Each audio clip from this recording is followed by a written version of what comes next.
We love you wherever you are. Myself and the Deputy Minister were reflecting this morning that it is so bad. It doesn't look like it is us coming into the conference and the room is empty. It's very strange. But we will get used to that, the new normal. We are almost having such, for the third time in Salga, I believe. So it is difficult still to accept. My colleagues and counterparts, Honorable Gina is here, Eunice. We have here some councillors who are here, who are commissioners. We acknowledge your presence and thank you for being here this morning. We have other guests. I will get the list later, but we greet all of you.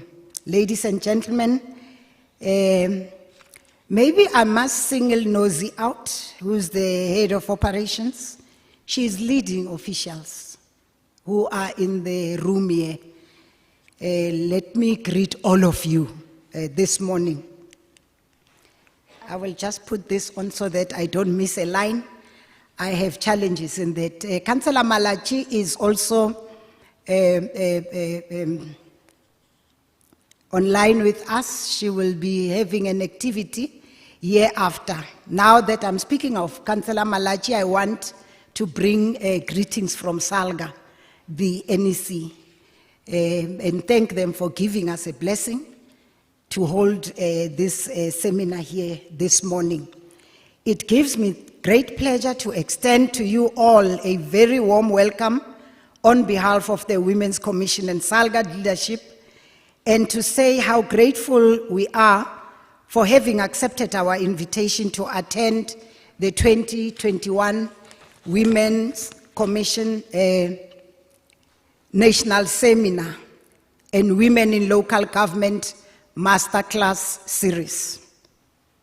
I am truly humbled this morning to welcome Imbogodo at this much anticipated gathering, convened under the theme, The Year of Charlotte Maxeke, Realizing Women's Rights, reflecting on tangible solutions for gender equality in local government, looking, of course, at past achievements, and not forgetting that we need to look at the future goals. Women's Month and this gathering in particular is dedicated to registering progress, taking stock and reflecting on where we come from and what still needs to be done to call for change, as well as to celebrate the acts of courage and determination by women, whilst also recording the continued marginalization, discrimination, and inequality that still exists in our society and the communities at large. Program Director May Eunice, I am proud that in acknowledging the significant amount of work still required towards creating an equitable society, Salga focused on establishing the Women's Commission, which seeks to ensure that gender equality and women empowerment issues in particular receive adequate and effective attention at local government level in both policy and practice. We are hosting this celebration as part of our ongoing work on women's empowerment and in joining other organizations marking this significant month in the country's calendar. As part of its work on women's empowerment and gender equality at local level, Salga has identified the local government Women Leadership Development Program as one of its flagship program that we will leave as a legacy and be proud of, and that we believe it will continue, and most of you will support it, because we have seen light in attending that. We have seen a necessity or a need for all the public sector, maybe and private sector, to be part of that. So we carry pride that we thought of that and it took off. The program is aimed at empowering and equipping women councillors, not only councillors, but managers at local government level with the necessary skills and competencies for the betterment of society and to play a significant role in the attainment of the local government development imperatives as enshrined in our Constitution. The program provides skills enhancement to women in leadership and management roles through the following interventions. The first one being training, second one coaching, the third one mentoring and leadership exposure through a series of online seminars or webinars. And it's not only that, as you get in there, you get so much empowered.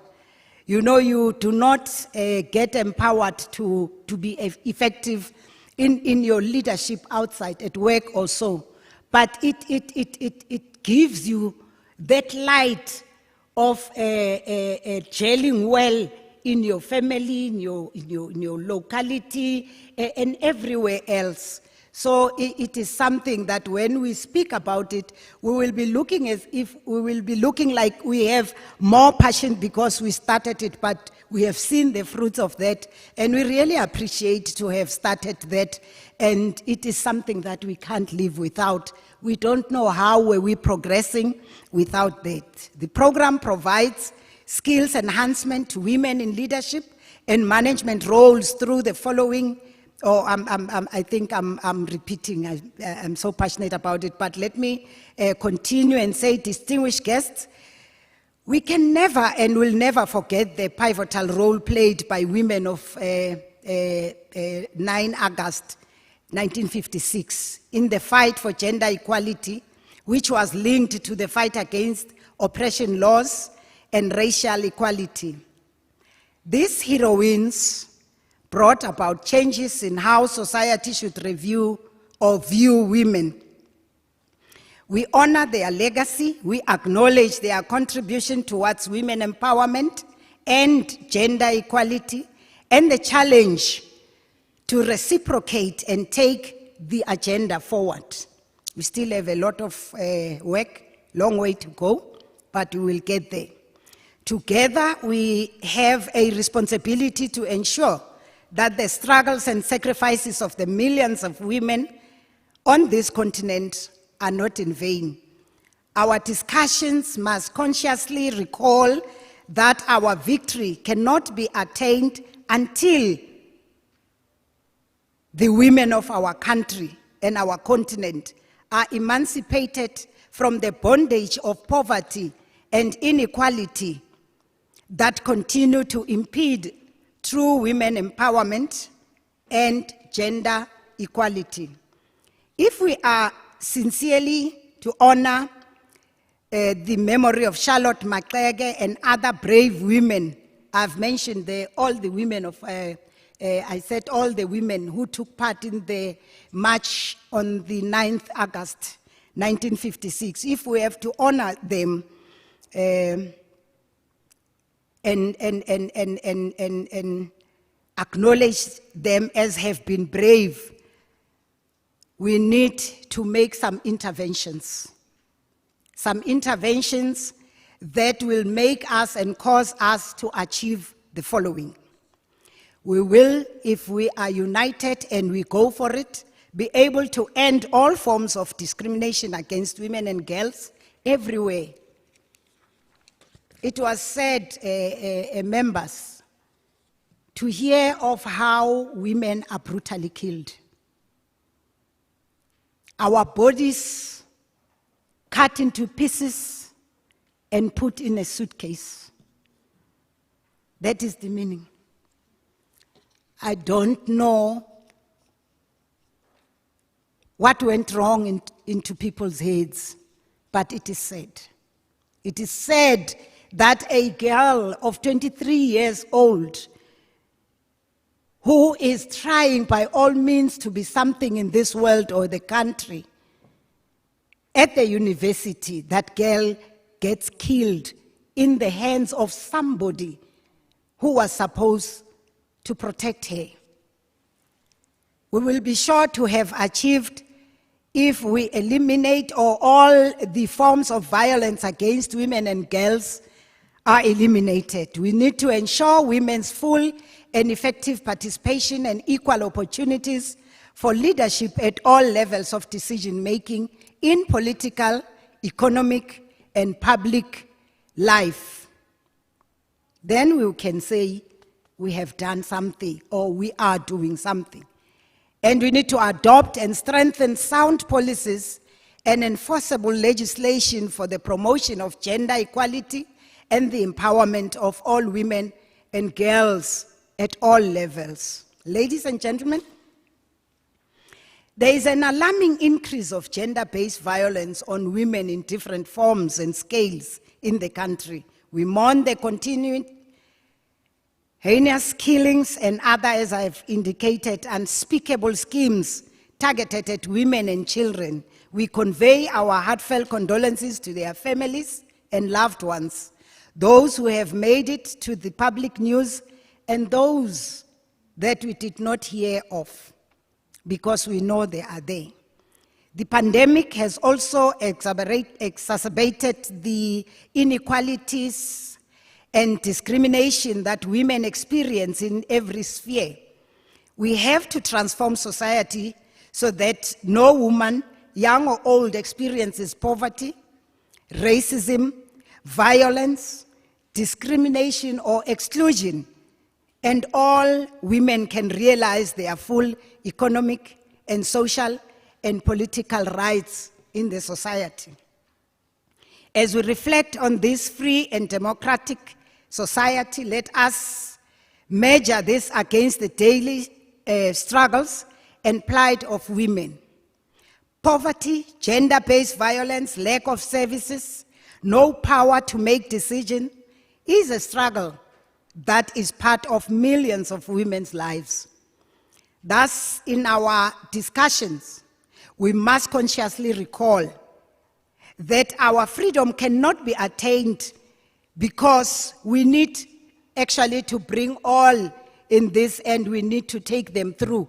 There is a quotation that everybody this month is mentioning. The quotation of Ma'am Charlotte Maqeke, that if we rise, we must make sure that we do not go alone. As we go up, there must be women that we are taking with, and we must make sure that that happens. That quotation, we do not just feel it's nice to say it, but it is something that we must strive to do. We must strive to achieve and be sure that after Flora, who's the national commissioner, after her there's a young woman, there's a young girl, there is Mu Chapalong, who is also coming. We need to talk about these things. We cannot just destroy those issues and never say anything out of the quotation that we know. I encourage us to be more inclusive in our approach to gender equality. We have to include the most vulnerable and hardest to reach populations. For example, we must address the unique needs of girls and women living with disabilities, members of, maybe I must say, the LGBTQI+. We must be able to tap into that and get into that and say we need to look at women from indigenous communities and those living in rural settings, to name but a few. We can name a lot of them. Program Director, I believe that platforms such as this one will enhance the interchange of ideas in driving the agenda of gender equality and women empowerment. I am hopeful that we will be able to create synergy and sparkle off innovation or innovative ideas that will, in the long term, benefit women of South Africa beyond local government. Let us strengthen our collaboration as women in our diversity so that women voters in our local government elections know that they will be voting for a transformative agenda that will address their issues of concern in a way that builds on the solutions that have emerged from women themselves. As I indicated in my opening about the Deputy Minister, Ntate Lichisa Sinodi, on Friday, the 20th August, Parliament said, and actually before that, Deputy Minister, the Honorable Mayor Sylvia Lucas and her team, they crisscrossed the country and they were consulting in terms of the reviewal of Women's Charter. And looking at all that women of South Africa inputted into that Women's Charter, and sitting on the meeting on Friday, I realized that consultation was widely done, and what women indicated were captured in the Women's Charter. And we are pleased. And now that it has been drawn and it's up, as SALGA, we are here and we are saying, women in local government, we need to aggressively have an approach that will say we are going to popularize the Women's Charter, because we know that it has got 12 themes that are talking about us, that are going to empower us, and it must be us who are popularizing it, and we must do it, all of us, because everything that is captured in there are our views. Everything that is captured in that Women's Charter, it is something that all the districts in South Africa participated in, and they made their inputs. Councillor Sintu, I remember I was part of yours in the Northern Cape, and I was part of the one in Hertzibande, in Mpumalanga, Nkangala, Northwest, and some of this we logged in and we participated. And today it is up and women met on Friday. And we are saying we are going to support it because it has got everything that women need. As women, we have to unite in moving South Africa forward, between the older to the younger generations, between the government and civil society, and the private sector. Normally, when we speak, we forget about private sector, and they are part of us because there are women there. Women who are waiting for us to advocate for them. So we really have to look at that private sector. And between rural women and women from the cities, and between women from all political parties, you know, we are not only looking at the political party where one comes from. We are looking at women in general. Now, we need not to look at the party as to where is this woman coming from. We all know that, we will talk about it later, that the commission is looking at all that. Now we need to look at all races, all religions, all geographic areas and all ages. It is our hope as the Women's Commission that we work harmoniously and most importantly, in consultation with one another to carve out our ideal future as envisioned in the Constitution, I said earlier. We are eager and willing to explore new ways to join hands and build a strong alliance for the common good of gender equality and women empowerment. Members, I look forward to the fruitful deliberations today, and as the program director indicated in her opening, that we are to be here for 3 days, which Friday will be half a day. Let me take this opportunity to thank all of you who've logged in, and thank you for listening. Amandla, Malibongwe. Thank you, Program Director.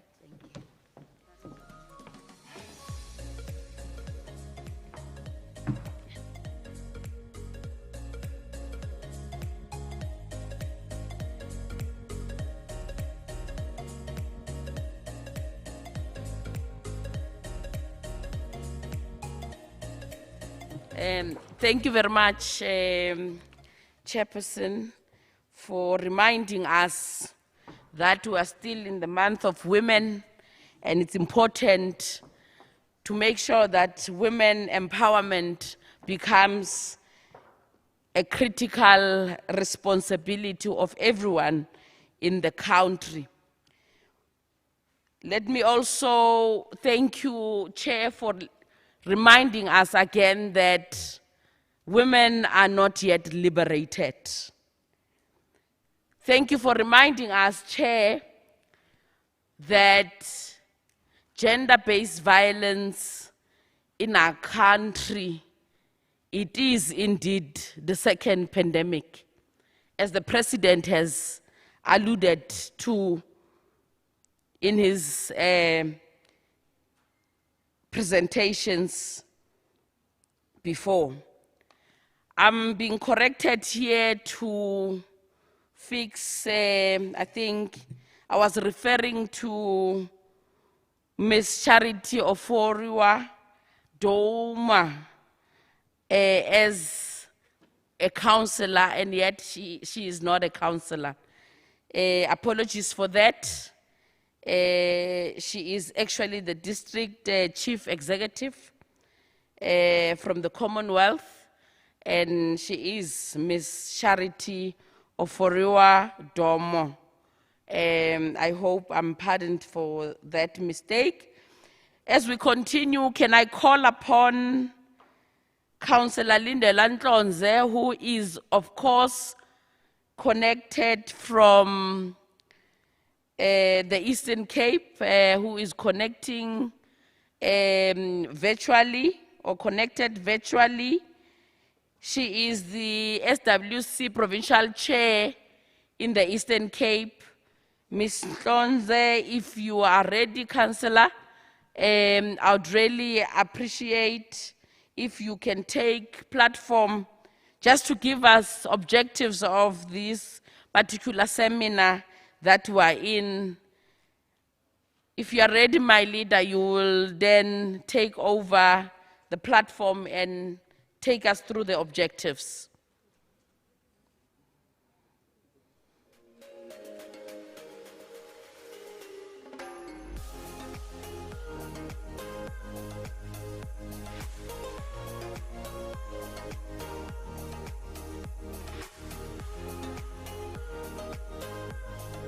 Councillor Ntlonze, you can unmute.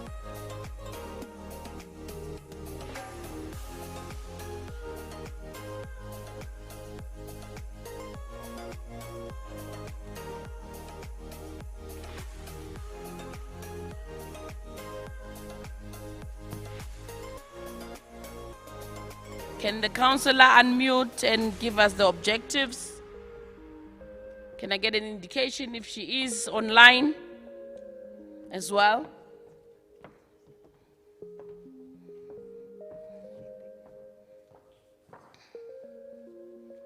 If that is not the case, I guess I am left with no choice but to proceed with our program, because like I said earlier on that we are really behind time in terms of our day-to-day.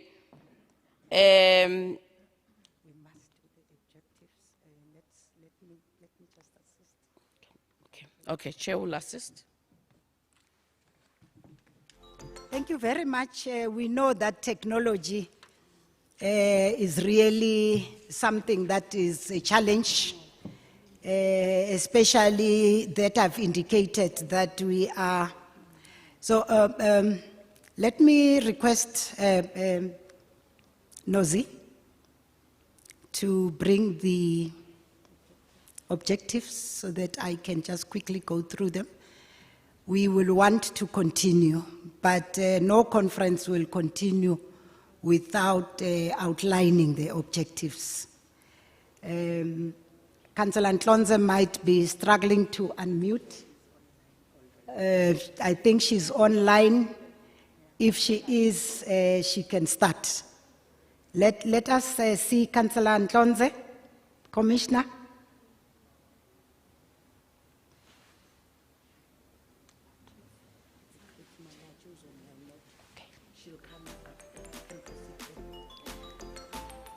Nozi, can you quickly come closer?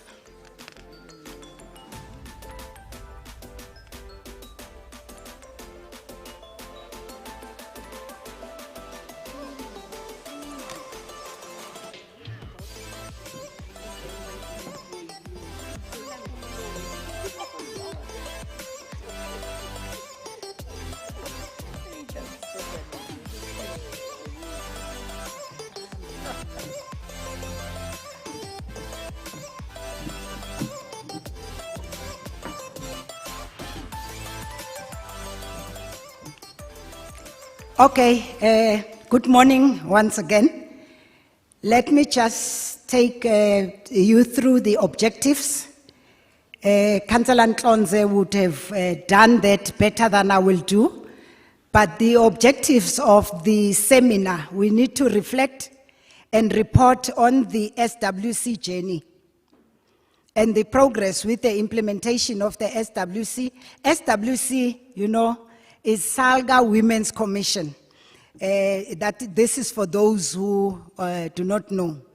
So we will be dealing with the implementation of the SWC resolutions that we took between the year 2016 to date, to 2021. It means we are covering the term of office. We will reflect on the gender parity. We will be looking at the representation and participation of both political and administrative leadership positions in local government. Now we will have to look into that. Am I? Yeah, I was checking. Maybe she's disturbing me. Now, we need to reflect on the achievements and challenges experienced by women in local government and strategies to overcome those challenges. We need to propel women leaders to the forefront of organizational change efforts and unleash leadership potential in women for better service delivery. So that will be it seems like we are mentioning just 4 or 5, but most of them will be covered in the 5 bullets that I've indicated on. Program Director, I think this is how it will be unfolding, so that those are objectives of the seminar. Thank you very much. Thank you.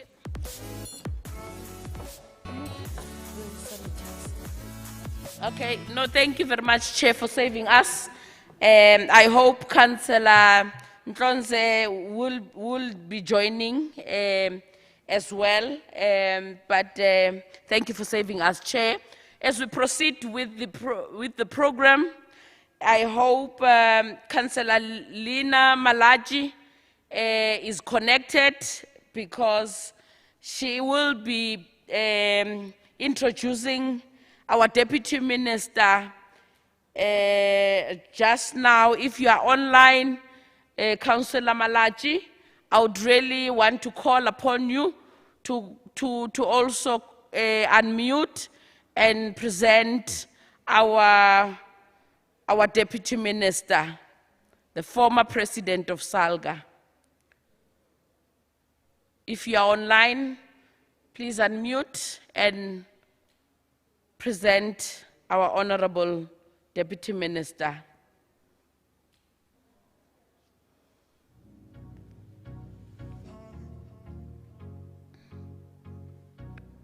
We're trying to hurry because we're really bad in terms of time.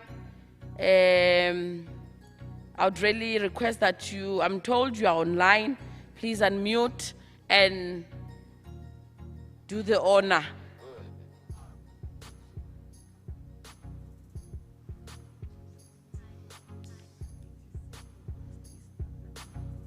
Can the host unmute her? Give her her rights to unmute herself. As well, maybe open the video as well, so that we know who is Councillor Malachi.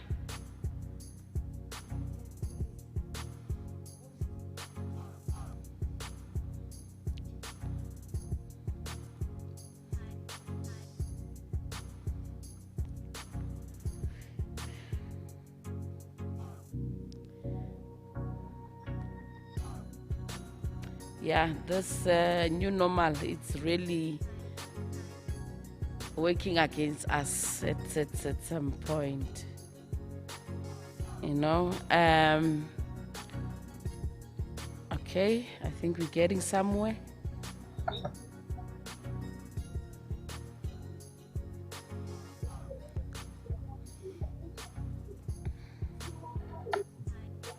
Councillor Malachi once more, she is an NEC member, Salga NEC member. Over to you, Councillor Malachi.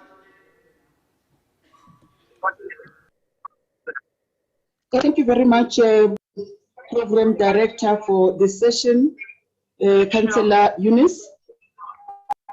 We want to appreciate the opportunity and greetings to the National Chairperson of Salga Women's Commission, Mabua Boltman, our Honorable Deputy Speaker, Lechesa Chonedi, Deputy Minister for Kokta, Mewarona, Honorable Tembi Nkadimeng, the executive mayors, all speakers present, our council whips, as well as all the councillors, the leadership in administration, municipal managers want to appreciate this opportunity. Chair, I'm given a responsibility to introduce and acknowledge our Honorable Deputy Minister for Kokta, who holds a higher education diploma from the University of the North, who has also obtained a Bachelor of Arts and Honors degree, and she also holds a Bachelor in Philosophy, Political Studies from the University of Stellenbosch. She was appointed to serve as the President of Salga Local Government Association. She has also occupied the position of Salga Limpopo as the provincial chair. Matembi was a deputy president of Salga before being the president of Salga. Matembi holds the record as the second female president of the organization since it was formed. Mankadimeng is also the co-president of the United Cities of Local Government, UCLG. She has occupied the position of the executive mayor of Polokwane municipality in Limpopo province since 2014. She has also occupied positions of management both in the public administration and private sector. She is currently serving as the Deputy Minister of Cooperative Governance and Traditional Affairs, that is COTA. As Salga, we look upon her as our mentor as well as our ambassador. We therefore feel honored today that she's addressing us. We wish to therefore call upon Metembi Nkadimeng, who is our Deputy Minister for Kokta, to take the podium and address us as the delegation. Thank you very much, Metembi Nkadimeng. You are heartily welcome. This is your home, and we appreciate you profoundly. Thank you very much, Program Director. Let her address us. Thank you so much. Thank you very much, Mamlina Malachi, our Salga NEC member, for the kind introduction. Let me start by greeting the Deputy Speaker, Dadali Chisatsunoli, who I'm told is virtually with us. But again, also greet the Salga NEC members and provincial chairpersons. Some are physically here, and others are virtually joined. Also our NEC members and our chairperson of the Salga Women's Commission, Councillor Flora Mabuya Potman, and also all the Salga Women Commissioners, Women Commission members, our fellow panelists, facilitators, speakers, presenters, members of the panel who are joined in here, esteemed guests also joined virtually, ladies and gentlemen. I was gonna try, Kero. I'm not sure how far it was gonna go. I had never thought such will come so early in life, or I must accept it's not early enough. But my eyesight is proving my age otherwise. Good morning to all of you. It is really a pleasure for me. I think it's still mixed feelings, eh? Yeah, that I miss home. I think my blood is still black and orange, eh? People can now wear the Salga Women Commission scarf, and I look at them. It has never happened until 2 weeks ago. But it is a pleasure for me to join you in today on behalf of our Honorable Minister, Mayor Nkosazana Dlamini Zuma, into this seminar of women by women. I wish to convey my sincere gratitude to the organizers who have extended the invitation to our department. We are meeting today as we draw closer to the end of August, which is our month as women in our country, dedicated to focusing on issues, but also to reflect on the progress that we have made towards our independence. And may we also remember that our independence, like any other independence, was not easy. Some who came before us, women of yesteryear, fought so hard for me and you to be standing and attending seminars of this nature today. But I'm confident that you will all agree with me that a lot has been done in empowering women. Of course, we must not sit and enjoy. A lot still needs to be done for us or by us to ensure that the girl of tomorrow, who's a little girl today, still find it very much easier than we do to transcend into some other stages of development for women. So we as women leaders must also aspire to be like women who held the baton in 1956 in the union buildings to protest against the extension of past laws to them. So we cannot be complacent. We need to interpret that action as what we need today to ensure that the struggles that we wage may not be about going to the union building, but maybe about identifying key issues which are fundamental to the liberation of the woman and the marginalized in our society, and we carry them. So as mothers and sisters and daughters, we must continue to fight against marginalization in all its aspects, in all its facets in our society. Our grandmothers, mothers, aunts, sisters, and daughters continue to be victims of gender-based violence and femicide.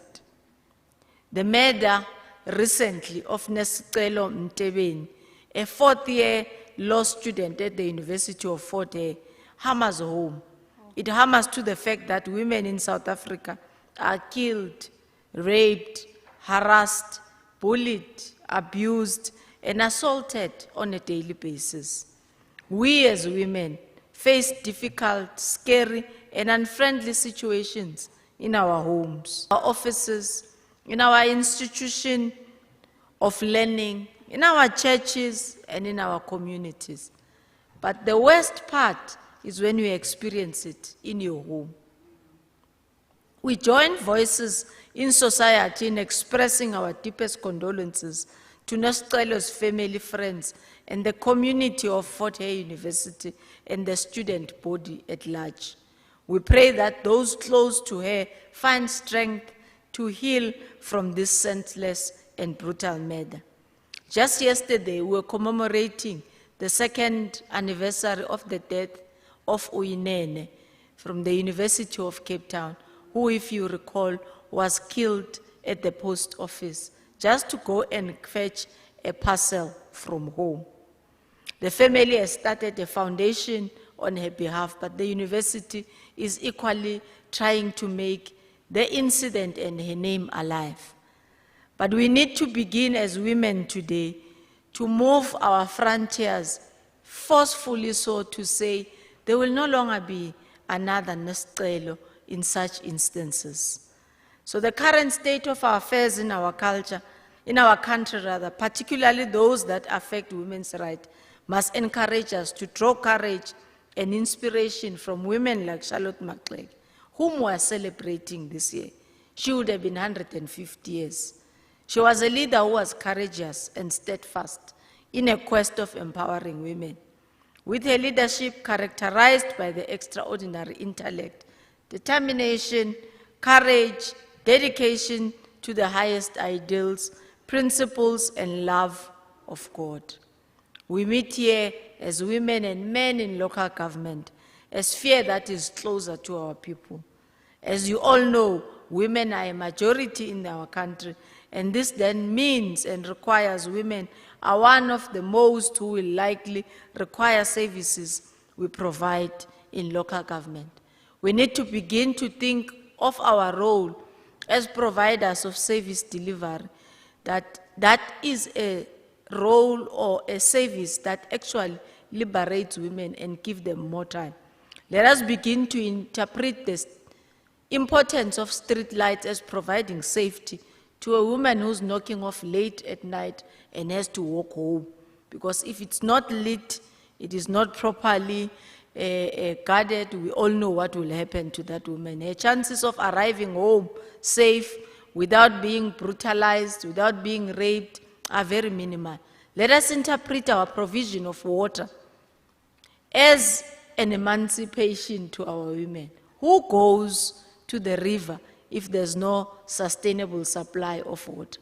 And we've read so many journeys and stories of what happened to women who were raped and some murdered because they were looking just for that basic service to be able to fend for their families. But on top of that, it equally liberates and frees the women of the time of the daunting task that they have to go extra miles in making sure that the family is being ran and they can be possible to be economically viable.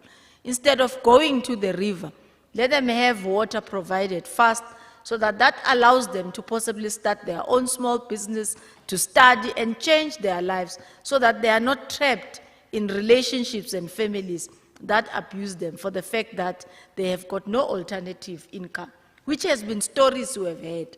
So our interpretation in terms of the freeing of a life of a woman in all walks of life can really be achieved if we take local government for what it can be.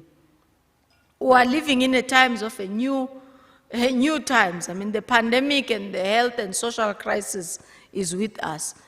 And it has shown that economically, we have underestimated it. The value of services provided by municipalities needs to be expanded.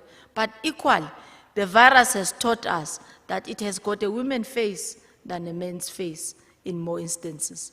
You look into who is your health care worker, it is a woman. So it has been women who have been carrying this society for the past 500 or so days since the virus was discovered here in South Africa. And I think we need to put that face into ensuring that we protect the lives. So at the height of this spread, we had to implement the measures to cap infrastructure deficit so as to stop the spread of the virus and save lives. So COVID-19 has indeed afforded us an opportunity as local government to reflect on how we can better reshape service delivery, how we can promote and protect our communities and our local economies. We are in this regard calling on everyone who's above 18 years to come forward and vaccinate and be messengers of positive and life-changing information instead of creating vaccine hesitancy through fake news and misinformation. And this is a battle ourselves as women can be able to assist government to fight with eager. We are the carers of society. It means we must be the ones who encourage our children, our husbands, our brothers. Men generally are hesitant to take care of their health, but it is important for us as women to put our best foot forward and ensure that we develop our society. As I have said, provision of basic services like electricity and water, we must no longer allow it to be disappropriate because it has a negative effect on women, of course, and men, particularly when it comes to the care with regards to COVID-19. But we all know that if there isn't such basic services, laundry, cooking, and cleaning becomes a burden to the women. An unreliable supply of such will imply that they now have an added responsibility of needing to find alternative ways for the household to function, and as every household, regardless of location, needs some of this level of basic needs to be provided. With the role of women playing in our minds, we, however, must look at women as more than just beneficiaries of basic services, but treat them and promote them to be agents of change and decision makers. And I'm confident that as women, if provided with financial resources, will likely work with us in transforming our localities for inclusive socio-economic growth and development.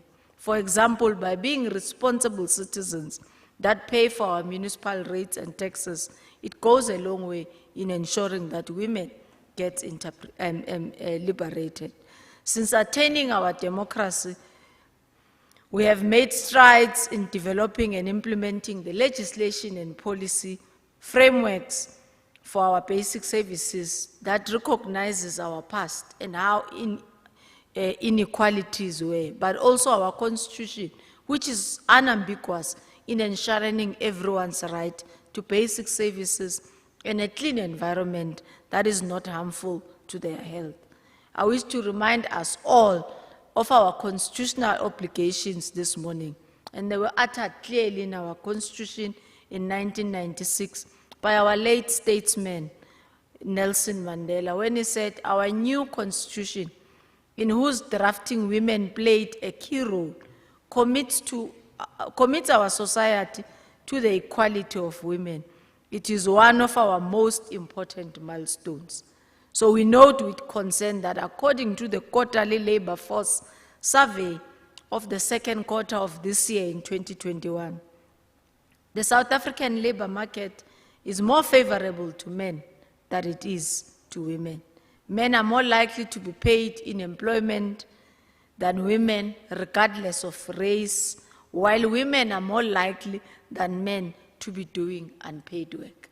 So you find us laboring and toiling in issues which are regarded as unpaid work, yet critical in the building of society. So we acknowledge an advance made in ensuring that women's rights are protected and the opportunities available for women to participate in the economy and in our sector. However, women are still not given an equal footing as men in local government decision-making processes, despite this country being a signatory to 2008 SADC Protocol on Gender and Development, which commits member states to put in place measures for the empowerment of women, to eliminate discrimination, to achieve gender equality by encouraging and harmonizing the development and implementation of gender-responsive legislation, policies, programs, and projects. As we prepare for local government elections, we must be deliberate with a conscious focus to progressively target the 50-50 representation. And I do think we need to take and extend this 50-50 not only to political deployments, but begin to see it happening also at an administration level. At the beginning of the 2016 local government term, which is ending this year, we started with about 53% of mayors being female. Program director, it's a set note that we are ending at about 35%. which means each and every woman who relinquished the position for whatever reason was replaced by a man. So we've lost our gains, which means we possibly focus at the beginning of the term, and our watch guard is not good in the middle of the term to realize what are those issues. You all know local government. I can't tell you how these women mayors were removed and replaced. And it means we therefore need mentoring, collaboration strategies, which holds us as women by hand to that deployment so that I could be able to achieve. I've been a mayor for 7 years, so at least I'm talking from experience. I know how difficult it is to be a female mayor. I know how you get undermined. I know how you get insulted for no reason. I know how men think we are only best when we listen to them. If we don't listen to them, we are people who they can even openly call names and then concoct stories of how we are not so good. Yet I equally know mayors who, like a mayor myself, were my peers, and I know there are better women who could have given a better service where we are. But we support, you don't judge. But when it comes to women, they don't support, they judge, and they remove. So we need a stopgap measure to ensure that once we have deployed, there's good support, there's good collaboration, there's good partnership to see through the growth of that women. So the Constitution, yes, does provide us those rights, but we need to live those rights. We need to enforce those rights. Otherwise, they are only good written in black and white in a Constitution. So we need to ensure that our authorization to conduct such outside the prescribed times periods of what we have is also realized. I'm confident and trust that our country will safeguard democracy. We will follow through all our decisions as we are waiting the Constitutional Court to give us direction of when are we supposed to go and be ready to vote. But let us be ready to go out in our numbers to exercise our democratic right to vote, so that in that way we put responsible women and men in taking care of what I've explained earlier on as the importance of what does a municipality stands for in ensuring that we give more time to the hands of women to be able to chase their aspirations and dreams economically, academically, in the corporate world and everywhere else. I will now move into conclusion, Chair, by saying we're also mindful that women who are in their very own nature and care for a country and communities and making sure that they are vibrant and breathing entities will continue to overcome physical, emotional, mental, historical, and sometimes limitations that limit our powerful vitality. So we share the same sentiment as the United Nations Deputy Secretary, Amina Mohammed, when she delivered her 15th Nelson Mandela annual lecture. She said, and I quote her, "Given the opportunity to participate fully, women have the capacity, resources, and potential to address the most pressing challenges facing the world." And this is reflected in the fact that more and more companies of organizations with women leaders or that are more inclusive perform significantly better. In fact, let's not look at companies. Men cause war. You know, you have never seen a president who's a woman who fights and leads the delegations of soldiers and everywhere else. We nurture, we provide security in our homes, which extends to society. Men, on the opposite, destabilize what we work and build on a day-to-day basis. So it's not only in corporate companies where women lead and perform much better, but given a chance, if we lead the world, we lead society, we can be better. So in our current state affairs, we have a right not to accept, and we have a right to force for a zero-based and gender-responsive budgeting to ensure that it is institutionalized in our space. But we also have to make sure that we work together to eradicate corruption, nepotism, bribery, and blatant contempt for regulations and laws in our municipalities. Because if we interpret correctly what municipalities are supposed to do to liberate the time of a woman. We will now know that that corruption means women are more losers at the end of it all. When there's no water, there's no electricity, there's no better road, there's no economic vibrancy in that particular area. So we need to ensure that we deepen the consequence management and promote ethical leadership into government services. As we prepare for the upcoming Integrated Public Service Month, which is in September, let us be reminded of what it means to be a public servant. Let us assess our service delivery impact. Let us recommit ourselves to belong, to care, to serve the people of South Africa. With these few words, I hope they were few. I wish to thank all of you for the continued work you do each to ensure that we provide basic services. It is up to us now, just as it is up to the women of 1956, to take a stand and bring about change today, to guarantee that we create a South Africa that emancipates women truly and an economy that works for everyone. I look forward to the further engagements of the coming 2 days with you in our line of work as we work for a better South Africa for all. Thank you very much for an invite. It was good to be home. Thank you, Program Director.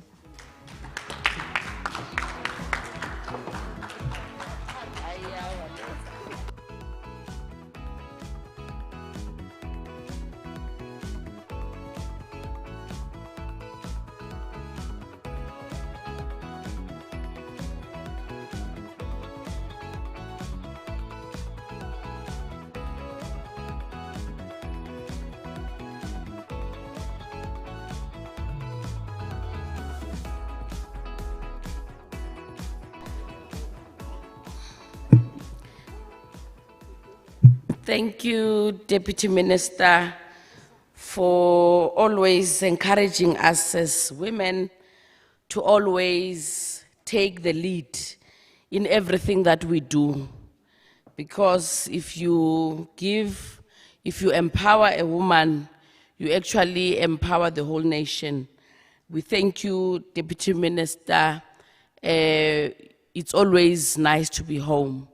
I know how you're feeling right now, and I do agree with you that it's good to be home indeed. But thank you very much for sharing with us the importance of having to take our roles as women important.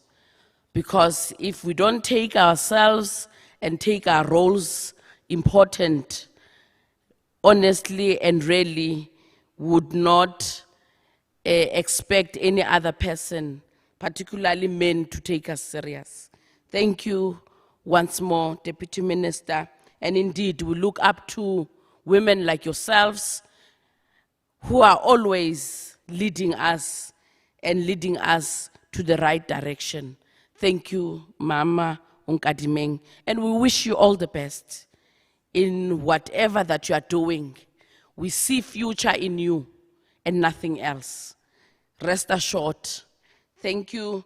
As we wrap this session, the first session, I would really appreciate, as being the program director since morning, as I would be handing over to Councillor Charles, who will be sharing the next session, which is the second session for the day.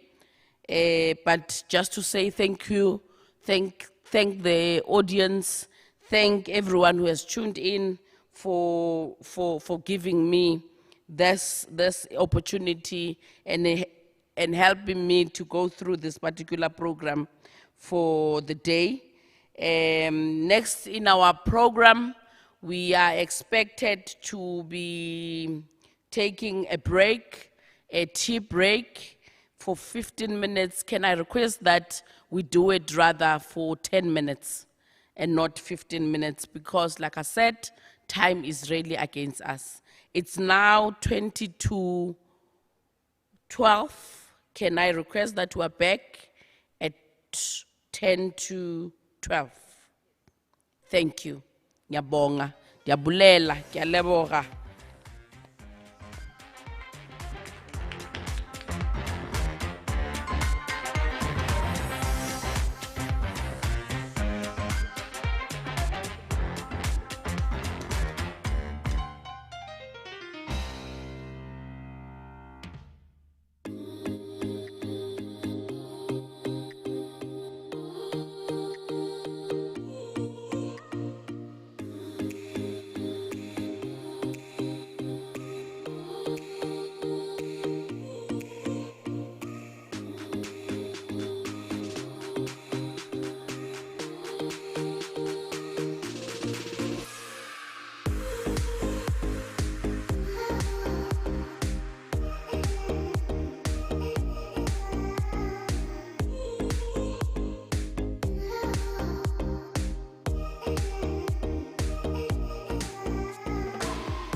Recording in progress.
Okay.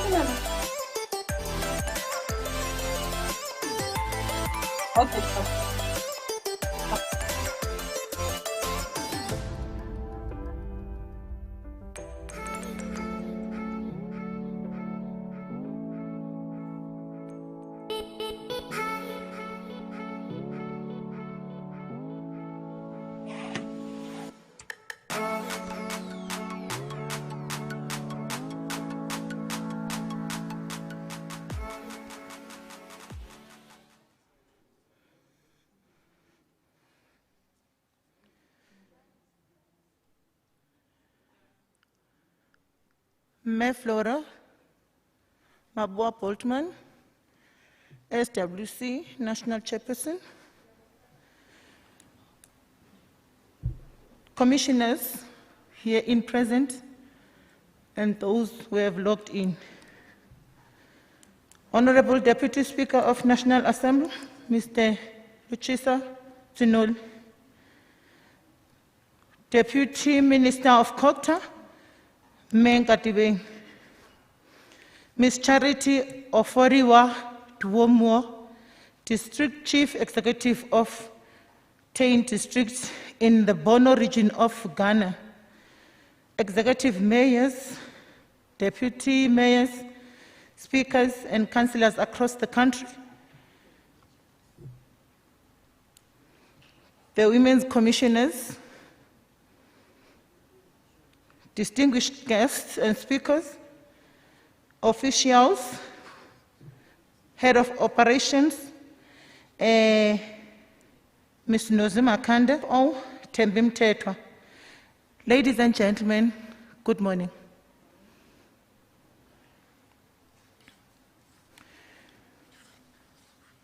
I am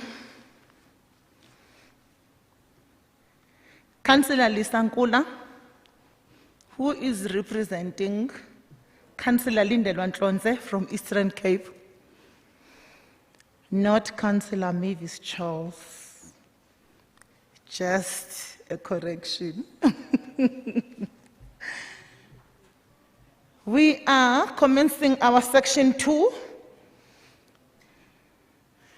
which will be mainly dealing with gender equality and representation. We will be having a panel discussion on gender parity in local government, reflection of the journey, achievement, and the challenges. As I will be introducing them, I will ask them to come forward. For the introduction of the panel discussion, the facilitator will be Ms. Nozima Kande,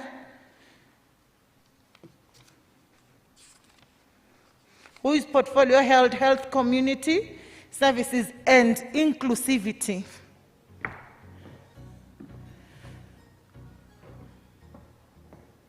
Thank you. We are also having Ms. Naledi Masipa, Gender Links.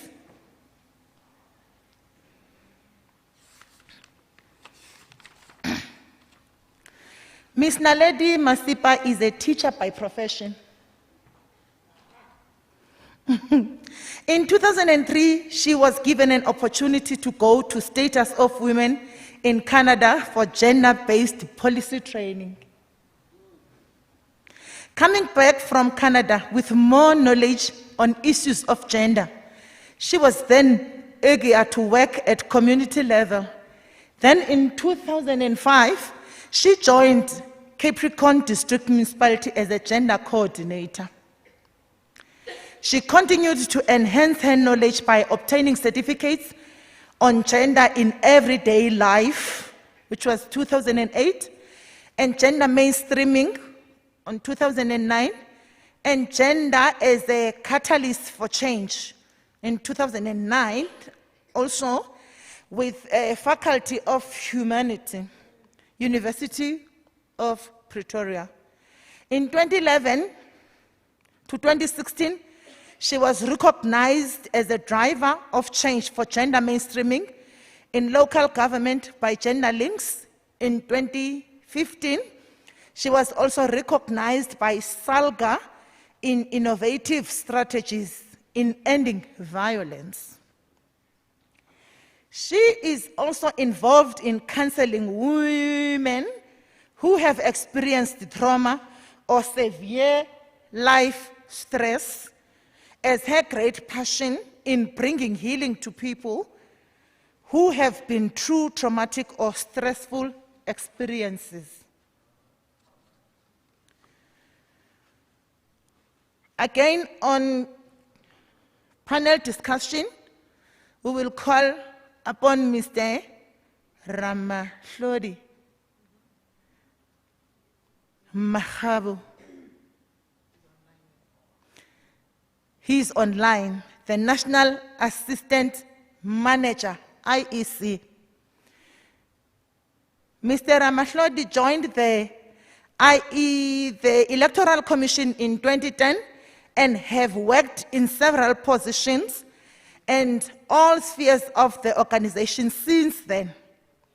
He is currently the National Assistant Manager at the IEC headquarters in outreach, responsible for stakeholder liaison, civic education and training.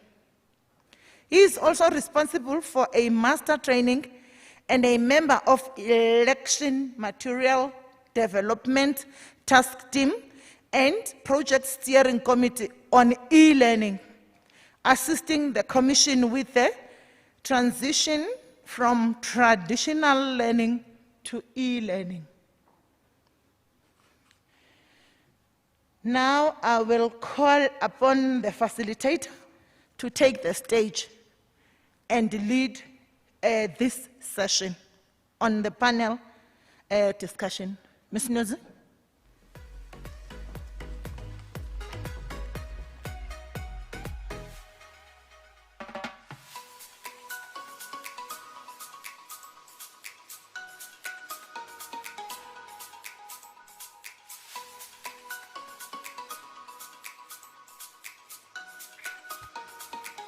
Councillor Nkuna, would also like to invite to the stage Councillor Boltzmann as the SWC chairperson, because she does have a role in the program.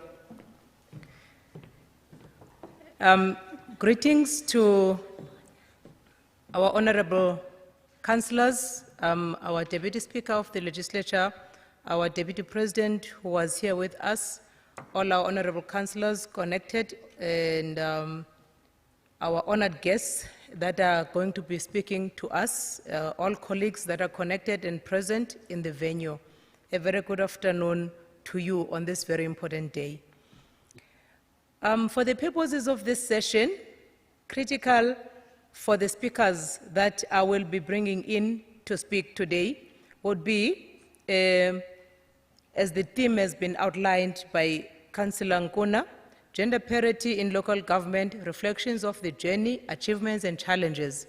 And so the issue then is women's equal participation may be guaranteed by the Constitution, but political parties have done little to make sure that it is guaranteed in practice. A 3 percentage point increase of women's representation in local government from 38% elected councillors in 2011 municipal elections to 41%, following then the drop again in August 2016 municipal elections. Women's representation increased in party proportional representations by 48%, as the Deputy President has alluded, and then dropped again in ward councillors by 32%. And this is a study that Gender Links has also reflected on.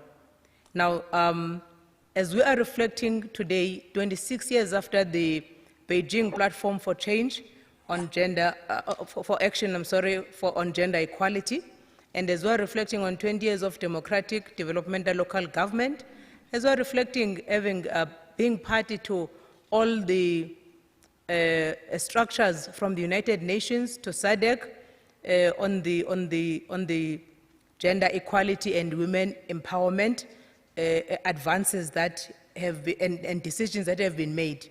The question now is, are we there yet?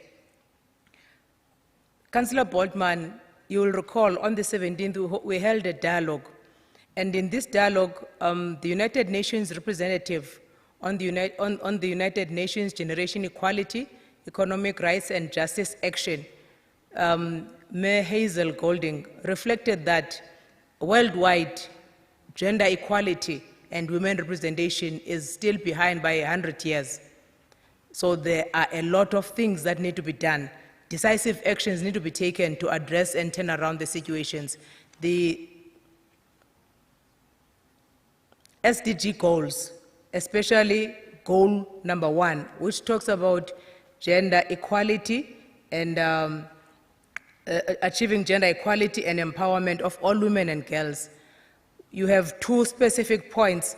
I know that all the 9 sub-goals of gender of SDG number 5 are very critical, but for this panel discussion, Program Director, I would like to bring reference to 5.5, which says ensuring women's full and effective participation and equal opportunities for leadership at all levels of decision-making in political, economic, and public life. And 5.9, which talks about adopting and strengthening sound policies and enforceable legislation for the promotion of gender equality and the empowerment of all women and girls at all levels. Now, the question is, what are the implications for our country in terms of meeting regional and international commitments for achieving gender equality by 2030? And then the statistics that is going to be then presented to us, and hopefully the presenters will also be guiding us on the way forward, that we are hoping that the participants across this seminar will also kind of make inputs on where do we go from here, what needs to be done, how do we shift the needle to ensure that we recognize women as equal across all areas of life, that women are accorded the respect and status that they deserve in society, and that when women are brought into leadership, we do not talk about capacity, because we know that an example that I could make, Program Director, even in the world presidents during the COVID-19, you look at the statistics and the management of the COVID-19 disease in countries that are led by women and compare that to countries that are led by men. And the story is telling on what women leadership can do.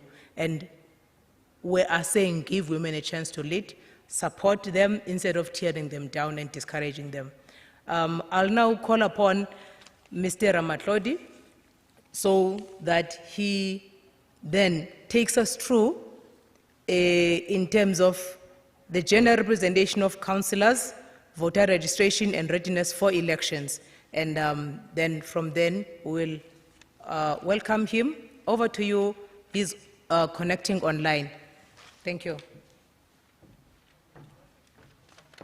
Thank you very much, Councillor, and indeed thank you very much to the Program Director, Councillor Nguna. Let me, pass my greetings to the national leadership of COGTA, the national leadership of SALGA, as well as all the different stakeholders that are present in this particular a seminar today, and of course our Deputy Minister of COGTA, Megan Binkarimeng. My warmest greetings to you, ma'am. We know we come to you at the time when indeed we are supposed to be celebrating Abafazi. Unfortunately, there are incidents in our society that seem to challenge that particular aspect. I believe that I speak on behalf of a lot of men when I say that, as women, we love you, you are beautiful, and, we'll do whatever we can to ensure that, your rights are protected. Watinta Abafazi, Watinta Impokoto, happy Women's Month to you all. Before we get into the statistics as outlined, allow me to take us through the point of departure, because remember, before we get to the representation in different spheres of government, we need to have elections, and those elections indeed have to happen in an environment that is free and fair. So let me just take you through where we are as the Electoral Commission in terms of preparations, I beg your pardon, for the 2021 local government elections. This information is in the public domain. You would remember that we have decided as the Electoral Commission to approach the former Deputy Chief Justice Ndadidi Khamusineke to assess the environment for free and fair elections. This, of course, is happening at a time when not only South Africa, but the world at large is confronted by the COVID-19 pandemic. Now, on the 8th of June, in this particular journey, the Electoral Commission launched a public website for the submission of reports with regards to assessment of the environment for free and fair elections. Invitations were sent to independent health institutions, medical experts, Electoral Commission monitoring bodies, ministers, and government departments, as well as political parties and civil society organizations, to ensure that this inquiry looked into all aspects of free and fair elections, not just the health aspect, but all aspects of free and fair elections. And of course, as you would know by now, on the 20th of July, the final report was then handed over to us as the Electoral Commission by the former Deputy Chief Justice Khamusineke. Now, the full report is available on our website, which is at www.elections.org.za/free and fair /. What was actually found in summary by this particular, investigation is that it is not reasonably possible that elections held on the 27th of October would be free and fair. As you know, that the Minister of COGTA had proclaimed that date as the date on which we must then hold local government elections. Greater immunity through mass vaccination is desirable precondition for safe, free, and fair elections to be realized. In other words, at the moment when you look at the percentage of the population that is vaccinated, if we were to have an election in an environment like that, we are likely to worsen the situation in terms of COVID-19 infections.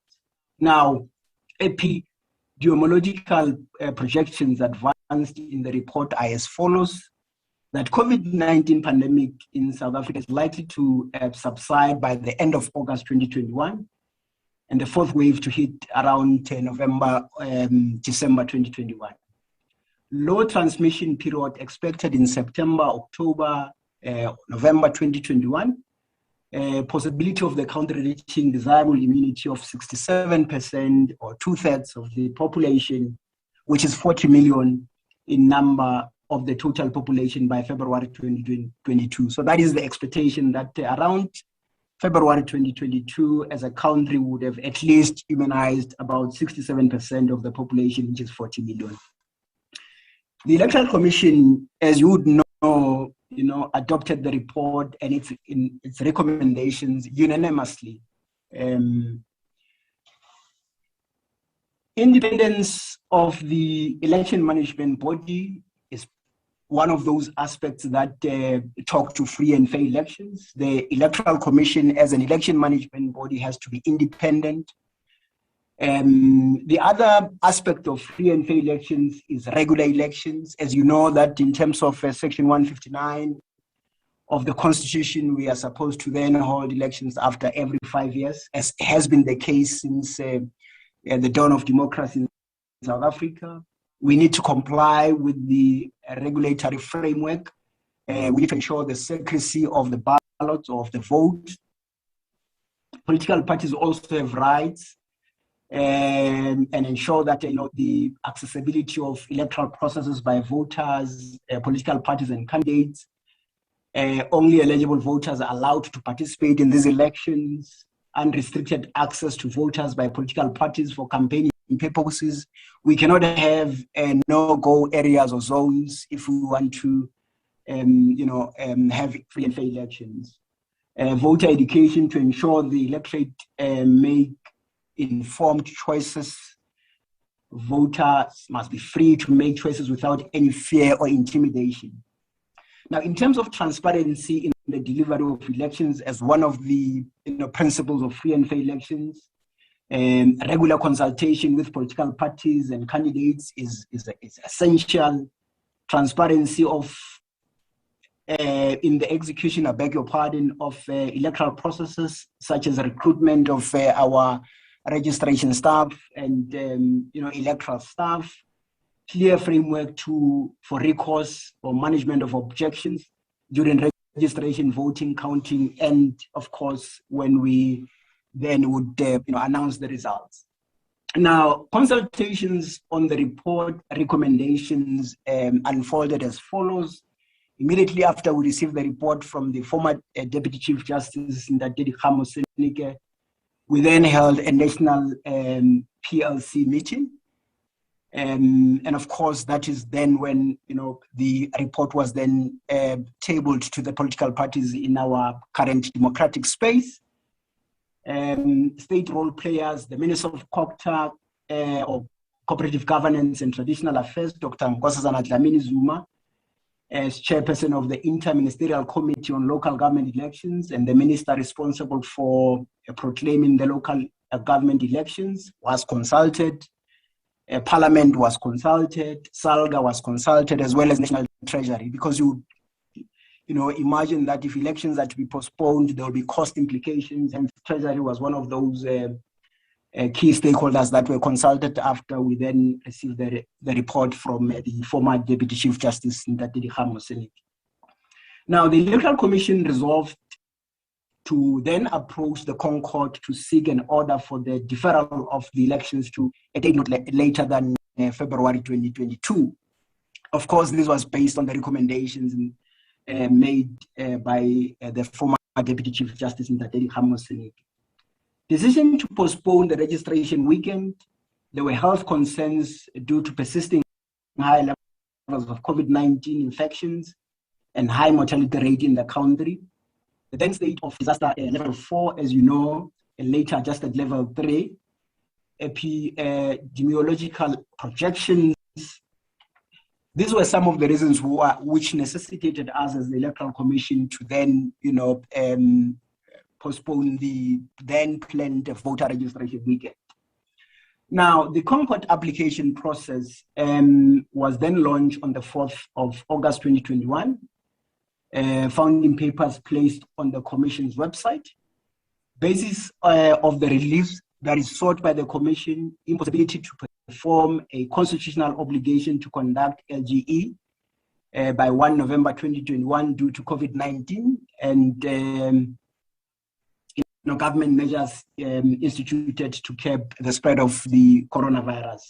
The primary relief that we sought as the Electoral Commission in this case is that holding elections outside the 90-day period required by Section 159(2) of the Constitution, as well as Section 24(2) of the Municipal Structures Act, directive to hold LGE by not later than the end of February 2022. Of course, and then would then need authorization for the Minister of COGTA to withdraw the notice calling the forthcoming LGE and setting 27 October 2021 as the date on which they will be held. You would remember the implication was that once this date was proclaimed, the voters' roll then consequently closed. So any person who would not have registered at the time would not then be able to register and participate in these elections. Now, issuing of a fresh notice calling and setting a date before the 28th February 2022. So, in summary, that is the primary relief that we sought, to hold elections beyond the 90-day period as per the Constitution and the Municipal Structures Act, but to then have these elections by a date before 28 February 2022. If we don't succeed in the primary relief, then the alternative relief sought would be Constitutional Court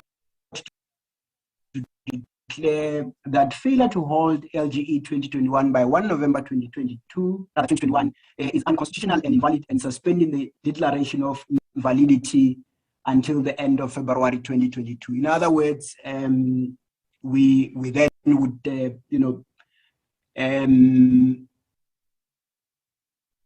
I beg your pardon, the court, of course, to assume ongoing supervisory jurisdiction, requiring the Commission to report to the court periodically on its progress in arranging constitutionally compliant LG in February 2022, and then an order that the municipal council remain competent until newly elected councils are declared elected. Because remember, if elections are then held beyond the 1st of November 2021, this would be after the expiry of term of office of the current councillors.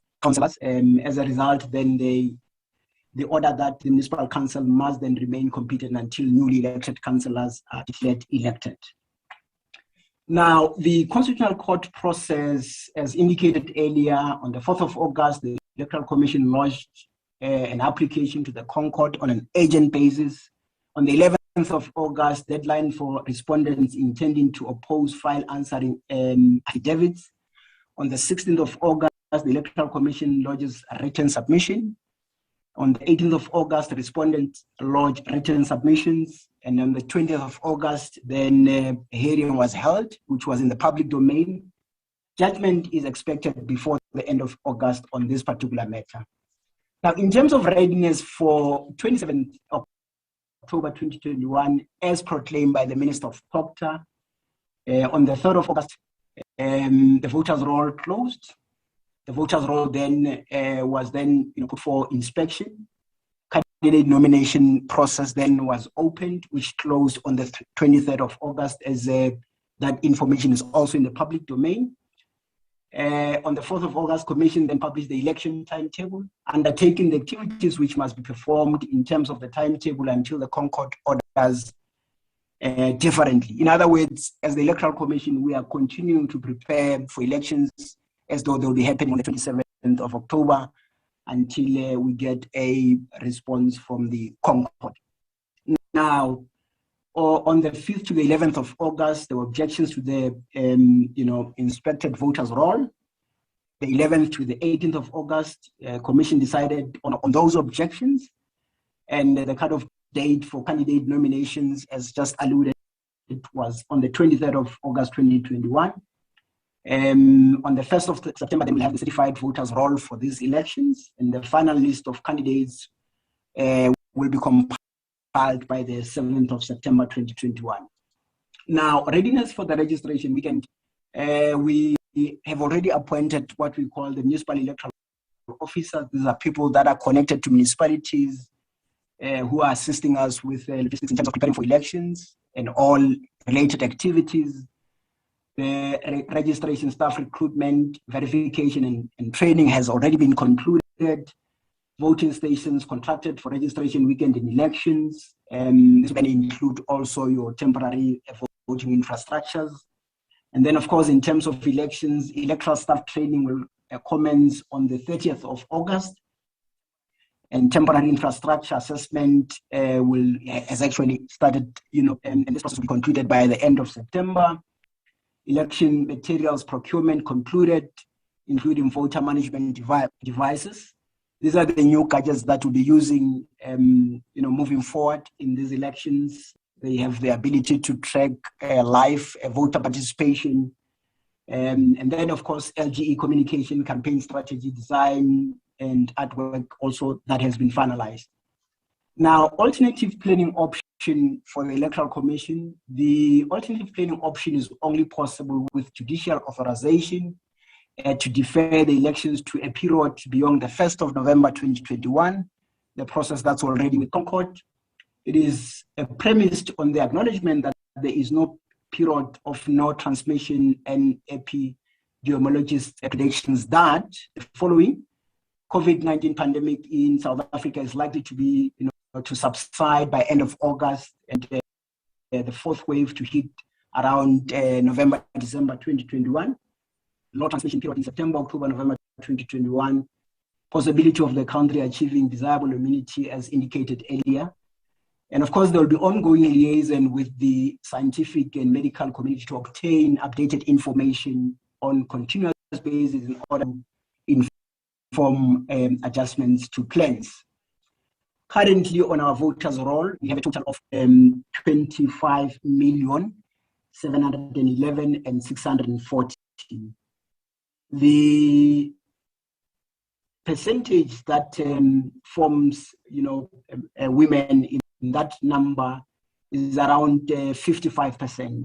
And in terms of numbers, then that would be around 14 million, just over 14 million. And male, of course, representation in the current segment of the voters roll is around 45%, which is just over 11 million.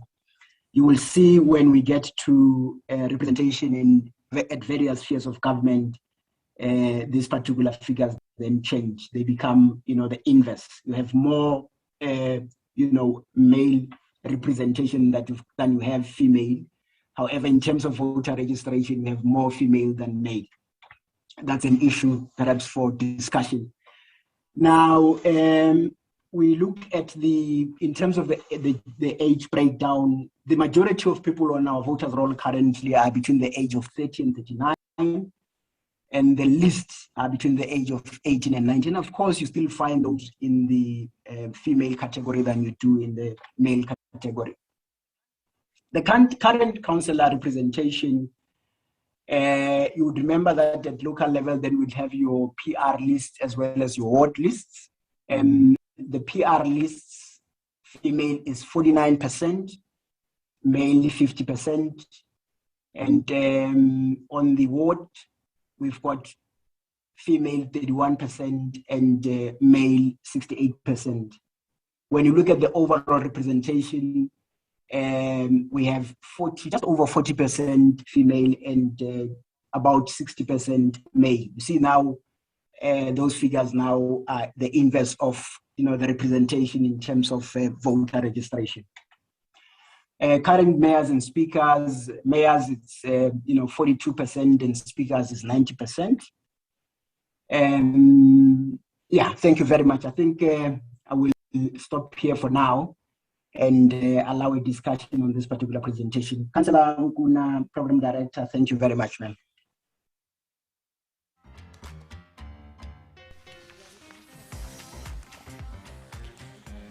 Thank you very much, Mr. Ramatlodi.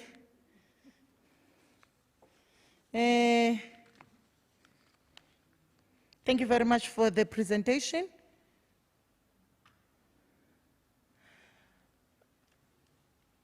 I want to say we had a legal problem in terms of receiving the proper figures, I suspect. We thought the report will be projected for all of us to see, but because of the technicalities that we do not know, it was not projected. Hopefully, we will get the report, whether in a soft or hard copy, for us, all of us, to go through it at our given times.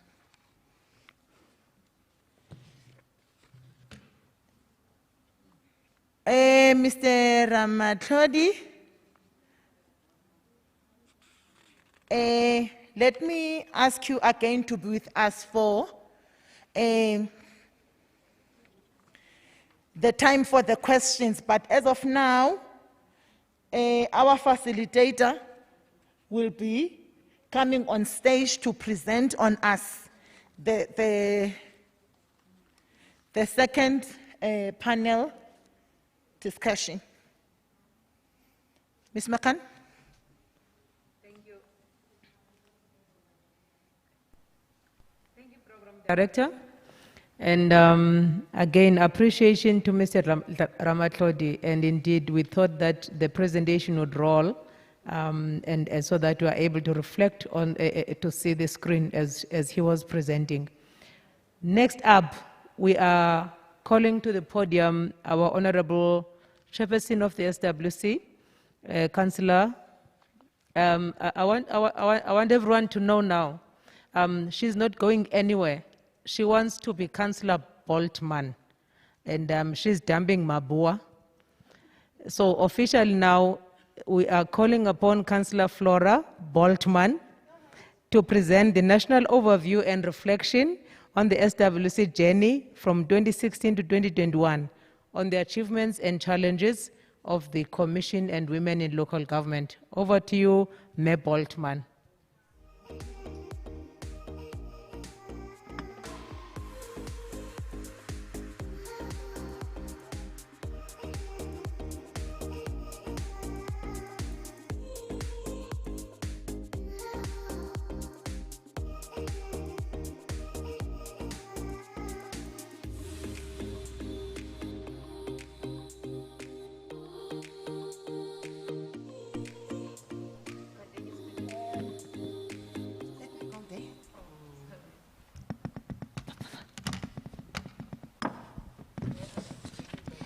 It looks like, oh, there it is. It wanted me to stand.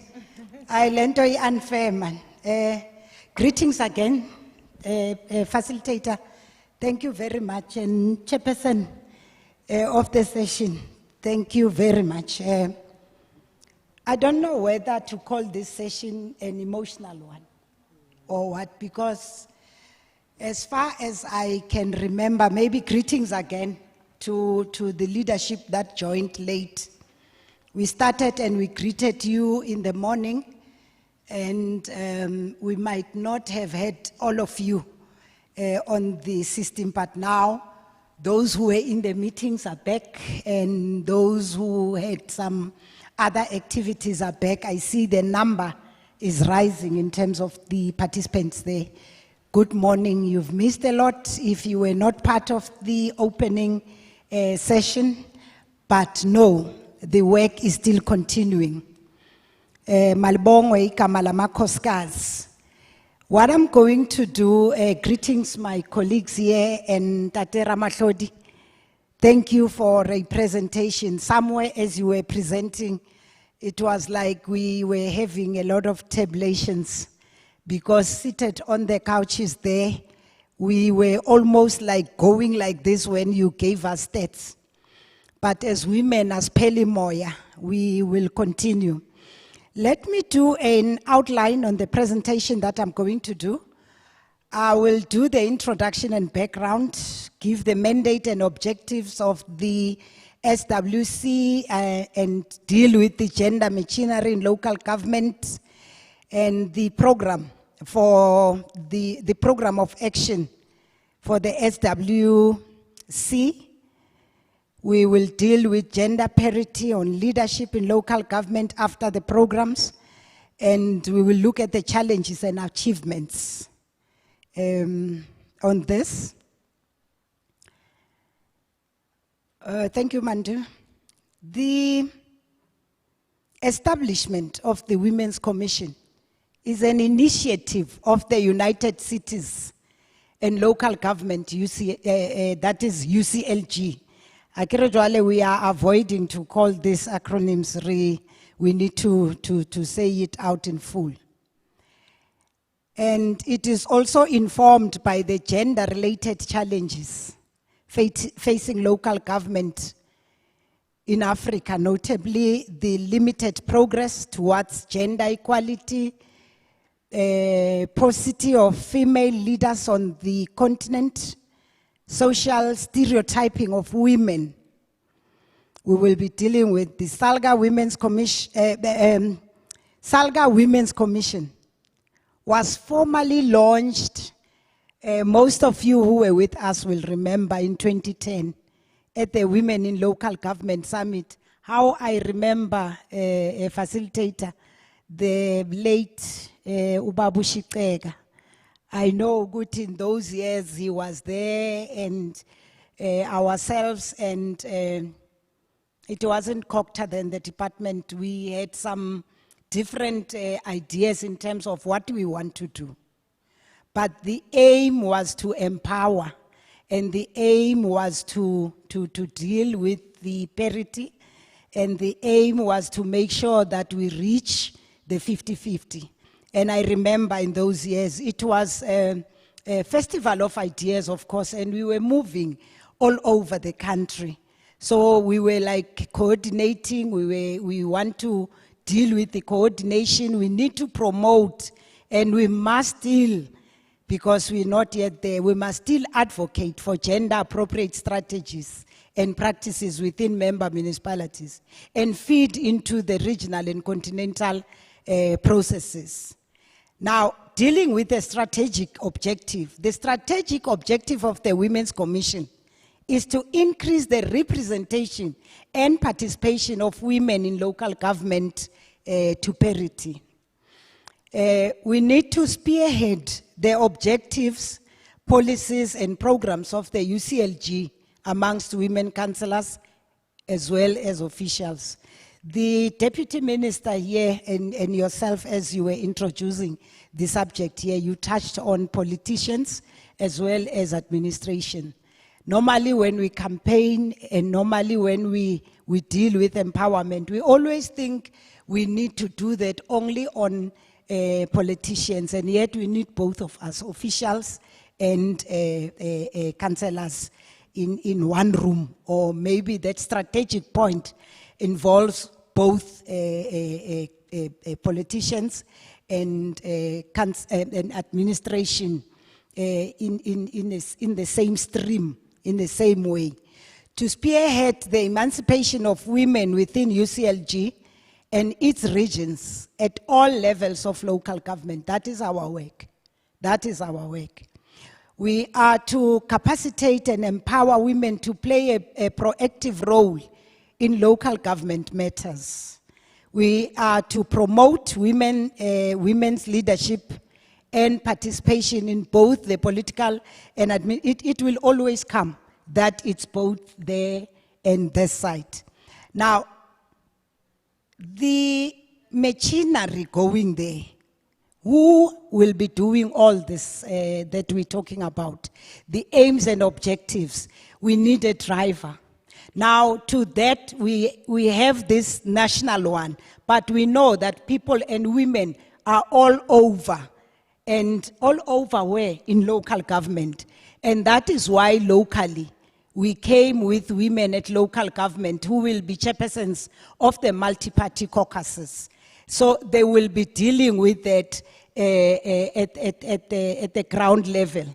Now, because they must end up coming to national, they can't move from there and jump the districts. And therefore, at the district level, the district, your metros, and on that level, we have a representative nominated nominated by the locals to be at the district. And from the district, they will be then pouring and putting the information they've gathered on the ground to the province. And as it comes to the province, at the end it comes to us nationally. Then we deal with it, all of us, and try to take it back so that the implementation, because we do not have people national. I am from Hertzebande in Govenimpeki, and there are women staying there that needs to be empowered, if they want to be empowered, of course. We have women in a number of, down there. And all this that the leadership from local, district, province and national, we're working towards taking it back to reach out to all the women. The Deputy Minister here was talking about those women and water issues, how and when do we need to draw water and the safety and all that. So we have those down there working with the district, provinces and us to deal with such. Now, getting to the work and the implementation and the formation of the structures, we were looking and depending on the provinces to do some work. And then we monitored how are provinces working with this. Are they working? Are they not working? We were monitoring. You know, that part of monitoring and evaluating the work that is being done. Are we reaching out? Are we getting there? And to reach out, we need to have a machinery. And that machinery, we need to say, have you launched the structures that you are supposed to launch? Now, looking at the provinces, we will start with the municipalities that are 39 in the Eastern Cape. Out of the 39, the multi-party caucuses are launched, but not in all municipalities. We have, out of 39 municipalities in the Eastern Cape, we have only 35 that complied.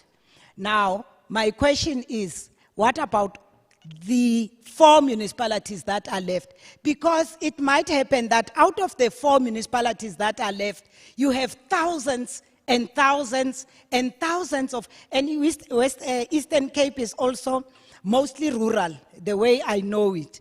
How do we then, where are these 4 municipalities? How are those women going to benefit from the empowerment that we are talking about? So it is not enough that only 35 multi-party caucuses are launched and the other 4 is just relaxing. Whether it is the municipality that is ruled by a certain party or the other, you know, all the parties together, because we're dealing with women. Now, looking at the Free State, we need to applaud Free State. Because in all 23 municipalities, Free State launched their multi-party caucuses. Congratulations, Free State. We left with, you have a challenge, Eastern Cape. Free State achieved, because Kaufela bona ba launch it. There are 23 municipalities, they have multi-party women's caucuses, and we believe they discuss issues that will empower women. The next one is Gauteng. Where's the earlier program? Councillor Eunice here is from Gauteng. Out of 11 municipalities, only 5 has launched their multi-party women caucuses. And where's the rest? How do they get to benefit from what we're talking about? How are they going to benefit from what we were benefiting from? Baja ing harona reja progress. Now we need to look at that.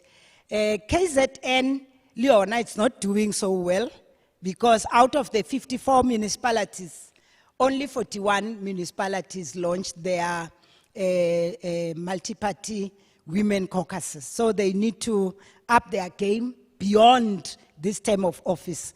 Limpopo, let us also, like in the Free State, congratulate Limpopo. Ba bereka. Yeah, maybe that's Havile, and maybe you are pushing and pushing them. Let us applaud them, Limpopo. Out of 27 municipalities there, all 27 launched their MPWC. Now, getting to my province, Mpumalanga. Yeah, I like this province. Kana, if we were not there in Mpumalanga, there was going to be no sun that is rising. So the sun is, but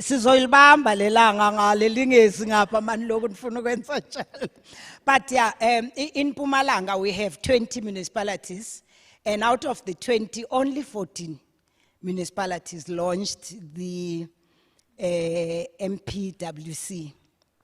Nkulumela Pansi, because I was supposed to applaud that one because I'm from there. We will make a plan. We will make a plan, because they are also, it's also part rural, like, you know, it's not only you, but us as well. We need to reach out to those women by launching this multi-party women caucuses. So getting to Northwest, we must also applaud Northwest. Ba bereka. Batswana ba ga rona kwa ko Northwest. Out of 22 municipalities, all 22 launched. They managed to launch. And let us also applaud them. Thank you. We now gonna get to Mamsintu, Northern Cape. Northern Cape in 31 municipalities, and out of 31 municipalities, only 24 launched a multi-party caucus. You know, when we go for campaigns, even an older woman or old woman, a disabled person and whoever, we try to reach to that person. This must be the same as well. We must reach to each and everyone that is there in the municipalities and say, "Rena le basadi mo, what we need to do." As we say, we empower women. Maybe the percentage, as it was said or mentioned earlier here, it is because some of the women, most of the women are there and we did not reach them. That is why we are here. So we need to up our game. I see there are comments coming in there. I believe somebody will capture the comments and bring them to us, because these women are waiting for us to respond. Now we must be responding, and we need to get to hear the debates, because they will be starting from the chat that is there. Please, members who are out there, send your, I could say, if linearly the opinions or whatever that you want to put on there, so that we can together discuss this and come up with way forward.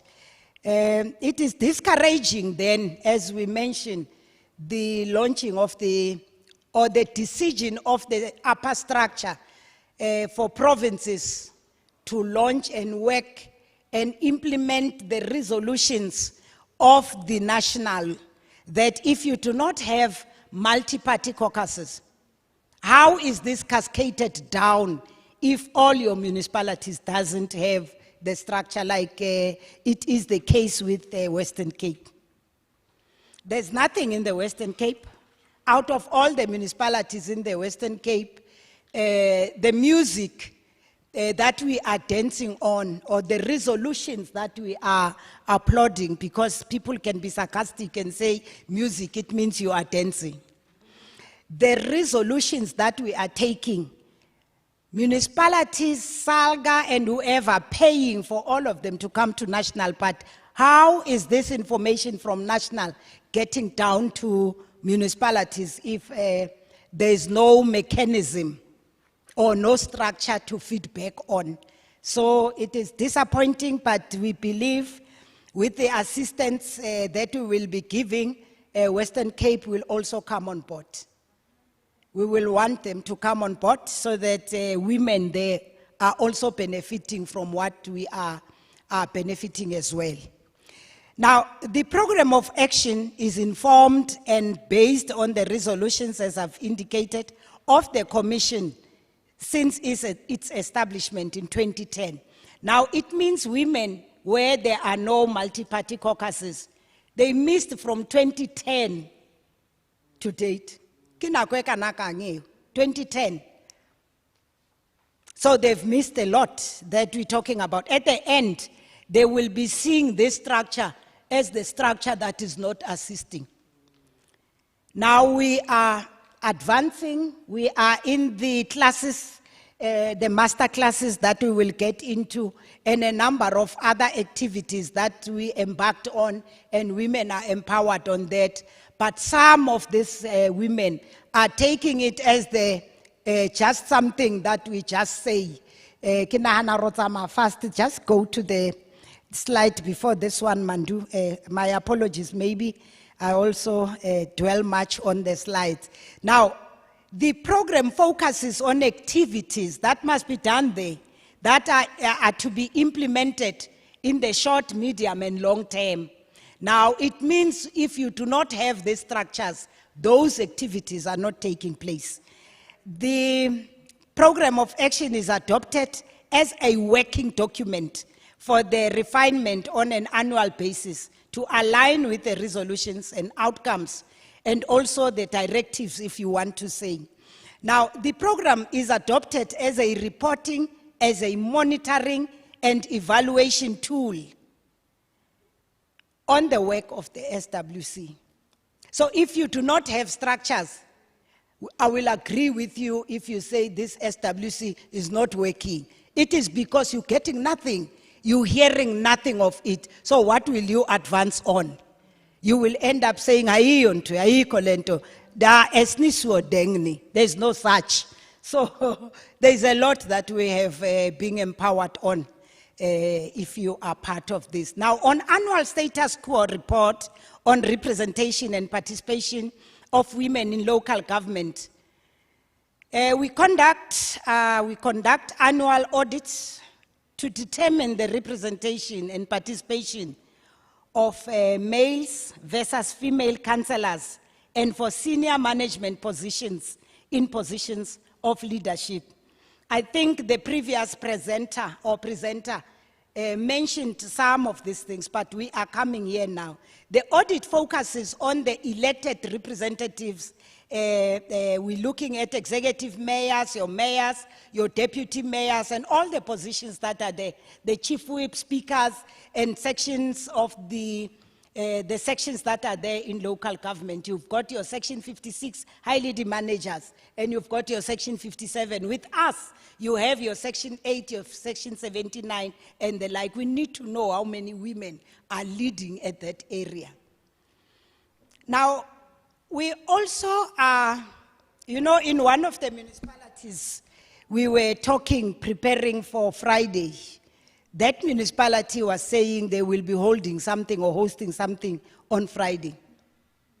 Now, we asked them, or I asked them to say, are we ready to be not in the leadership positions in the next term? Now that we were not employed, but we were elected, should we not be elected in the next term? How are we going to lead life? Balance like nothing happened. How is that going to happen? Now we talked in terms of the economic empowerment on us as women.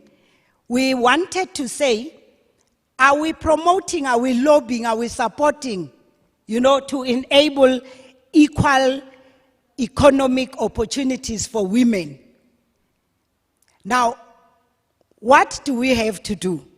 We have to provide support to women in addressing challenges faced when establishing or strengthening and sustaining the enterprises. Maybe not only for those women who are now councillors, but for women in general. Because you must remember, one of the objects of local government is to create opportunities. That is one of the objects of local government. Now, as women, we also are facilitating the processes to improve and accelerate engendered service delivery and economic development in order to eradicate poverty and reduce unemployment, especially amongst women. Now, a facilitator, we were talking about women who were councillors for decades. I don't want to say decades, but for a longer period. They were, especially ward councillors and so, they were dealing with issues of sanitation, green and blue drop. They were dealing with issues of roads and all that. Can't we be trained in knowing how to construct a road, or maybe paving, or even tar on the road, and make sure that out of doing that, we then are looking at tapping into the SCM, who called it supply chain. The issue of 30% and all that. I think, as you said earlier, facilitator, that we need to look at how we empower women so that we sustain in the long run, so that people are not angry when they are no more back to council or libao basa sebeting. We can deal in the homes. We have challenges of blockages. So if we can be trained in terms of plumbing, why don't we go there and be trained? I had a challenge. I had to reroute the pipe at my home.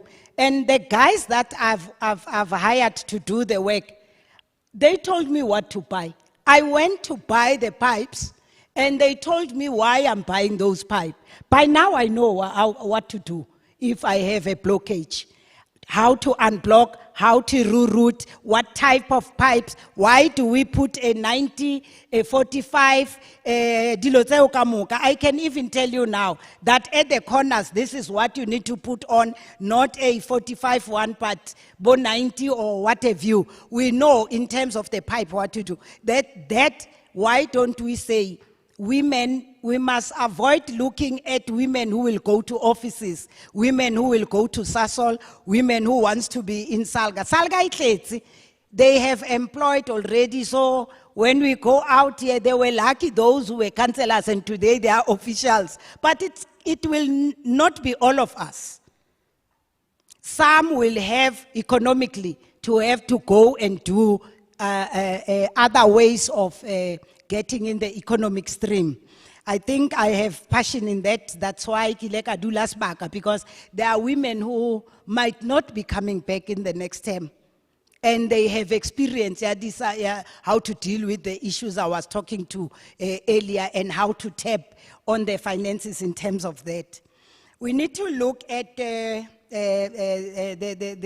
programs and focus areas is that under legislation and policy review and reform, we need the alignment of the local gender agenda to the regional, continental, and global agenda and instruments.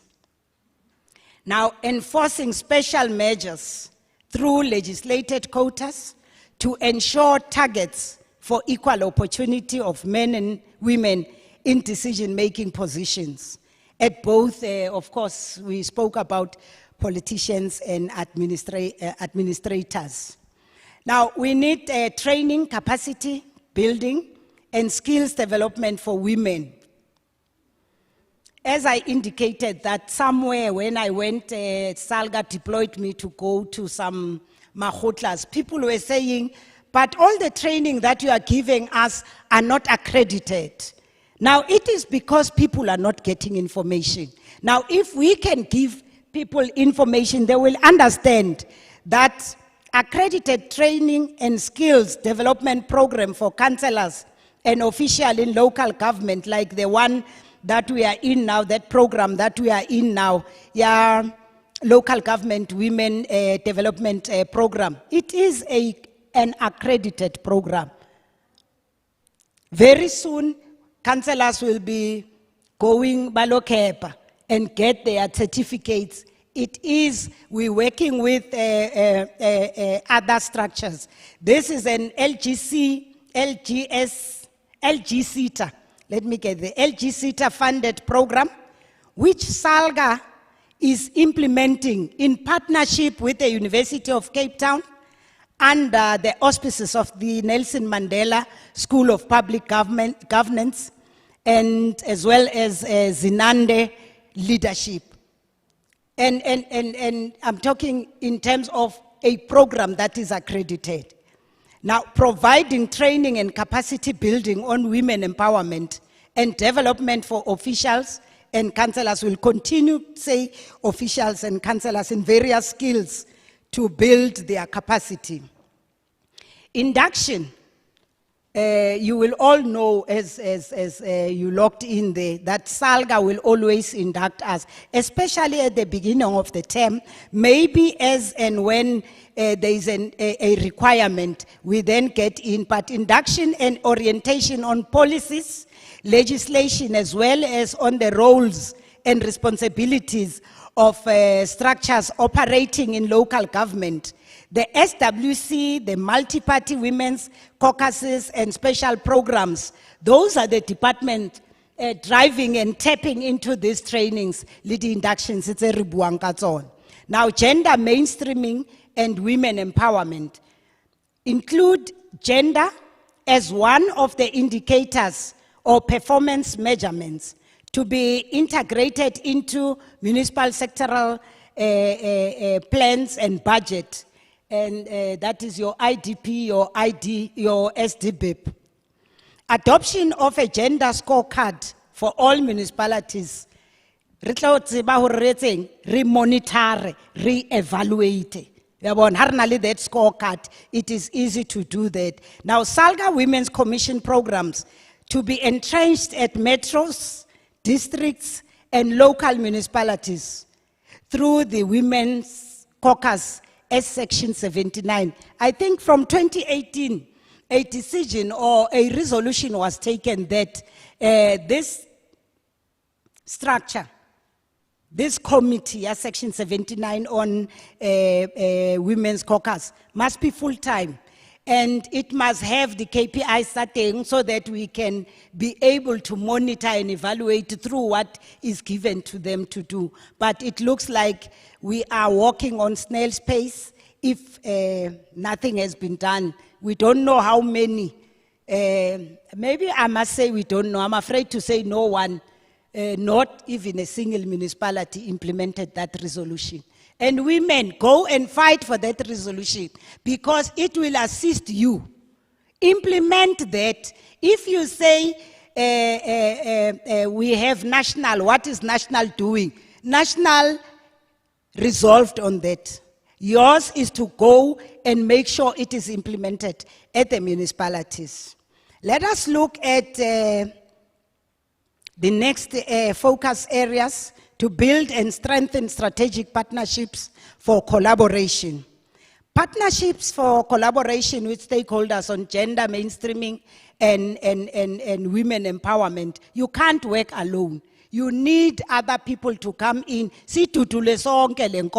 because it is difficult. Alone, so you need to partner with others. Ronache, we've partnered with so many.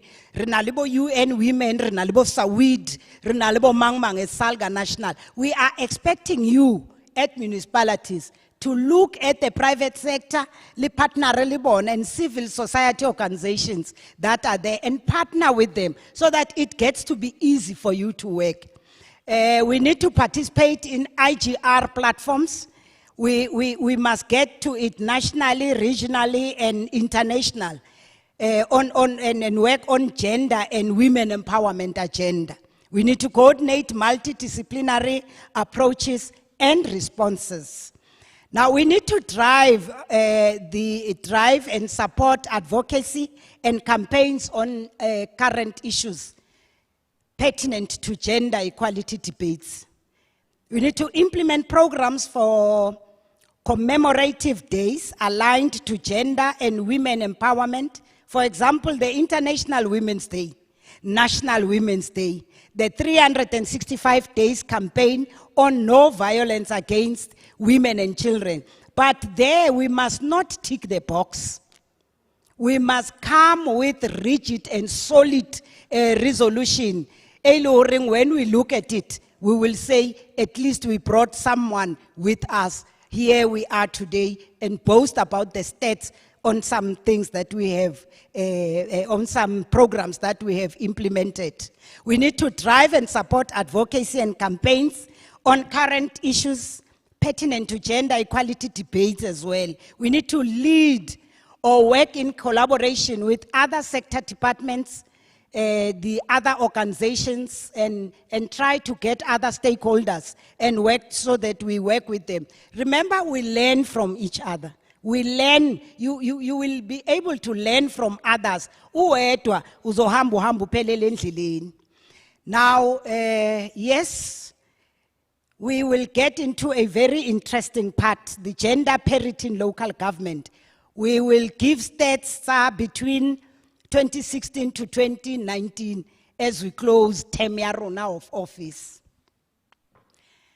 Looking at the gender parity in local government, you have colors there. You have your light gray and dark gray, I can't color blind. You have your mustard, you have your orange there, or brown, or whatever color is there. In the Western Cape, as you look at the work yabo Mebasadi, we are only at 40%. And Tate Ramatlodi was indicating earlier, and the stats here are attesting to what he was talking about. And looking at what is happening at Northwest, the percentage is low. Remember in 2006, as we were cross-crossing the country, we were saying 50%, 50%. Now I think we are in danger. Northwest, we are standing at 41%. Northern Cape, Leona Kiki 41%. Why do we want to stay there? Why don't we fight for the 50%? Because like any other person, we are maintaining. We've got brains. It's our same decisions as males are doing, but in terms of percentages, we are not growing. We're looking at Mpumalanga. That light is disturbing me a bit. We're looking at Mpumalanga, or how far are we now? At Mpumalanga, we are standing at 43%. Where is that 7%? What happened to the 7%? What happens to your song? Ayaduma makosigazi. That song. Ayaduma. Ayongene 50%. Angiyazi on the lyrics. But that ayoduma, aduma nani, if siduma na less than 50%. We've been singing this song, isiziphumile fashionini. Sesicula manje manje, seangathi sesithini, sesiyasho loke sikushoyo. But we were saying 50%, and the way we were doing it, but let the body go with the number. Movement of the body, Councillor Sinti, ingahambi yodwa, ihambe na that number, ye 50%, adume amakhosikazi. Manje amakhosikazi adumela phansi. Makufanele amakhosikazi ngabe adumela phezulu. When you look at Limpopo, you know ki upload Limpopo. First, Limpopo came first into launching their 23.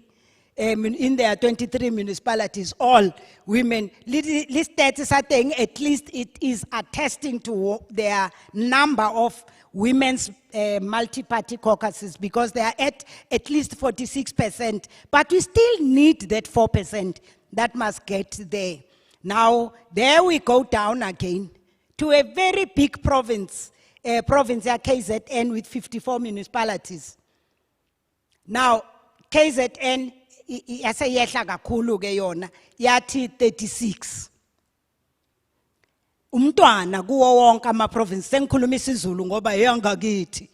Yeah, eyangakithi le. Ithi 36. Mamdoli, have you logged in, my darling? Work on the 36%. We need that 14. Ukuthi ingene ithi 50, so that azoduma kahle amakhosikazi. Look at Gauteng.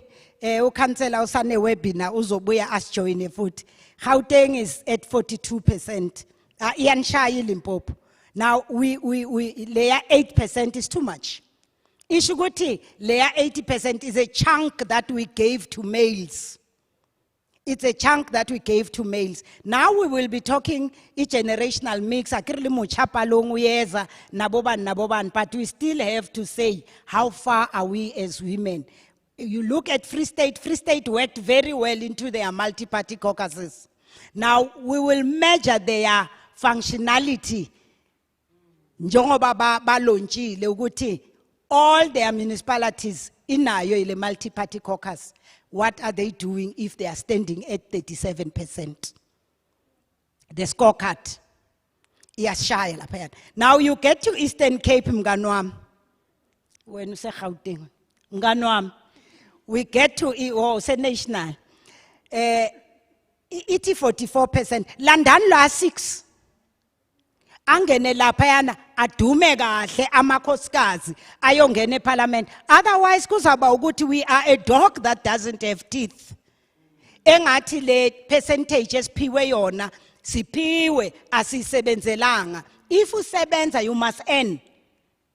Now if we are told, or if kuba nalezi, uyabona, I can keep quiet a bit about ward councillors, because it's the communities that decide. But on the decision making, kuhlalwe etafuleni. Good decide ngale 50-50. Where are we? Masekuhlelwe etafuleni siyeke ihamba ithi 40, ithi 36, ithi 37, ithi kuphi kuphi. If bekwenziwa kuSalga National, besizoyibamba la phezulu. Manje yenziwa la, yenziwa le ematafuleni kuma regions, kuma provinces and everywhere. Ningangishayi. Ihamba njani, indlula njani kulezandla zalabo mama esiba entrusted to sit there. I'm challenging them. I'm challenging them. Ningasibulali. We want to get there. I don't mean Flora. I don't have a problem if I can sit here and stand here being an ordinary councillor, but beduma makhosikazi ezali ngikera the pride while standing here lapho emakhaya as you are locked in mani dropa la manje before nilala nibafonele nithi unational office yasilwisa la ngenenze ngcono lapho siyaduma ithuba lenu ke leli, this is your chance before kuvalwa konke. Decide kahle lapha ematafuleni babuzeni labani babeke lapha ukuthi bani represent ukuthi meno ateng na mawangekho sizawuzama siye kubo ma dentist basiboleke namanye sifake so that we reach 50-50. Now in gender parity in local government, we are still continuing from that 2016-2019. We are looking at the percentage of female councillors.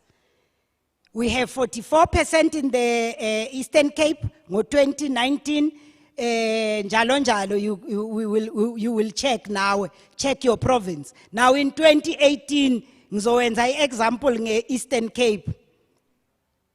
Outing here KZN. Outing here KZN and make an example at KZN to say at KZN 2019, so logo siku 36. Hayibo. Kanti yathandazelwa yini lento la?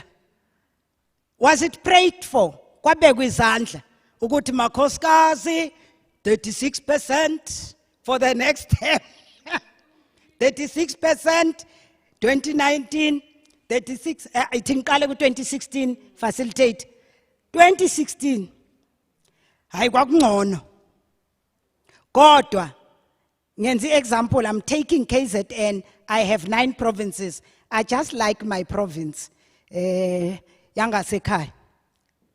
2016 zawuhlala lapho niyezwa 36% bomama 8.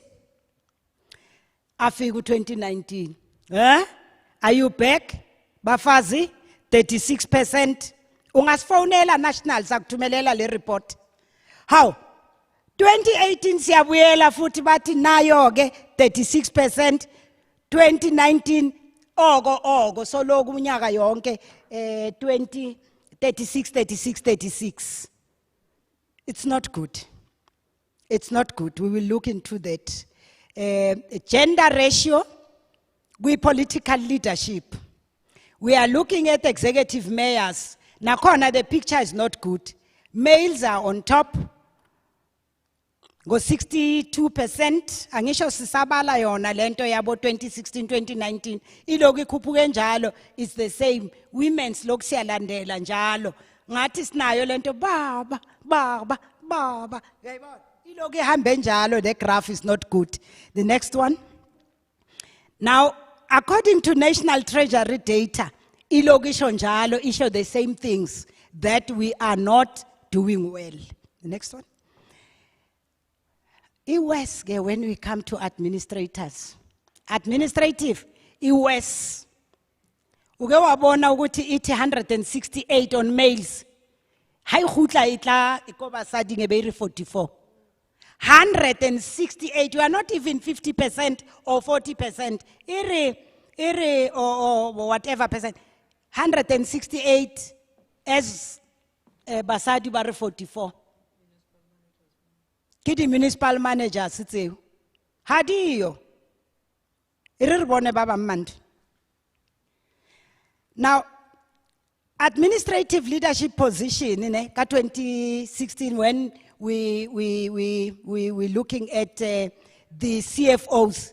Now, the picture is not so good. Lailur, there are a little changes here and there. Males are running at 156, where women are at 60. Impe. It's not good. Now, we're looking at, there were 1,191 Section 56 managers in local government. Akere di manager ratseding it. Wabon. Banna ba tonsa pambil. Oh, no. Here they change because les kahlelelwa yona, yabona. Ngabe lesithombe sitshengisa le nyawo zami ngikahlela. Isikahlelela bese isinika lo 71% because those positions are not so good in terms of wabona. And then amadoda ayaqonseleka ke bese angena T29, but they don't care about this one. Yayibona. Now, come again, the data indicates that 71% ya section 76, 56 managers in municipalities or are males, ne? And I was wrong, it's not makahlelela. Thank you very much, it's not makahlelela, and 29 are females. Ngathi ngadropa le mic ke noma kunjalo. Bese ngijabulile ngithi at least la we have 79. Bese ngijabulile ngithi at least la we have 79. Now limited reporting and also reports not disaggregating data on how projects and programs respond to mainstreaming gender and women into service delivery. The integrated development plans, service delivery and budget implementation plans, both SDP, do not reflect gender responsive planning and budgeting, which is something every woman had, media, social media. We talk about gender responsive budgeting, but in practice, nothing is happening. Lack of or non-implementation of policies and programs that enhance implementation of gender equality and women empowerment. No consequence management and lack of accountability. Anything in terms of performance contracts of leadership. There is no linkages in terms of that. Mainstreaming is still a challenge in municipalities. The network is assigned as special programs and it is not institutionalized. Rakena fela uraiki into is office yaga mayor right bese sithi kulungile. The structures of local government do not yet reflect the 50-50. We've spoken much about the 50-50. Municipalities regarding the establishment of women, that is your caucuses, Guma section 79, as an option in terms of implementation of programs. Just the structure that is there. The coalition municipalities are not working as collective when dealing with the multi-party caucuses. Insufficient resources, especially the budget to execute the program of action, resulting in a non-achievement of the interventions. The SWC was elevated to an ex-officio status in both provincial and national executive committees since 2016. I will leave the rest. Recognition of the SWC as the gender machinery for local government and participation in intergovernmental relations platform. Whole National Council of Provinces, and parliament, legal legislature, and at provincial level. We are getting there, but I can see what's along when we get there.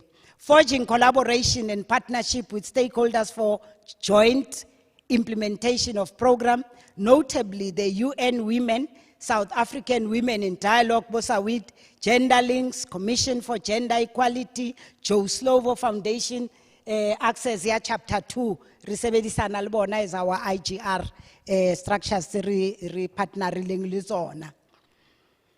Now, re shebile bo kingikongo ya banna le basadi hore ibe re achievile re fihlile mo re tshwanetseng re fihle teng na. La ibona taba eo. So o ka ra holoke hantle. Re batla kingikongo ye. Ako ikhutisetse man. Re eme mola re intle man. It is scale mawugibelile ngapha iweight yakho noma ngabe awudiet ifane neyalo wangapha singabi slim ngathi asidle plate linye kanti sidle plate linye malibongwe Igama lamakhosikazi. Thank you so much to our SWC chairperson, Councillor Boltman. And the reflection there, as you have seen, honorable councillors and all participants in the program reflect a failure in the local government sphere to meet the SDG goals on gender equality, and a failure in terms of meeting our own resolutions as taken in the previous mahotlas of the SWC since its establishment, and generally a failure of women to uphold women leaders and support women into leadership positions.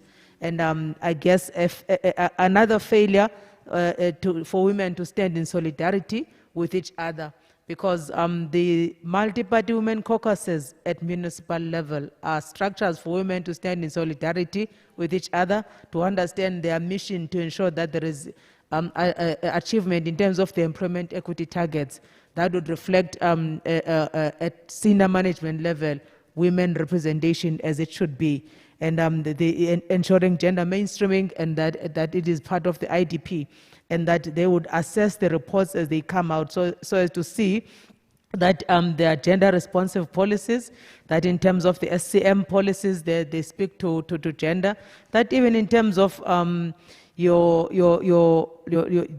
activism of women at that level, and assessing service delivery for the protection of women, as the Deputy President has indicated, that no street lights means a danger for women. No water from the taps means a danger for women. So how do we assess? Those are the structures that help us to assess. And then they feed into the district SWC, the province SWC, and then the national, and report in terms of the programs of women, so that we get interventions where they are needed. Thank you very much. Hold your questions, and I hope that the comments are coming there. We'll now give over again to critique and reflect on what is happening again countrywide in terms of the local government sector, and to also confirm what has already been presented. We call upon Ms. Naledi Masipa from Gender Links, and she's going to be presenting strategies to achieving gender equality and gender mainstreaming in local government. They are a strategic ally of the SWC in terms of capacity building for women and in ensuring that there is gender mainstreaming. And there is no municipality across the country that can say Gender Links has not been there to support the structures of women, both SPU as well as multi-party women caucuses, to mainstream, in fact, to understand what gender mainstreaming is, and to assess if gender mainstreaming is actually implemented in the municipality. Over to you, Ms. Masipa. Okay. Is it audible? Just speak. It's activated by the voice. Okay. Good afternoon, everybody. And then I would like to take this opportunity to thank Salga for organizing this crucial event that really needs our thoughts in terms of implementing the issues of gender equality. I would like to greet everyone, our leadership from different fraternities, and then our guests, and then maybe by saying, let me observe protocol. And then, yes, I've been listening, and it is very painful in the sense that we seem to be struggling to get the 50%. And then to me, 40, it's really disturbing. So we still have much to do in terms of reaching our 50. But I always ask myself, where do we go wrong? Because we are forming as women the most percentage in the population, and we are influencers in our different arenas, starting at local level where we are having our societies. Who is starting those societies in terms of supporting each other? They are women. So why do we have to struggle to reach a 50%? To me, it's not that much. But 50% is not that much. It's a passing mark for our kids. So, and they are reaching it. They are passing in with that 50%. So what are we doing as their mothers? Do we really have to witness to them that we are failing? No, we have to do something. We have to do something. We have been talking about gender mainstreaming since I got into these departments, into these municipalities. I really don't know what to say anymore about gender mainstreaming because we say same thing all the time. So I was thinking, gender equality is a basic human right and a key development catalyst. We cannot do anything beyond that. If we can realize that to be equal, and they even say we are equal in front of the law, we are in front of God, but we don't strive to be equal. What's wrong with us? So when in my introduction, I just said, it is essential development that in gender equality, so that as we look at it, it can also help to accelerate sustainable development. But it seems we don't know. The other issue that I'm a little bit better about it, I can see women are striving to be there in terms of leadership positions. If we can just take back where our women were just seated, they couldn't even try to apply. But we can see now, they are trying. They are trying to get there in terms of participating in leadership positions. To me, let me just say it's a plus. Everyone has the right to take part in the government of his or her country. It's a right. We need to take part in our own government because we are part of government. We are also a government. So we shouldn't just sit back and say, "Kechabona lady, they will do it." No.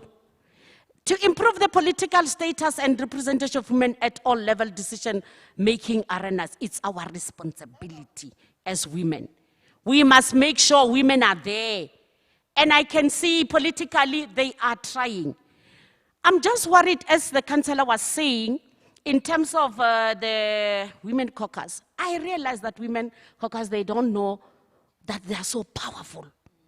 They can influence whatever.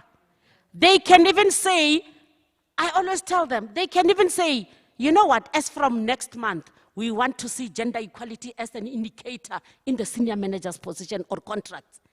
I always tell them, you are powerful. Yours is just to go through the policies and see, so that you don't step ways you are not supposed to step. Because the policies are there. It's just that they lack implementation. Another point, however, they now confidently stand for elective position. I mean the women, eh? They are there because they say, I'm available. You know, I was impressed when our own Mr. Mbinkadimeng, because I always say, when you are a politician, you say, I'm available. I'm available. So if they can avail themselves in a huge number, we will get there. Because some will say, I'm not yet ready. And they are drawing the number back. Let us all say, I'm available, we'll see. Kopile man. Let us avail ourselves, especially politically. You know, in terms of administratively, yes, you need to have, you know, certain qualifications, certain requirements, but that also says a lot to us that we need to read. We need to develop ourselves so that we can reach there. I had someone once saying to me, "Hey, Naledi Nena, I'll never apply for corporate senior manager post. Those people can't rest. But I want my peace." I was like, then we are having a problem. Because if you are sitting there and you want to have your peace while other women are struggling there, then it's a problem. Can we go to the next slide? I'm sure we all know what gender mainstreaming is. I always describe gender mainstreaming as like a big river, a long river, where you find that long river that is having water, there are smaller rivers that are happening as the river is flowing. This is how I can describe gender mainstreaming. It's something that is there, but it needs supports, you know, from other issues in terms of technically so.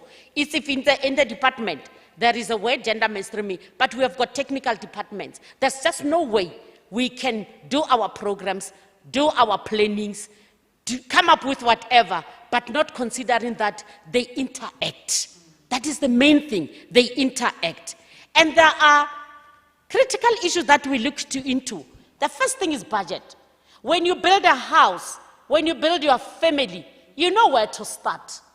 You cannot build a house without putting a budget. You need to put a budget to say, for these 5 years, I've been saving. It means in these 20 years, we have been learning. Now is the time to start building our house. Now is the time that we need to be there as women to reach our 50%. The other thing is, we need to align our policies in gender mainstreaming and gender equality. We need to come up with that, what is it, employment equity plan, where we see where we are in terms of baseline, where women are, and then strive to make sure that the policies that we come up with are in line with that employment equity plan that we'll be coming up with. The programs and the projects, and of course the people.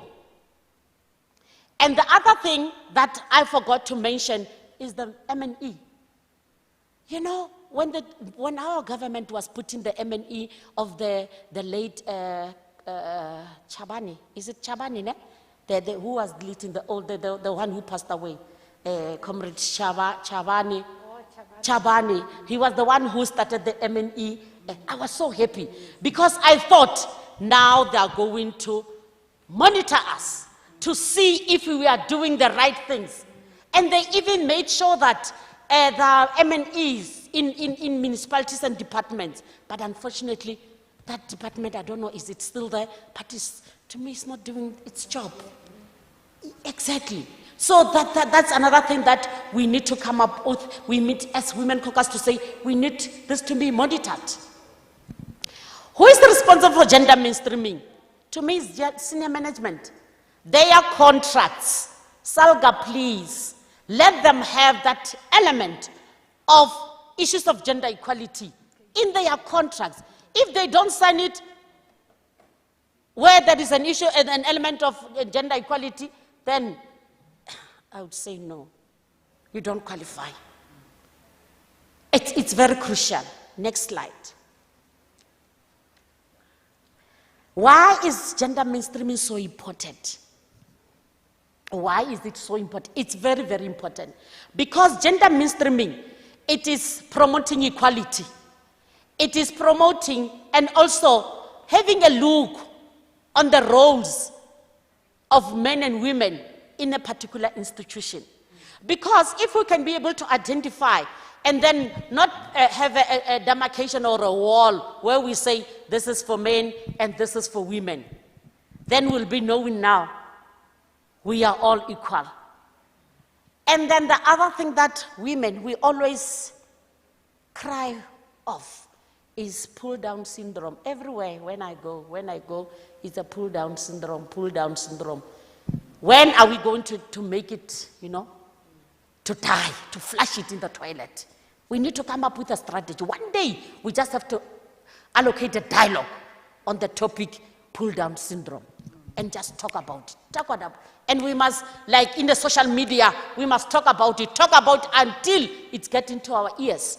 It's getting to our system so that we say, no, we want them there and we vanish this pull-down syndrome. And then the mainstreaming of gender, it defines gender equality objectives, designing a strategic plan, setting policy and priorities so that they can measure the potential impact. We all have potential. We are made in the image of God. And God cannot just put his people there without talents. You know, when I always tell people that when a child is born, the fist is like this. To me, these are talents that are in his or her fist. Immediately as that particular child grows, then the hands are starting to, roll. It means now we can now start looking what talent is in this child. Because now he shows that talent. So no one is born without a talent. Us is just to implement. And gender mainstreaming will help us, will support us structurally and systematically to implement those talents. Can we go to the next? There's no way you can come up with gender mainstreaming without self-assessment. Self-assessment is situational analysis. We need to check how are we as municipalities. Then, what is the vision we have for our own municipalities? We check the equity, we check the equality. Mind you, there's difference between the two. The equity is just a number. And this is what is happening in most of the cases. When we are 50, we say we are fine. No, we are not yet fine. Where is that equality in terms of servicing, in terms of service delivery? We need to see that element happening to us. Why is it important for self-assessment? A sound knowledge base, so we know our baseline. It's very important because you cannot move without knowing where you are, where you're going. You need to start there. And it defines gender equality objectives, as I said in the previous slide. And also, it is equally important to understand the human and financial resources required. What the requirements of men and women are not the same and will never be the same. So when we plan as municipality, we must take that into consideration. You know, I still remember when I was in the Department of Public Works, after coming back from Canada, because, you know, Canada is a very good kind of a country that are doing well in terms of gender mainstreaming. What I liked most when I came back, I wish I was a minister of whatever or a president. I like the fact in each province, they have what they call disability center. And a disability center, this is where they put all their, what is the chair that, wheelchairs, the braille, whatever. If you have a meeting from my respective department, I write a proposal to disability tender that this is the program for the people that will be coming to my meeting, because some can't talk, some can't.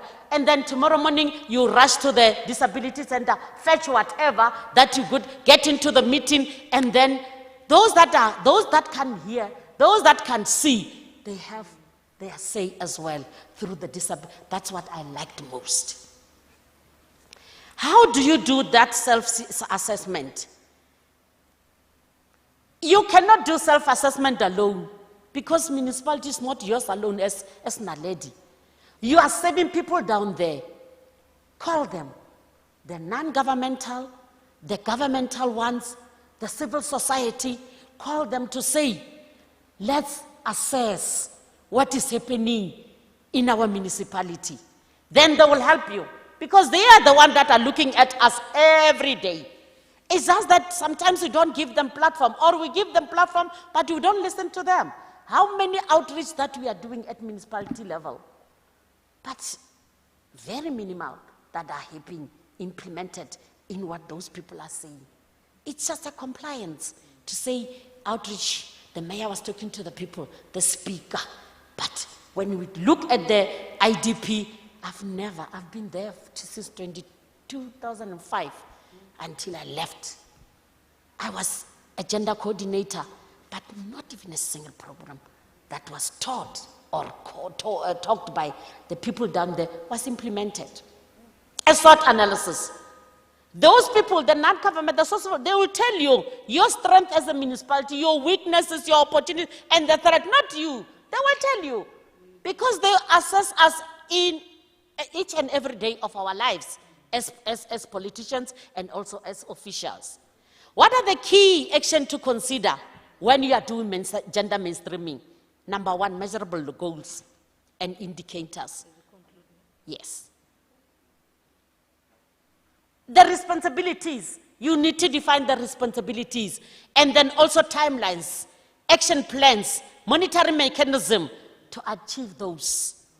Ensure that the strategic plan is endorsed by leadership, the council in our local municipalities.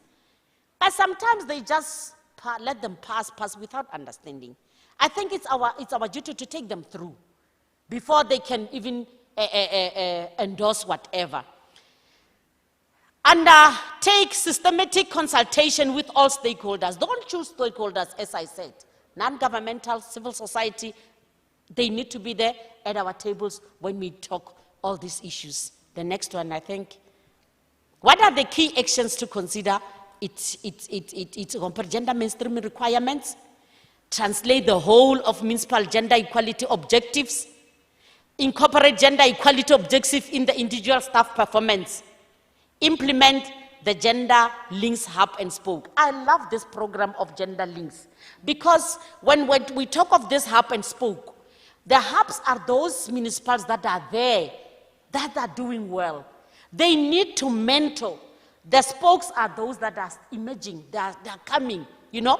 As you were allocating the statistics in terms of functionality of the women caucuses, there should be a benchmarking of some sort for those that are lagging behind. This is the hub and spoke of the model that Gender Links is leading. Let's go to the next slide. What are the pitfalls to avoid when you're doing gender mainstreaming? Make sure the objectives that are not directly linked to the gender equality priorities are not there. The objectives that are unrealistic and vague, look at them. They shouldn't be. Focus only on output results. This is what we were saying. When we say gender mainstreaming is event-based, the Women's Day, the International Women's Day, we are doing so well on that. You can't even miss. They can even suspend you if you didn't do the Women's Month. Because they're taking it as the, you know, and we're doing so much. But we're looking at these things, to me, they are petty things. Yes, we need to commemorate, but let's start in mainstreaming first. Insufficient, the other thing, copy other municipalities' issues. We are not the same. The needs of municipality A are not the needs of municipality B. But we just copy, without analyzing our own needs as a certain municipality. Insufficient involvement of diverse stakeholders in the development and in dissemination of the strategy. We need to include everyone. We know, you know, South Africa is very good that it's a diverse country.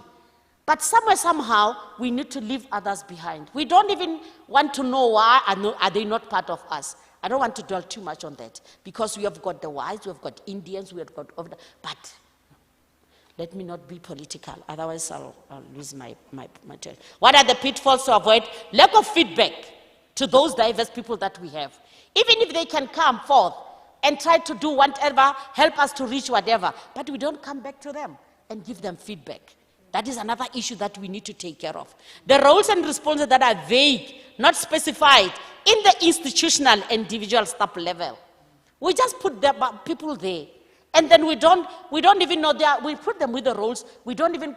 I was saying, because we are having the Sunrise campaign training, we were training other gender focal points so that they can roll out the Sunrise. Sunrise is when we are leading in terms of entrepreneurship skills for the survivors of gender-based violence. That's what the other program that we are doing in Gender Links. So I was telling people to say, I feel so bad when we put our counselors there as government, but we don't even take them through a mere basic counseling skills. They are dealing with people on daily basis. We give them responsibilities. I don't see you taking them along. I don't see you guys mentoring them. Public speaking. Those are mere things, but we just do them like this, but we want them to deliver there. You know, they're striving, you know, they're kicking themselves out, those people. And then after a year, you find that the first year, you find that the second year, you'll see them, because women can learn very quick. But I think it should be a system that when they come in, the first thing, basic counsel skills, because they're dealing with problems down there. That's what I think. Raw accountability mechanism that are missing. The municipal gender equality, I'm going to say something. The municipal gender equality, okay. The municipal gender equality strategic plan, which is not mirrored in a gender lens. We don't look them at the spaces of gender lens. That is another problem that we need to look into. I think We still have much to do. Thank you so much. Wow, this session was a bit overloaded by information, and we did very badly on time. But thank you very much, my dear presenters, for that.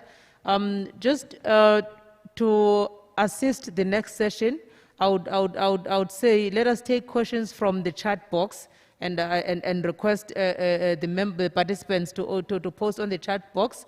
And then maybe if we are able to improve on time, we can then bring in some of the questions as we conclude the session at the end of the day. So that we quickly take a comfort break and break for lunch now. Thank you very much. Apologies to those that were waiting to start 15 minutes before this session, before now. May we then just allow a 30 minutes period of 30 minutes, we'll cut down our lunch on this side for 30 minutes, and then let's take a 30 minutes comfort break. And that means that we should be back here by exactly 25 to 3. That means at least by past we should be wrapping up our lunch and starting to come back and reconnect again. Thank you very much.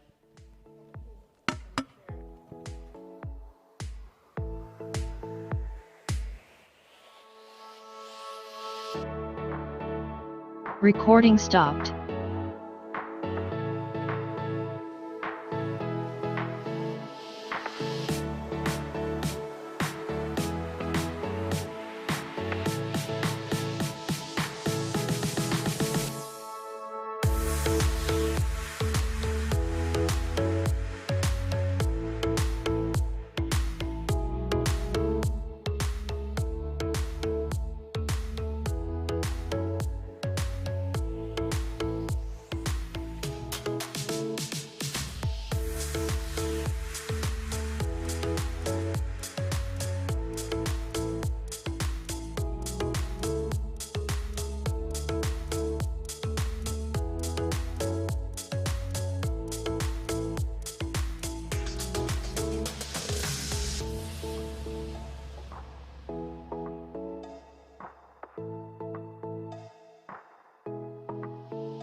a producer.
Welcome back. Recording in progress. Good day. Good day, everyone here.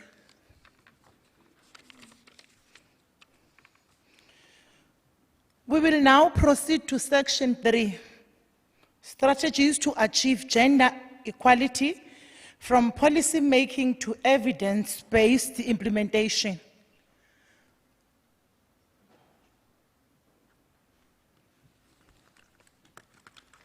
Our presenters here, I'm sure they are logged in. We will be having 3 speakers for this session. The first speaker being Professor Trevor Folwa. Professor was a commissioner is a commissioner at the Financial and Fiscal Commission from 1st April 2019 to 31st March 2024.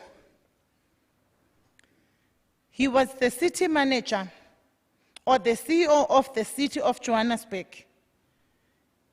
He was the research officer, the lecturer at Wits University of Engineering, a member of National Local Government Negotiating Forum, and the member of Technical Committee of CODESA to demarcate the provincial boundaries.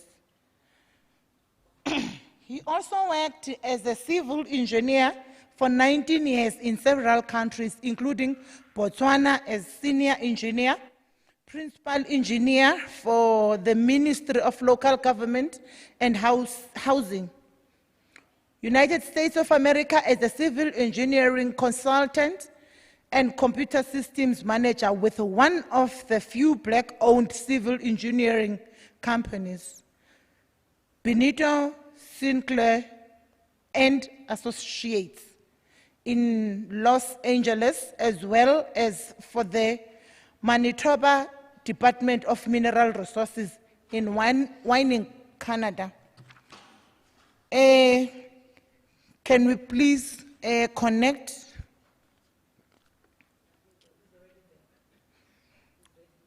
Okay, Professor Trevor, now is your time.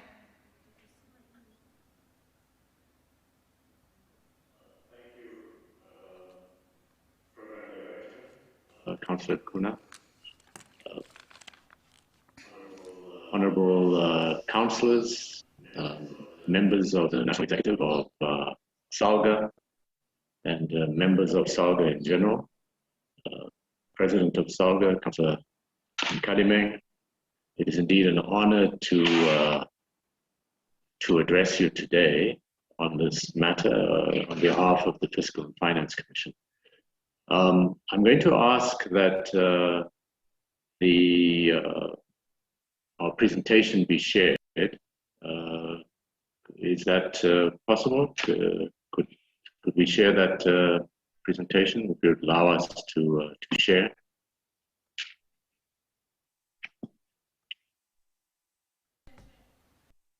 Chen, if you could arrange that on Monday. Please share. I'll start talking while we're in the process of sharing. I'll talk a bit about the Fiscal and Finance Commission. The FFC is an independent, permanent statutory institution established in terms of the Constitution, and it functions in terms of the Fiscal and Finance Commission Act.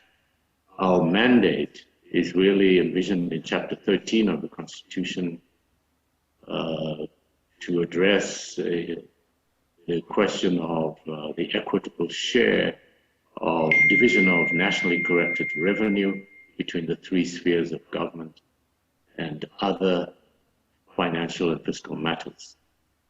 The legislative provisions or executive decisions that affect either provincial or local government, the FFC must be consulted, and we address those issues. Let me then talk about gender responsive budgeting. What is gender responsive budgeting? It is ensuring that there is gender equality, which is a fundamental human right, and it is ensuring that we achieve our Sustainable Development Goals 2030, the AU Agenda 2063, SADC protocols, and which South Africa has ratified and reaffirmed in the NDP and the Employment Equity Act, amongst others.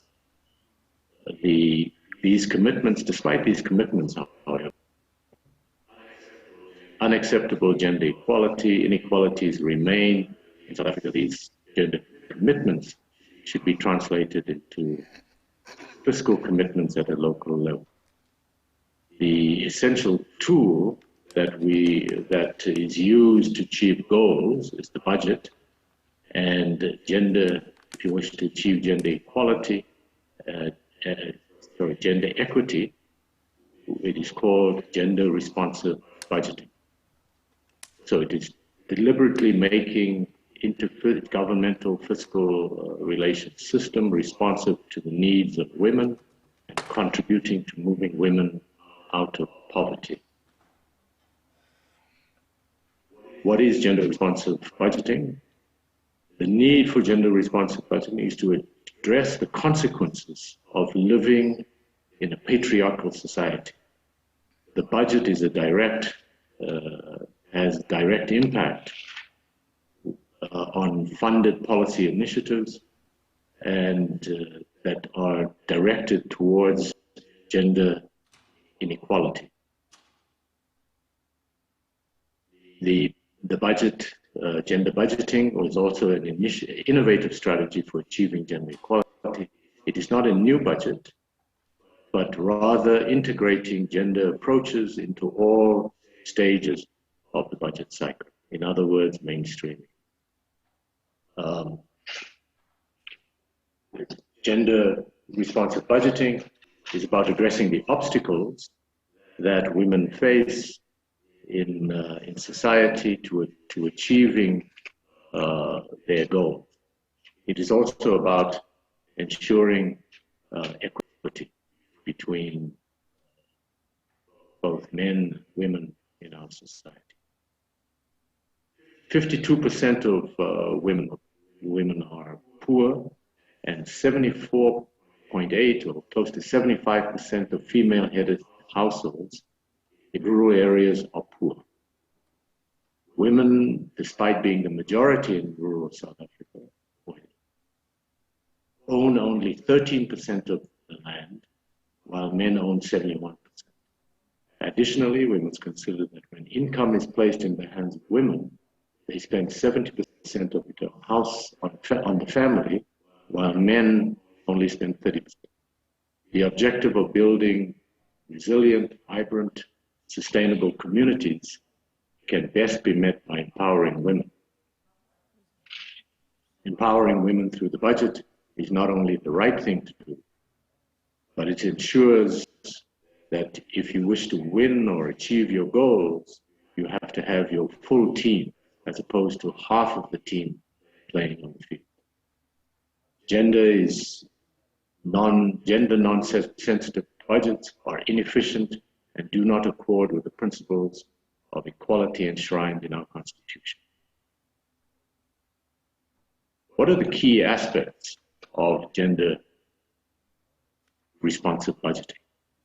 It is ensuring that our planning tools, such as the IDP, have gender diagnosis based on gender disaggregated data, meaning that you would look at the different ways that women are affected in society and allocate it, detail that in a fashion that allows you to plan adequately to resolve those challenges. Budget circulars give guidelines at what budgets must contain, and gender issues should be addressed, and requires that budgets must be responsible. However, the budget process should also ensure that the principles and assumptions and resource allocations have in the process that women are consulted and enabled to contribute to ensuring that the budget is gender sensitive.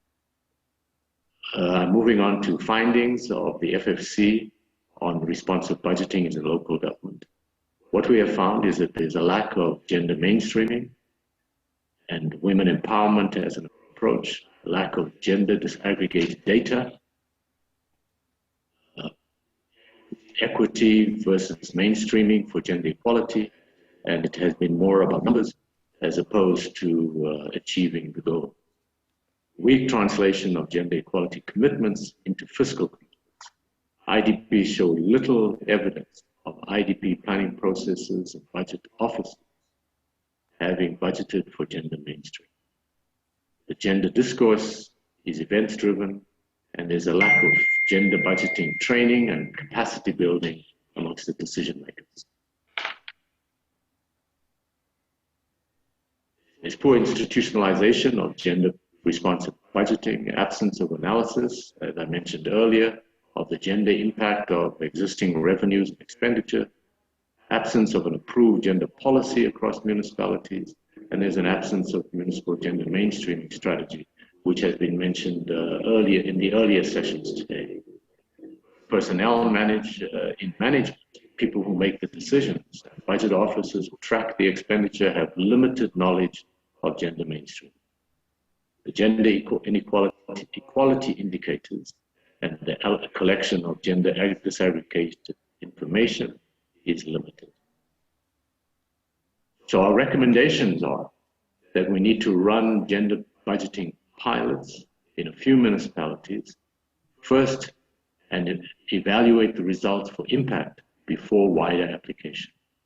But we must ensure that municipal integrated development plans institutionalize gender planning by sector.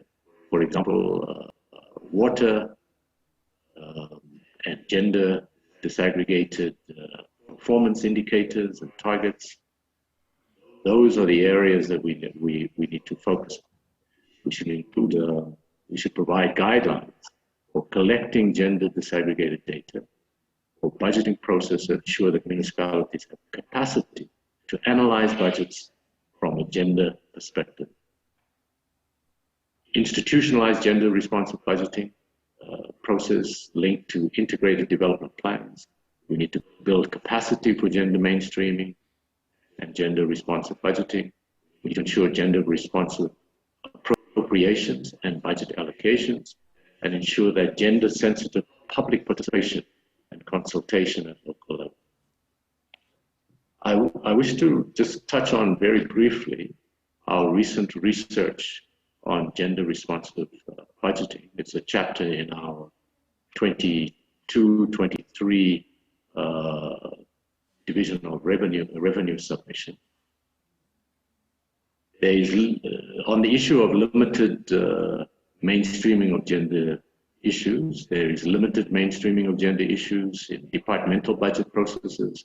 The main reason is that departments lack gender disaggregated data and information to enable implementation of gender responsive planning, followed by budgeting, monitoring, evaluation, auditing. There's a lack of gender disaggregated data that hinders effective translation of gender commitments into budgetary allocation.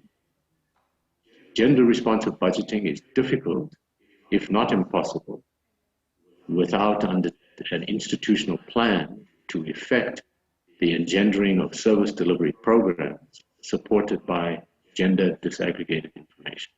So the key is getting the right information to achieve these goals.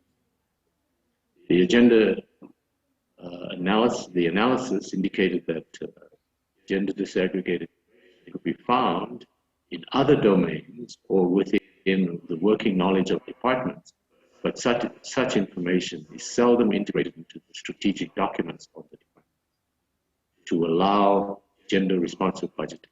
For instance, Statistics South Africa and the Commission for Gender Equality generate reports with gender disaggregated data, which could be helpful to various departments, but the systems are not sufficiently mature to integrate such data.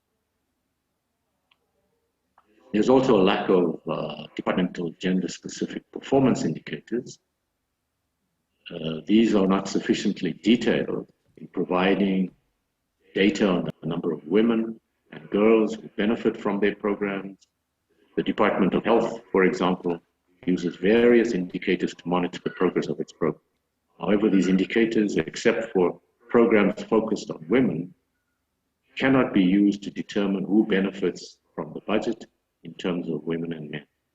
Similarly, the programs in the Department of Education, Basic Education, annual reports, and annual performance plans have defined indicators with set targets, but such indicators are not disaggregated to enable the determination of beneficiaries of these services and facilities in terms of gender.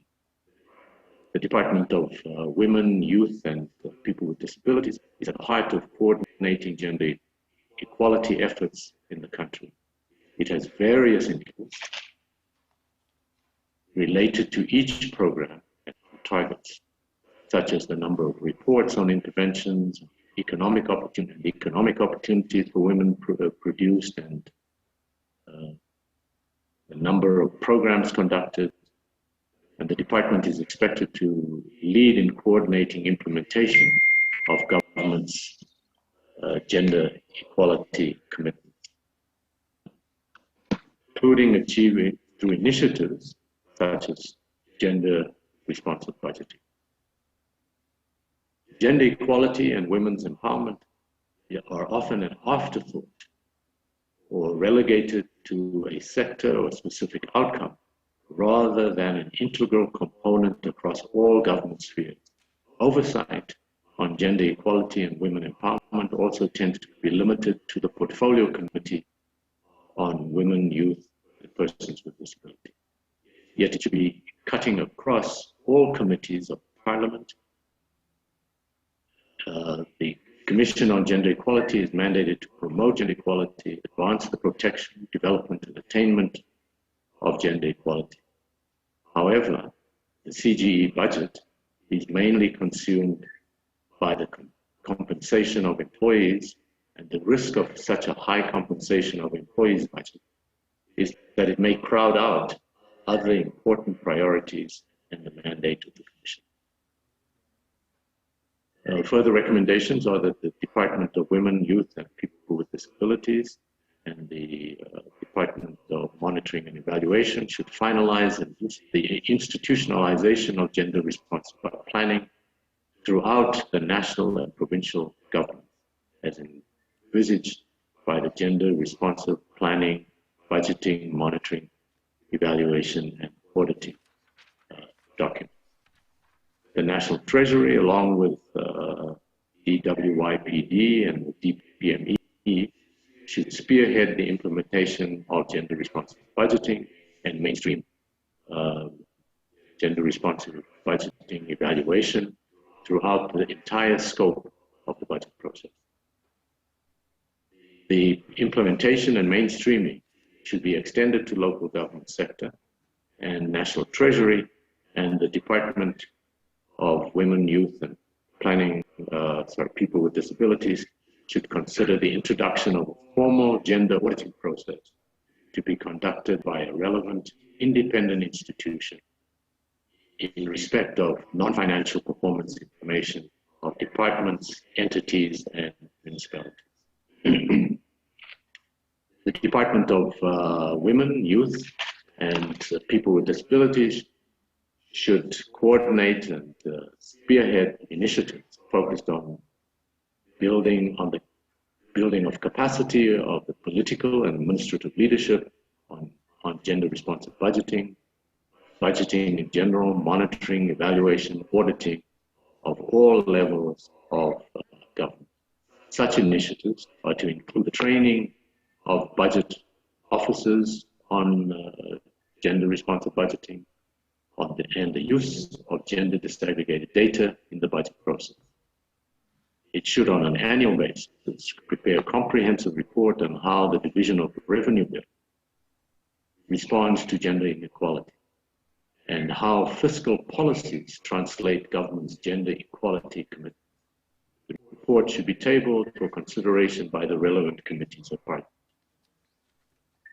The department, together with Stats SA, should provide explicit guidelines for collecting and integrating gender disaggregated data so as to ensure the visibility of girls and women in the program, government program execution, and in the budgeting process within government.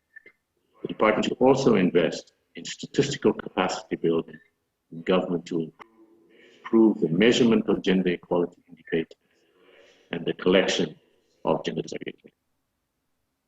With that, I'd conclude our presentation, and we thank you. The Commission thanks you for the opportunity to talk to you about this very important issue. Thank you very much.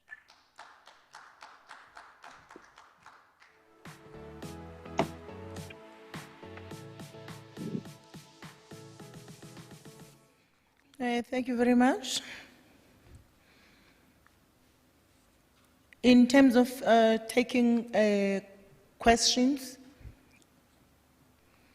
comments, and discussions, I think we will follow the same fashion that has been presented by Unozi in the first, in session 2 presentation.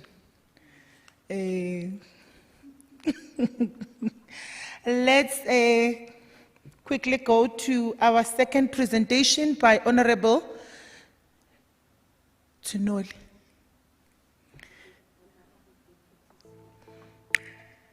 Honorable Deputy Speaker of National Assembly. He is currently a member of the Central Committee of the South African Communist Party, SACP. Mr. Tsunoli served as the Deputy Minister of Rural Development and Land Reform from October, and then from October 2011. And then as the Minister of Cooperative Governance and Traditional Affairs from July 2013 until May 2014 elections. From 1999 to 2004, he served as a member of Executive Council responsible for local government and housing in the Free State Province government. Mr. Tsunoli has a long history of political activism in communities, youth, and civic organizations. He also served as the chairperson of the Kenya African Institute for Community-Driven Development from 2001 to 2009.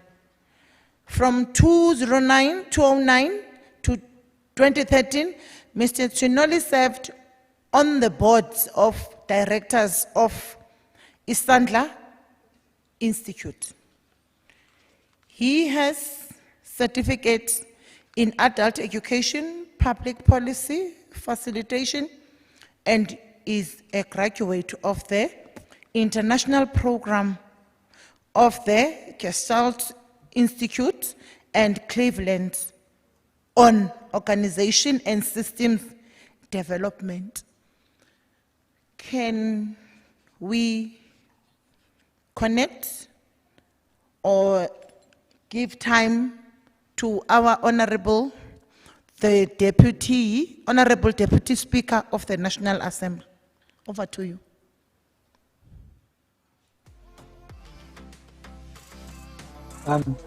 Comrade, Madam Director of Programs, can you hear me okay? Yes, yes, Honorable. Hello? Okay. Program Director, my apologies. My name is Martin Dolney. I'm a Director of the Joe Slovo Foundation. I bring you sincere apologies from the Deputy Speaker of the National Assembly, Comrade Lekisa. He wanted to give this intro today, and I also offer my apologies as well because I am nothing like in the same league as the Speaker, as the Comrade Lekisa.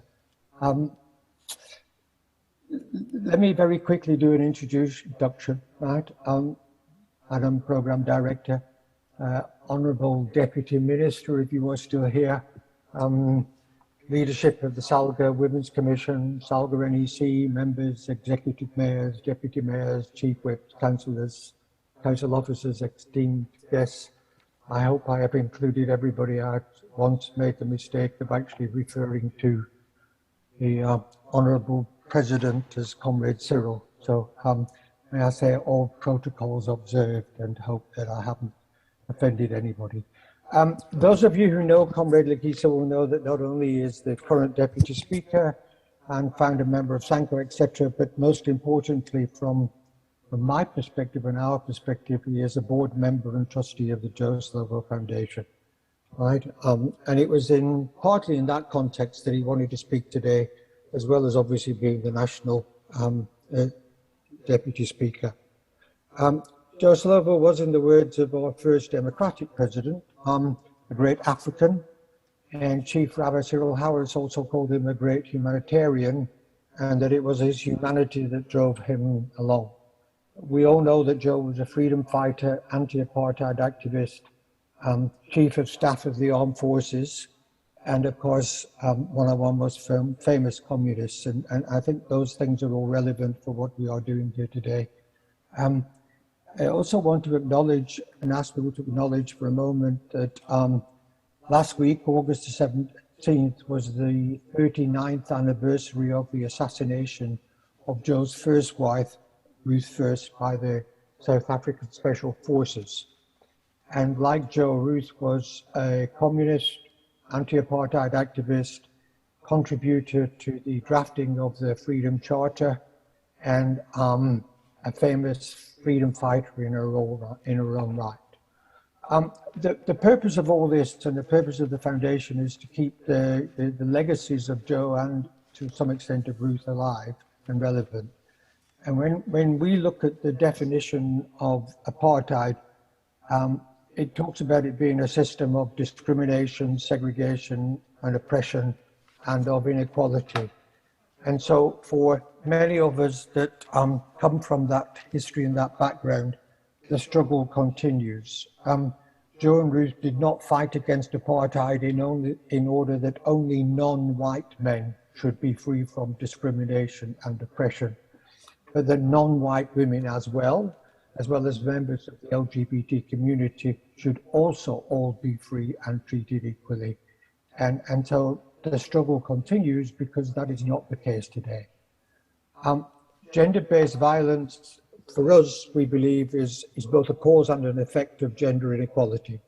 And we cannot end gender-based violence without ending gender inequality. We say that you only have to look at the social democratic states such as Scandinavian countries, where you see that the more equal the society, the closer the gender pay gap, for example, then the lower the GBV rates. What we're about today is actually introducing or making an announcement with regards to what's called the White Ribbon 100-Day Community Challenge. The Joe Slovo Foundation is the power behind the White Ribbon campaign in South Africa, which works towards advancing gender equality and eliminating gender-based violence in all its forms. And it's the 100-Day Community Challenge we wish to speak to you about. And I want to invite you to participate in, right? Which I'm going to hand over to my colleague from iResults, Salary Unbound, in just a moment. But firstly, I have 3 quick points, if I can. First of all, I ask all delegates and comrades, please to have a little compassion for those males in the municipalities who are still stuck in the old, outdated ways of doing things, right? Their beliefs, values, and attitudes, such as that real men don't cry, that violence is acceptable, that to spoil the rod and spare the child. Such men and boys who were brought up to think this way were brought up to think this way by teachers, friends, fathers, and even mothers and sisters. But the numbers are that such men and boys who are brought up in this way are more likely to commit suicide, are 3 times more likely to commit suicide than women are. They're twice as likely to have a heart attack, more likely to be, the stats say, the insurance companies say they're more likely to be involved in traffic accidents, And curiously, if you look at America recently, they're also 3 times more likely to be diagnosed with COVID-19. So what we say is that we need to, as men and boys in the municipalities, leaders, male mayors, councillors and leaders, we have a duty to teach our men and boys that there is a better way, if only for our own health, not also for the health and wealth of our female companions. Secondly, and this relates very much to what we're about to talk about, sometimes when I sit on panels with deputy ministers on GBV, some delegates say that we can't do anything about GBV without money. And our response is that we did quite a lot without money to bring down the apartheid regime. Most of our leadership was locked up in Robben Island. People like Joe were exiled. People like Oliver and Amber Tando worked in the NHS, right? And so we achieved quite a lot against apartheid without any money. And there is a lot we can do. Finally, and I come back to Joe and to Ruth. Joe was the Chief of Staff of the Armed Forces. And there is quite a lot of stories that you'll find from old comrades who talk about the fact that Ruth first used to chastise him quite a lot for not actually taking enough action on the ground, not blowing up enough Saxelbergs and things like that, right? And she was somebody who believed in taking action. So for her, it was not so much talking the language of we must do or we need to do, but the language of no, we actually are going to do something. So I want to hand over now to Ms. van der Walt to introduce the White Ribbon Community's 100-day challenge. And I'd particularly like you to pay attention closely. She's going to challenge you to join SALGA and the Joe Slovo Foundation in your communities in actions that we believe will make a marked improvement in advancing gender equality and gender-based violence and abuse within 100 days, right? And the first workshop to start this process is actually. So, if I may, thank you for your indulgence, and I'd like to pass over to Orion van der Walt, please. Thank you. Thank you very much, Martin. And thank you, all the honourable, and I'm not so familiar with protocol, so I hope you will accept Martin's thank you. He followed the protocol. We are very happy to be here with the invitation today to join a challenge that we want to do around the White Ribbon campaign, and which will deliver real results in our community. And why do we need a challenge? So, as you heard today in the earlier speeches, we clearly need to accelerate gender equality. And we also want to reduce gender-based violence and femicide, which is the aim of the National Strategic Plan. And working with SALGA and municipalities and the Joe Slovo Foundation, we hope that we can, through this 100-day challenge, show real results in the communities. We also want to deliver on the goals. We just heard Trevor spoke about the targets. We heard earlier that people spoke about we're not achieving the goals we set out. So with this invitation, we hope to assist with a process that can help us deliver results. And I'll share with you some of that example. But the most important, we want to build real capacity. So with this White Ribbon 100-day challenge, we also want to train or put people on a learning journey from the municipalities where they will be able to learn how to do this on their own in the future. So why do we need a challenge? And I want to share with you 2 examples. I just want to and my screen is visible now, apologies. So I hope you've been reading while I got my act together. If this is familiar to you. I hope everybody had a chance to read. Is this circumstances familiar for you? So the guy is saying, you want to put your 2 cents of worth in before or after I tell you what we're going to do. So luckily, I can see in all the comics, sorry, Martin, it's men. So maybe a woman would have had a different conversation. But I think if we confess to ourselves, we've been experiencing this, and we may have even sometimes done this. And clearly there's obstacles in the way of us to actually deliver results. And that may be some of the answers why we are not seeing, in the statistics we saw today, we are not seeing the results or the impact we are hoping to see. So I want to share with you a situation or various situations where these obstacles didn't prevent teams, local teams, to actually deliver results. And I've got with me here today Nadimata. He's actually the guru of the 100-day challenges. He's been doing it for over 30 years, almost said 300, over 30 years. And the last few years, we've been working together. And in all these countries, we have done this 100-day challenges. And we are so excited to bring it to Salga in conjunction with Joe Slovo Foundation. I'm going to share 3 examples. This is an example from Sierra Leone, where the team set themselves a goal to increase the visitors that come to the voluntary counseling and testing clinic. This was to help the government implement the HIV strategy. The team set themselves a goal to double the number of people visiting the center in Freetown. And you can see the result this team achieved. And this was verified, 15,700 visitors in 100 days, results impact created by a local team.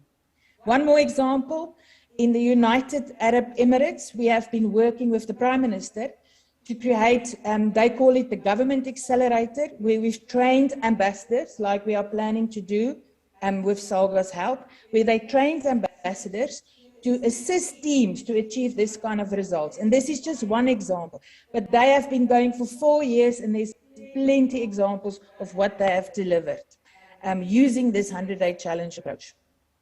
One more local, and I'm going to expand a little bit more about this one that finished recently.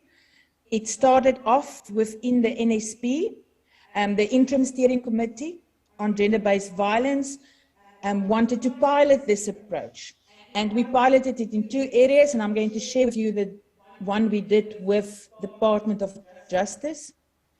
So initially, before COVID, we had a launch, we had 7 teams, it was face-to-face facilitation, and this is the group of the 7 teams that were together on the lift-off event, where we made the plans that they would then implement. And then, of course, COVID hit, and the project was paused.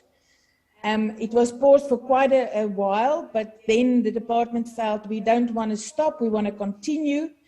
But because of a long duration that the courts were really struggling during lockdown, we decided to do a virtual version, and 14 courts chose to participate in this 100-day challenge, of which some of them were those that had the worst backlog on domestic violence interim protection order. This was a strategic focus area for the minister. It was on their performance indicators. So they wanted to see if this process can help them to really make an impact on the backlog.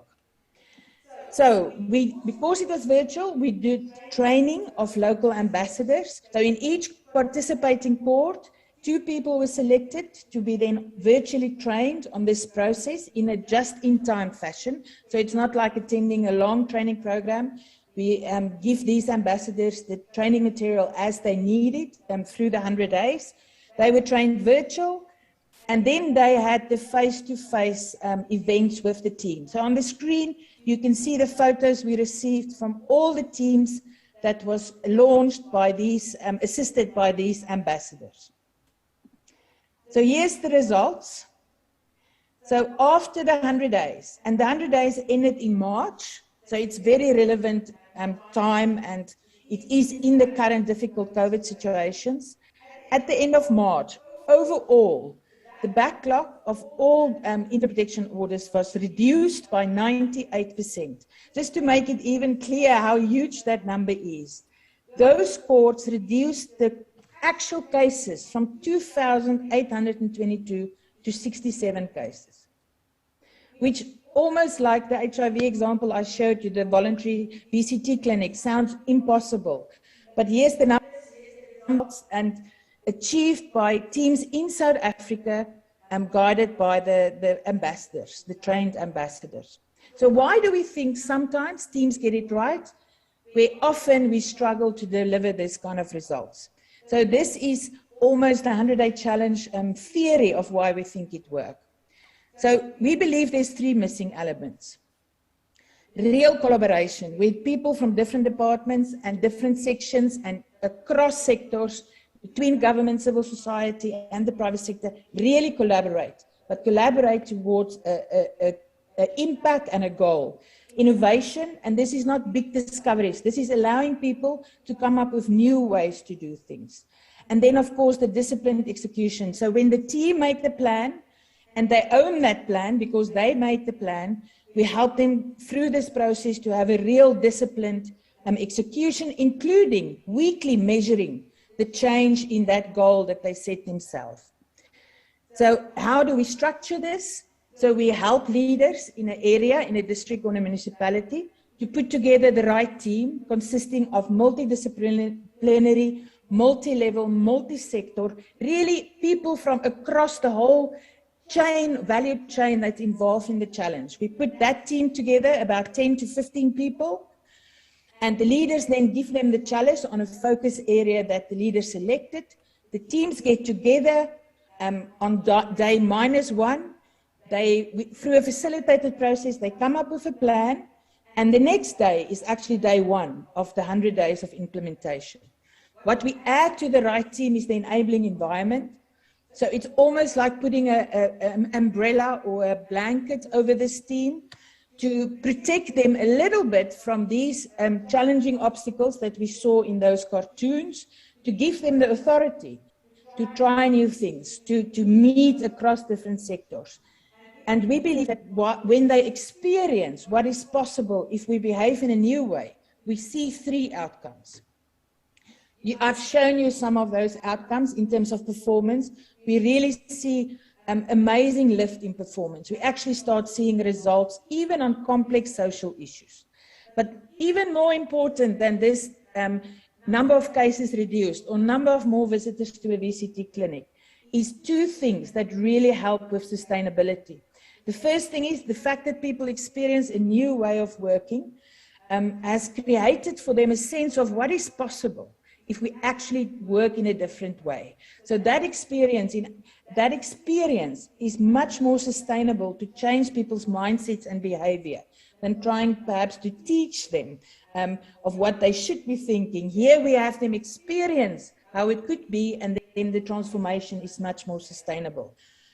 And then for the leaders, at the end of the 100-day challenge, we also ask the teams, what is the insights you had about the system and where there may be obstacles?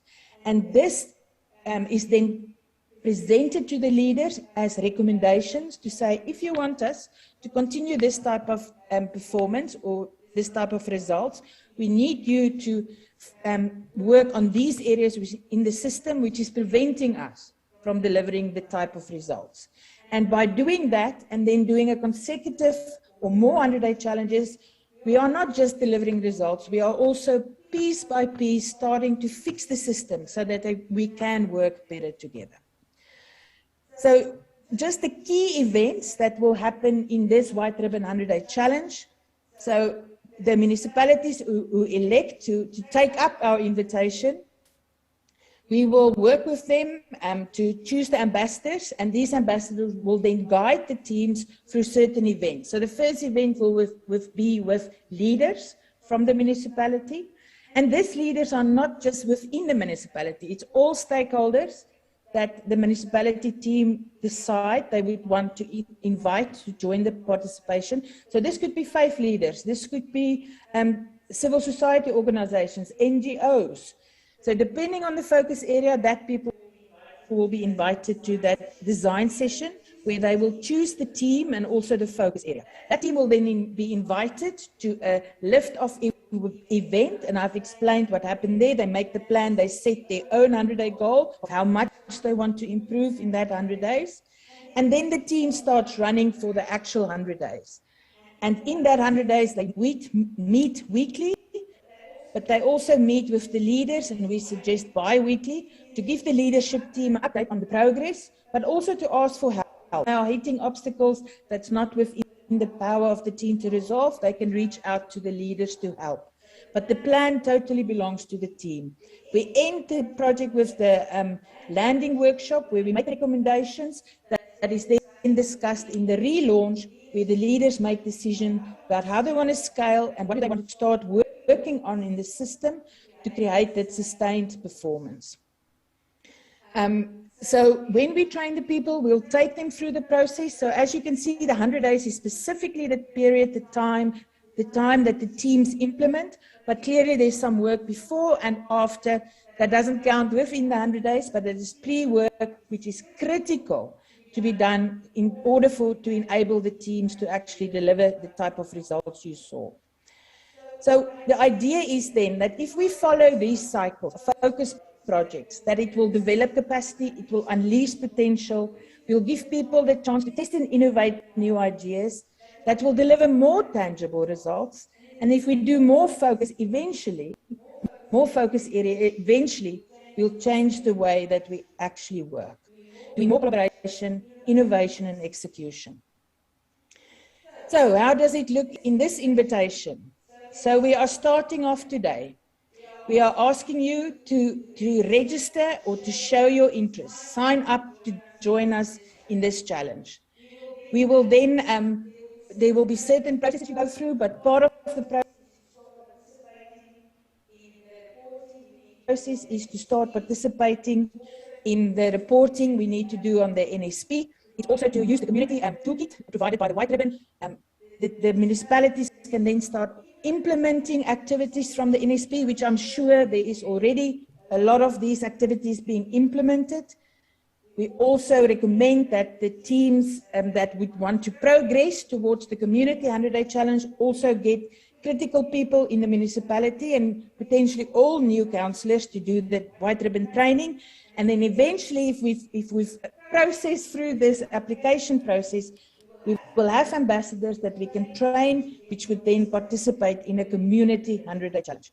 So if you sign up today, we are really hoping to see many of the municipalities join us on this journey so that next year we can share at the next conference results delivered coming from this White Ribbon 100-Day Challenges. So part of the NSP, there's quite a lot of mentions of the role of municipalities, roles and responsibilities in the NSP.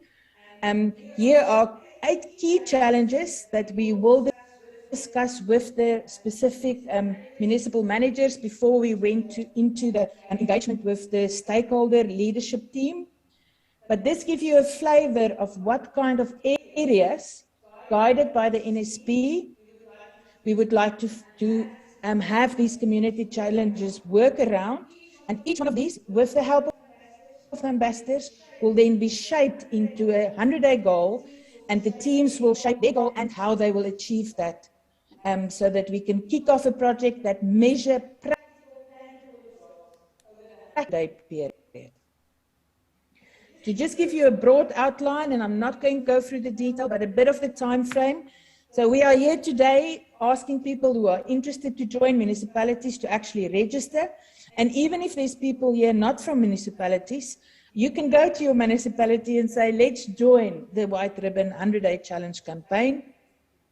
As Martin has alluded, there's a briefing session. So everybody that share the interest today or on the links that will be shared with you that register to be part, we will invite you to a briefing session where we will supply more information of what needs to be done to become part of the campaign. And then we hope, the big hope is that when we've done some of the training and we've done the community leadership engagements, that we can lift off these teams the week before, or a few days before the 25th, our 16th day of activism and our White Ribbon Day, so that on White Ribbon Day and on the start of the 16th day of activism, we can actually show here is 25 or 50 teams from municipalities that has gone through the first process and that's actively started to implement their 100-day challenges, we can start seeing dashboards of how the teams are progressing and how the results they are aiming for, how they're progressing on that results. And so the main thing is, please, we want you today to show your interest so that we can invite you to that briefing session. So the invitation is, we will share a link in chat, and we will also, you can scan the code on the screen, but you can also go to the White Ribbon webpage, where you can look for the White Ribbon 100-day challenges, and where you will find the link to register, and we will then be in communication. Martin, if you want to add anything, otherwise I'm going to hand back. If not, I'm going to hand back to the chair. I don't know if there's questions now or later, but I'll stay in here for if there's questions now.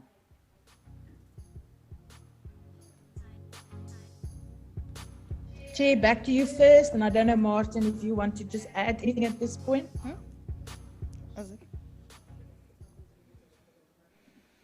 Okay, is there anyone with a question?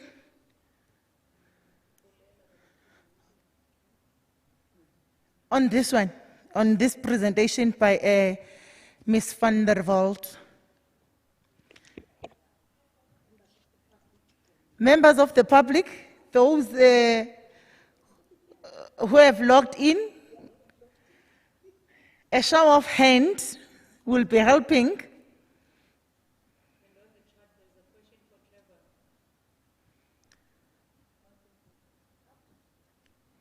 Trevor, are you still there, Mr. Trevor? On the chat, there is a question for you.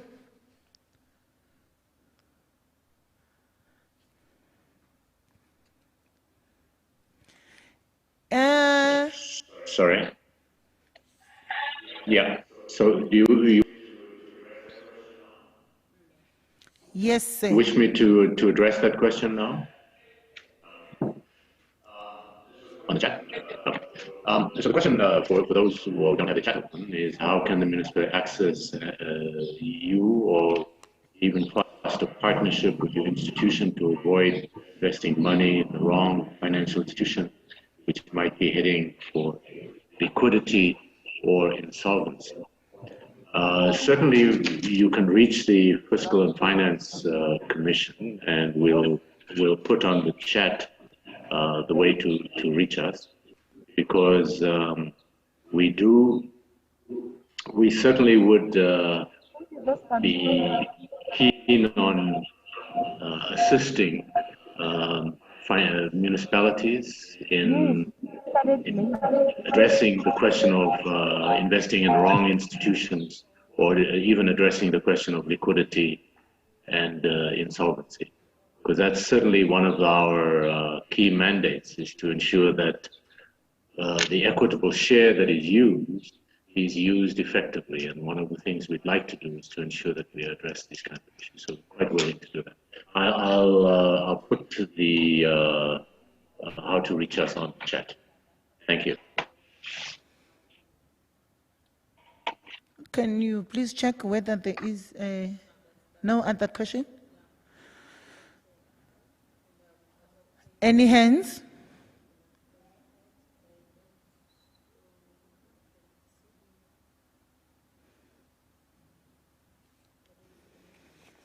Okay, in the absence of hands, it means, in the absence of hands for questions, it means we are done with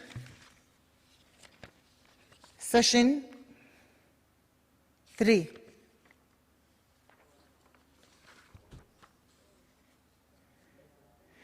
Yeah, I think we are done with session 3 in the absence of hands for questions. In my program, it is written, a break shall we then call upon Miss Nosy Makanda. Nosy.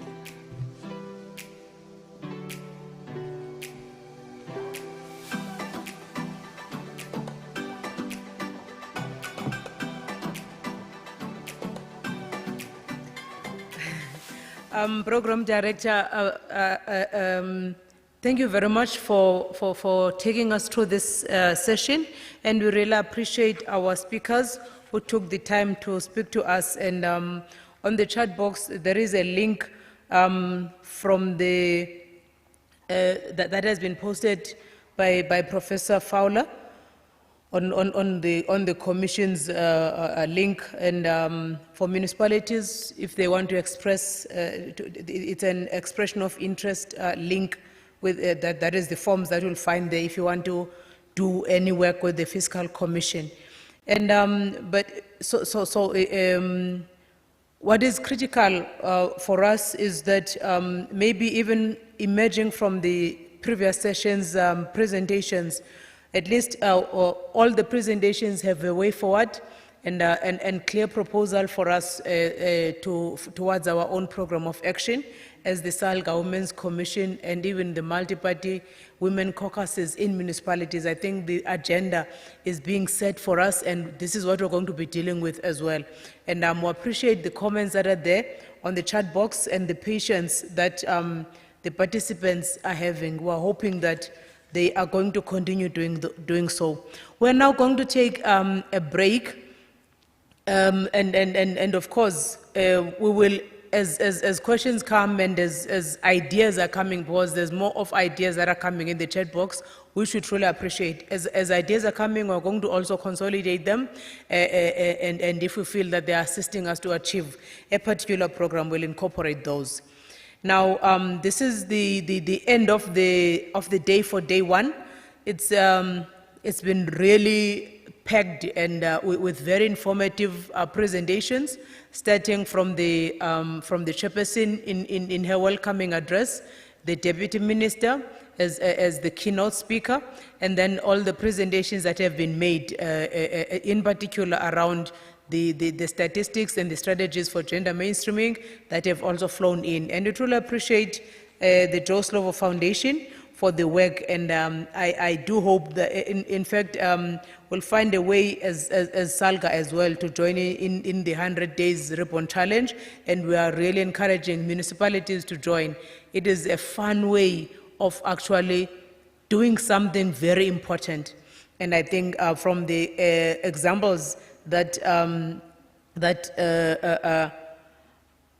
Ms. van der Walt made, it's something that is doable. We really appreciate your partnership, Martin, on behalf of the Joe Slovo Foundation, and we truly apologize that because of time, our Honorable Deputy Speaker could not connect with us because he had to go to another session in Parliament, and we hope that we could maybe get together with him again and slot him, because unless Martin is saying that they've adequately covered all the things that our Honorable Deputy Speaker would have covered, but we would have wondered, we know how passionate he is also about gender budgeting and the ideas that he has about gender planning and gender budgeting in government across all the spheres.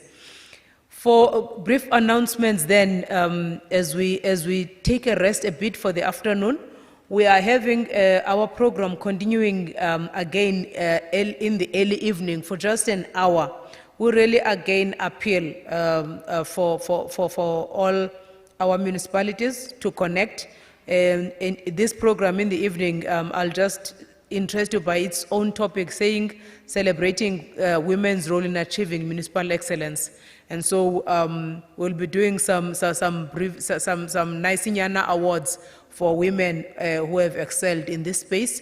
And so we will be doing that program. And also would like to indicate to our municipalities that, again, our chairperson, Councillor Boltman, will be on air at Umhlobo Wenene from 6:30 to 7.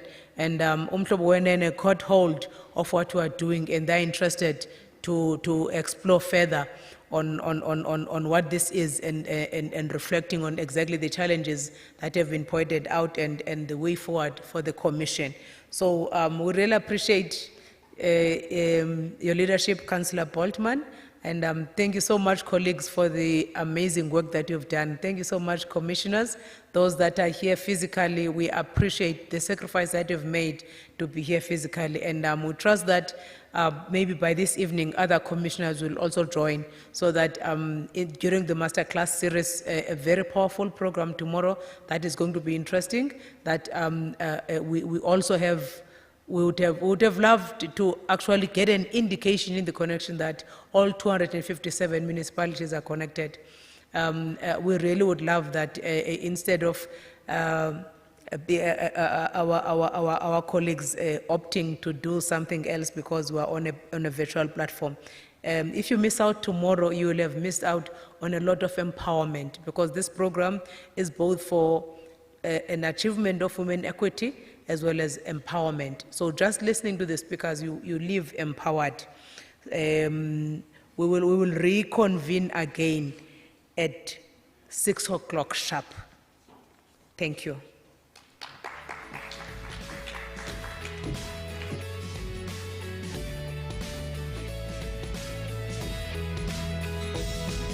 Recording stopped.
with the producer.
Purchase your tracks today.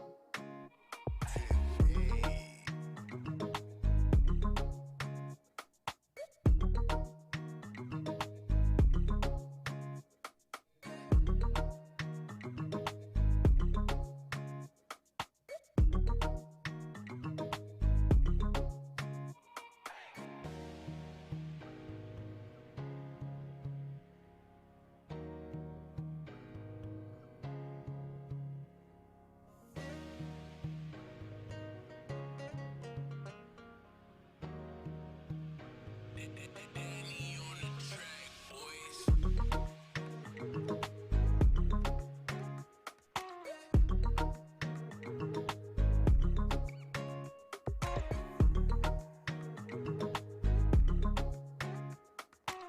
Purchase your tracks today.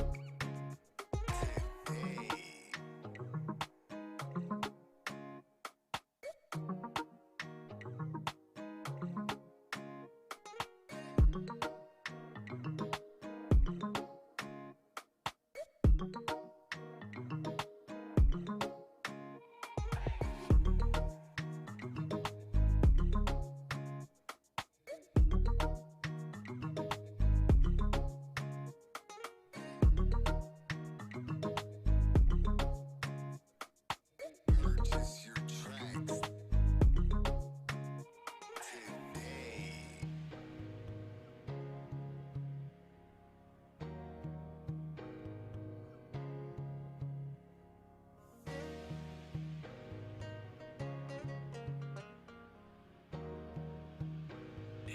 Danny on the track, boys.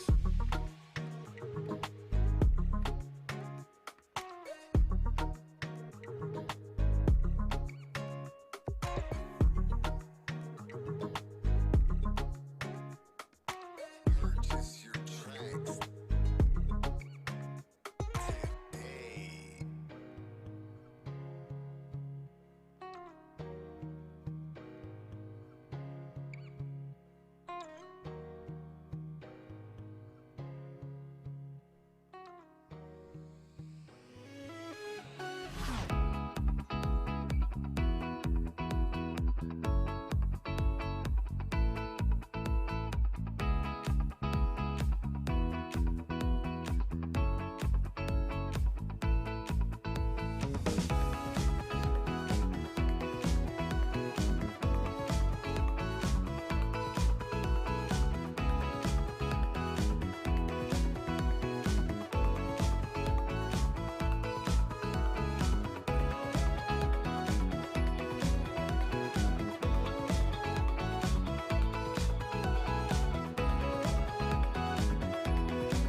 Recording in progress.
Recording stopped.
Recording in progress.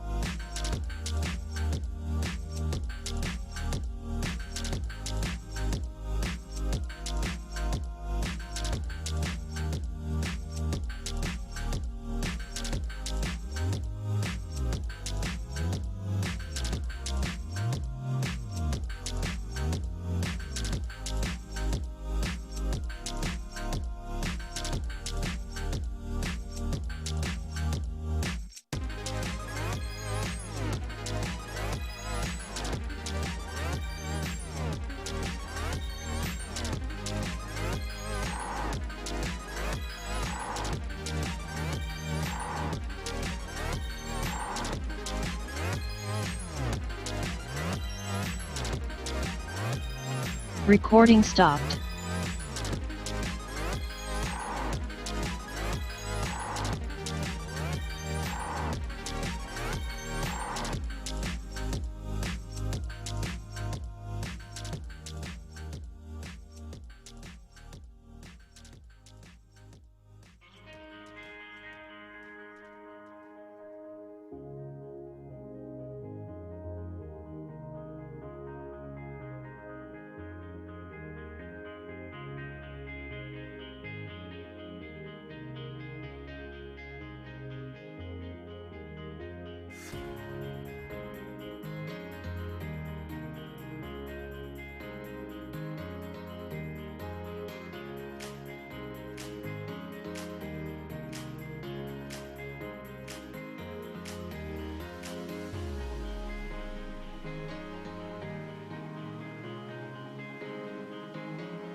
Recording in progress.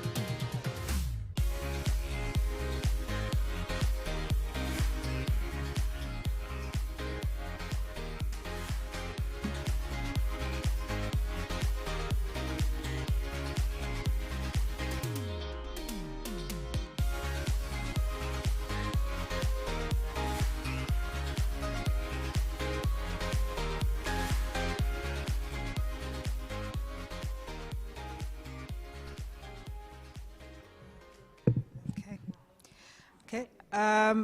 Good evening once more. My name is Khomotso Letsatsi, the Chief Officer for Municipal Finance in Salga. Mine is actually to direct this part of the program as we celebrate women and basically ending the Women's Month on a high note. Without much delay, I think the program is actually very short, and we are supposed to end within an hour. It has been a long day, and certainly we have no intention, as important as this part of the program is, actually extending the day much longer than it has been, but a very interesting day as well, with the speakers that have basically been lined up. So allow me to basically call on the podium Nozibele Makanda, the Portfolio Head of Health and Community Service, to basically welcome us and give us the purpose of this gathering. Thank you.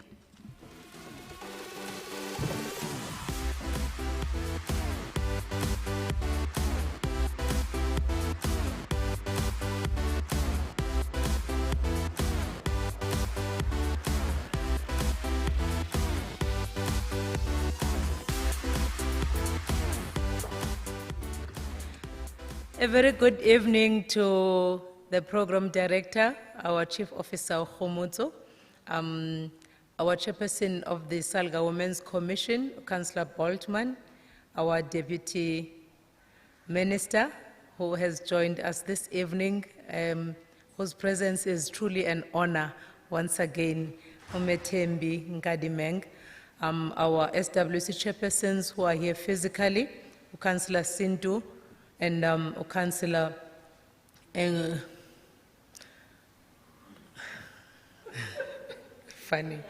Councillor Lisa Nkoni, who is here with us, and the SWC chairpersons that are connecting virtually to this very brief service this evening, as well as all the councillors and the officials from municipalities that are connected. And we have in our midst here at the venue our Chief Financial Officer, Utembi Mtetwa. We also have the councillors, our NEC members that are connected both virtually, and I do see that we do have an NEC member, Councillor Malachi. She came. Oh, this is such an honor. Thank you so much, Councillor Malachi. She came physically, and we had her in the morning as she was presenting our Deputy President to us. And honored guests, ladies and gentlemen, allow me to greet you this evening. And just to indicate that indeed Khomotso is saying we're closing the Women's Month in style. Through this seminar, a very powerhouse of presentations held today, and to the empowerment of women, to the building of confidence, and to the pointing of a direction to where we should go as women in the local government sector. In the conception of the seminar and the masterclass, the Local Government Women Development Masterclass series, we did not have this program, but then we thought that, you know what, we are advancing women equality and empowerment. And in so doing, one of the critical aspects of doing that is to actually recognize women leadership excellence. Sometimes women know that we acknowledge the work that they do, but sometimes actually recognizing and appreciating them for the work that they are doing makes quite a big difference.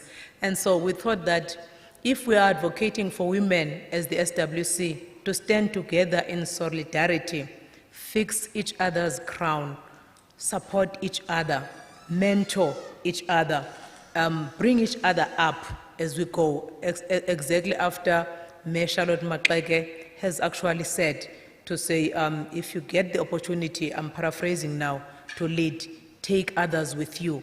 So if we want to, and as part of our program of action moving forward, especially in the next coming 5 years of local government, then we thought that this should be an exemplary way of actually acknowledging women excellence. We are starting out small because we are really testing how it should go, but it's going to be a permanent feature now in our seminars to actually acknowledge and recognize excellence in women leadership. And therefore, we thought that we should get together this evening and do exactly that. And perhaps one of the things that we are excited about, Mayor Boltman, I'm going to be mindful of the first part of your surname from now on. One of the things that are actually very critical for us is that we are the first conference that sits, because we are now opening up a wave of conferences that are going to lead up to the next, to the next leadership of SALGA, both at provincial as well as at national levels. And so we're the first conference to congratulate our former president, who has been appointed as Deputy Minister of COGTA. And we are so privileged for that opportunity that, unlike the NEC that was held last Sunday, we are with her physically, and we feel of her love. So without further ado, the purpose of this evening is to acknowledge excellence in women, and the focus is on audit outcomes. Thank you very much, Khomo.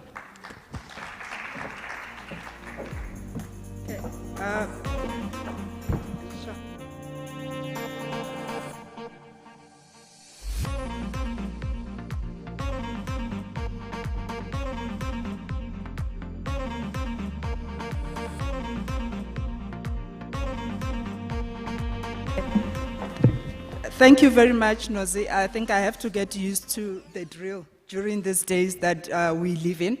I think on that note, and I think one thing that I really picked up from your opening remarks, it's how women have to fix each other's crown, and which is very important as we reflect on challenges that basically confront women, but most importantly, celebrating excellence under a very difficult operating environment. If we just look at what happened in the last 24 months and basically what has been achieved by these 9 municipalities should definitely not be taken lightly and definitely need to be celebrated to encourage others to follow in that path of excellence. Thank you very much for that.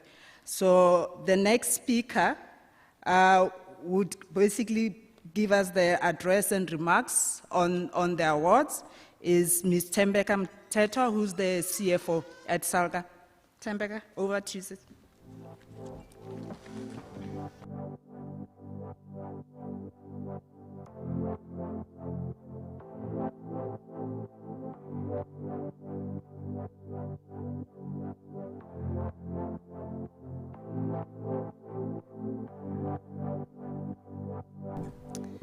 Thank you, Program Director. Good evening, DM.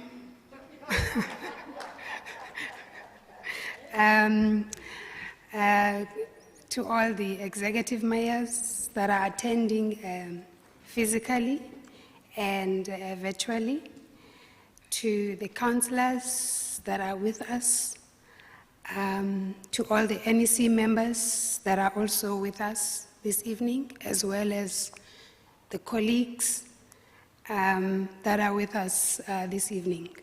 So I think we have had a lot of speeches throughout the day, so I'm going to be very, very short. As we have said, we want to make sure that we wrap up within an hour.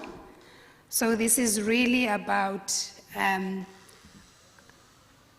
recognizing excellence this evening. So with that, I think Local government is ideally positioned to contribute to gender equality. Municipalities at large are able to lead, guide, and facilitate local initiatives that promote the participation of all women in key decision-making processes that affect their lives and communities. So the Salga Women's Commission, in this month of the year of Charlotte Maxeke, reflecting on tangible solutions for gender equality in local government, felt that it is appropriate to recognize those women that have achieved excellence by way of achieving clean audits in their municipalities. And I, for one, as a Salga, we are an organization that has achieved clean audits for 9 years in a row. It is something that we are very proud of. We are very proud but also sad because at the same time, the municipalities that we lead, we would like them to follow suit. So this is really to encourage those other municipalities are not yet at that point to be able to reach the clean audit status. So what are the key things that are required for any municipality or organization to achieve a clean audit? It's really about ensuring that you have strong and stable leadership in all the critical areas of the organization. You have an oversight of a functional and adequately resourced audit and risk committee, as well as the remuneration panel. You also need to make sure that you have independent and robust supply chain management processes. You have to make sure that your operations and you are consistent in your internal controls and in adhering to those, making sure that you are adhering to all the policies and procedures that are set by the organization. And critically so, we need to make sure that as municipalities, we put people that are professional and are highly skilled in their jobs that they are doing. And if not, we need to identify continuous ways of training them in all the areas of responsibilities. And quite importantly, what is required, especially by the Auditor General, is also the adequate reporting throughout the year to all of the governance structures that are set out. So, as well as having good ethical and professional relationship with the Auditor General. And importantly so, we also need to make sure that we apply consequence management where it is needed. So that's really are the key areas that as municipalities we need to make sure that as we do our daily duties, we comply with just those issues that I've highlighted. And it spans through the annual financial statements that we prepare, the performance information, and really compliance with all the laws and regulations. So whilst this evening we are only recognizing only 9 municipalities that have achieved clean audits, we know that we've got 27 municipalities that have achieved clean audits. However, since this is an inaugural event, we felt that let's start by only recognizing only those municipalities that are women-led.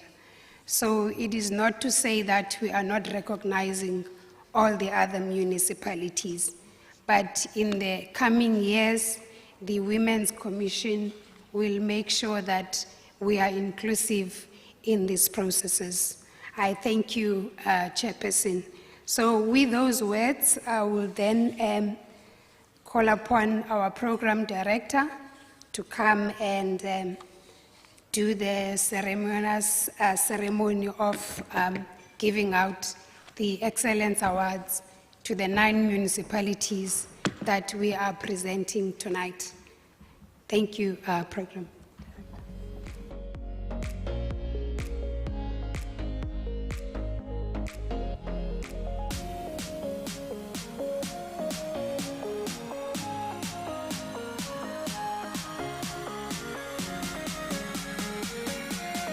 Come again? Okay, thank you very much, CFO, for those opening remarks and clarity of purpose further. There is a quote that I like directed to women generally that I find very inspiring, but also reflective of the role that women tend to play in whatever organization that they lead or in communities. I think most of us, if you ask us who our role models are, we're very quick to say it's our mothers. It just shows to reflect how powerful women are.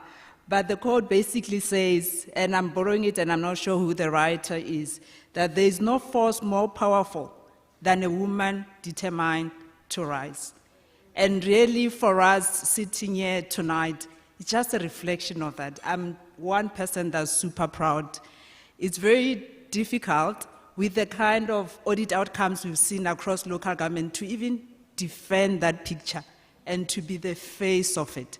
And one thing that we forget to do, those pockets of excellence that give us hope to continue to push harder and basically never give up. And I think it's something that we should never take lightly and continue to celebrate it and make noise about it.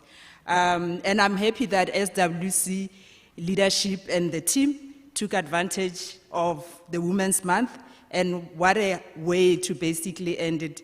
As much as it said, DM, that we have to bid farewell to you, I'm actually very jealous on behalf of SALGA and the sector, but I'm sure the sector doesn't lose completely, but you'll continue to inspire us wherever you go. So on that note, can I invite Councillor Mabua Boltman, SALGA NEC member, and National Chairperson of SWC to basically come and hand over the awards and the acknowledgement.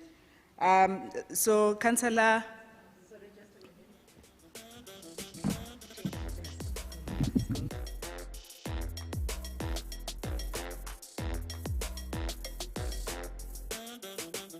Apologies, there was a change of plans and I think it wasn't clearly communicated to the program director.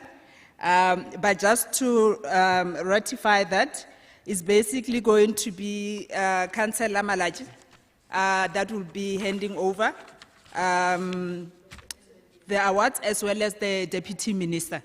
Can I ask both Councillor Lina Malachi and Mayor Tembin Kanime?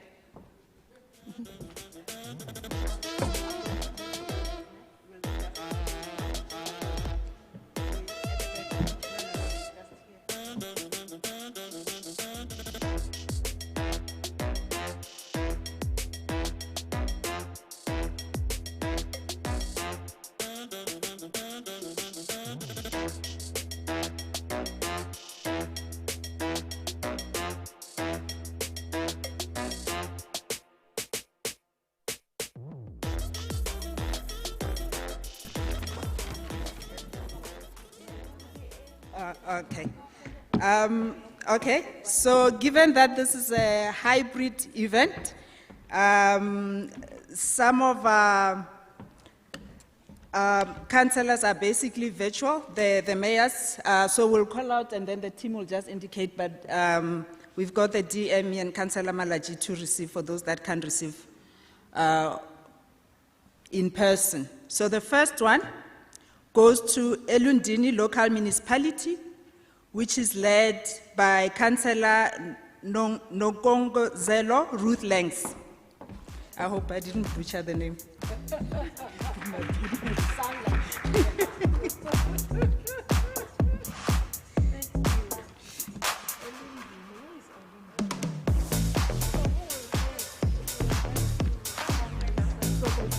There's no acknowledgement.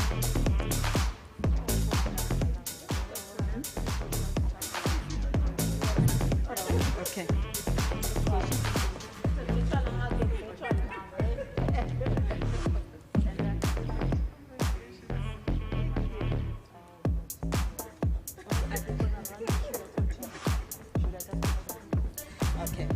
Okay, thank you very much for that. I think a bit of clapping would do. I know it's very difficult with, doing things in COVID times. Okay, so the next one is Sengu Local Municipality, our Bryceburg, Councillor Nomvuyo Patricia Mposelo.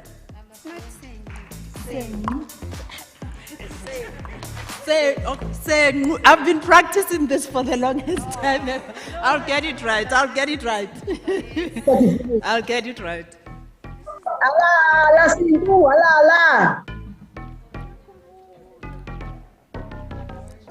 So that's the 8th one. So the 8th year getting, the 8th year getting. So that's definitely our Bryceburg. Okay. Thank you and congratulations.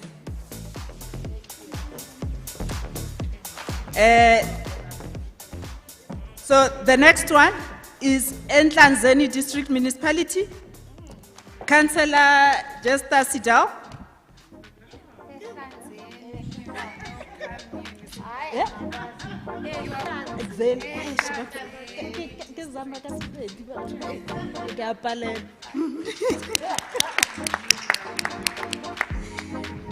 Okay, I'm going to have to redeem myself.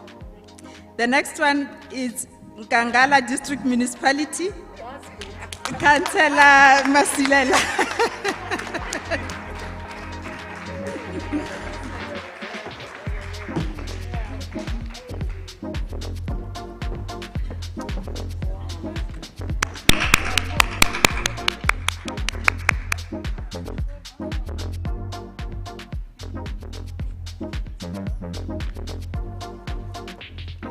Thank you.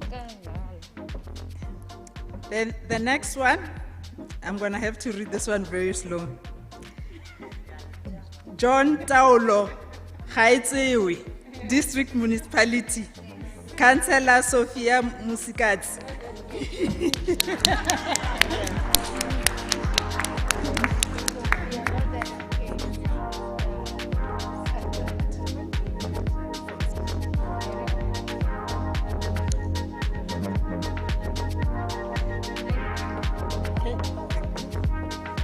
So the 6th one, we've got the Cape Winelets District Municipality, Alderman Dr. H. van Skalk.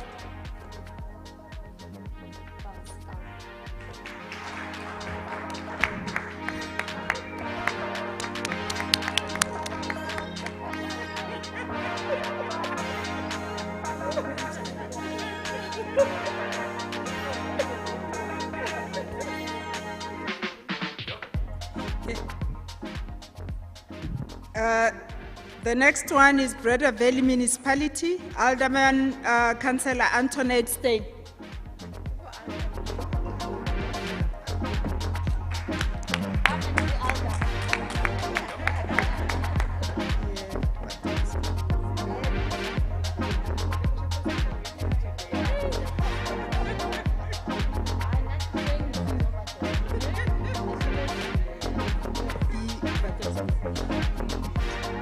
So almost there. So the next one is the Waterskloof Municipality, Councillor Christelle Poslo.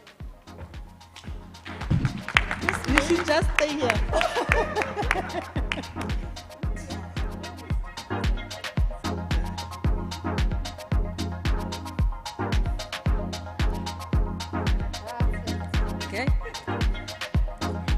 last but not least is Stellenbosch Municipality, Councillor Gesifan Defender.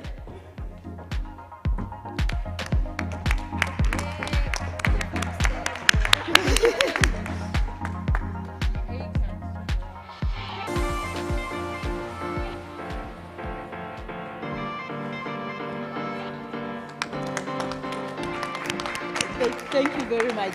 Thank you for all the hard work, DM. The next item, I'm not sure, are we going to run the videos for the acknowledgement? No.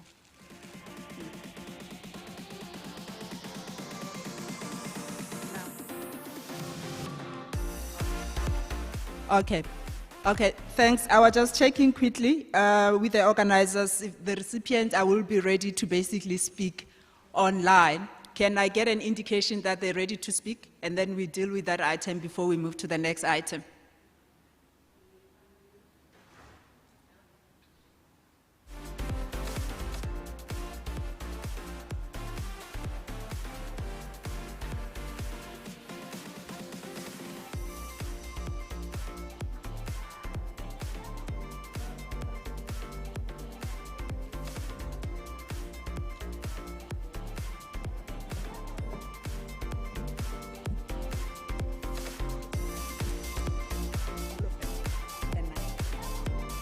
Okay.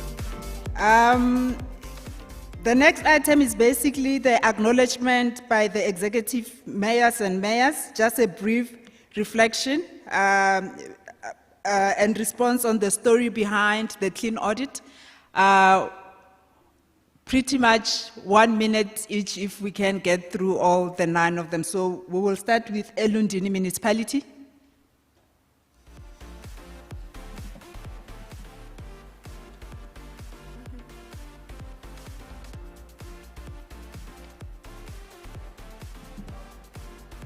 Oh, okay. Okay, so in the absence of from Eludini, can we then move to Senu Municipality? Maybe if I could get an indication. Okay. Yes. Thank you very much, Program Director. Greetings to you this evening. Greetings to our Deputy Minister, which was our President of SALGA. Greetings to the National Chairperson, and all protocols are observed. On behalf of Singu Local Municipality, I would like to take this opportunity to thank SALGA Women's Commission for acknowledging the excellency and the hard work we are doing in the local municipalities, especially that Singu municipality is a rural municipality. Although it's rural, we are working very, very, very hard to put our municipality on the map. Thank you very much again, SALGA, for recognizing and acknowledging our efforts of putting, as women leadership, of putting our municipalities on the map. Thank you very much. A big round of applause. Thank you. So the next municipality is the Nhlanzeni District Municipality.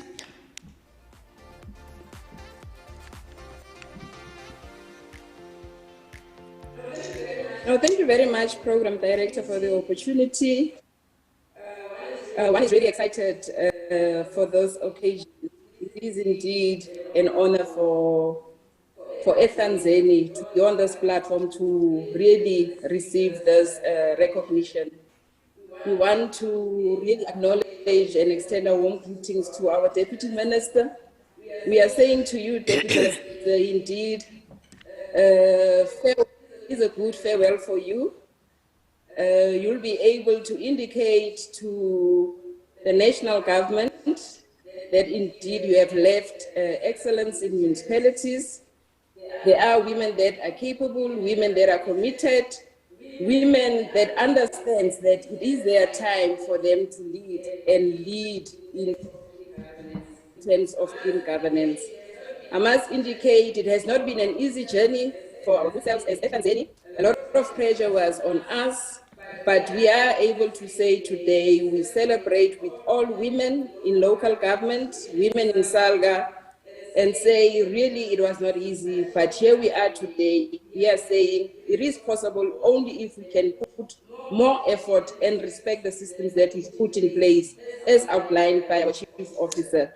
Thank you very much for having recognized EDM and recognizing that as municipalities with all the challenges that are confronted by us, indeed we can be a sphere of governance that is in a position to render services with pure excellence. Thank you once more. Thank you. The next is Nkangala District Municipality.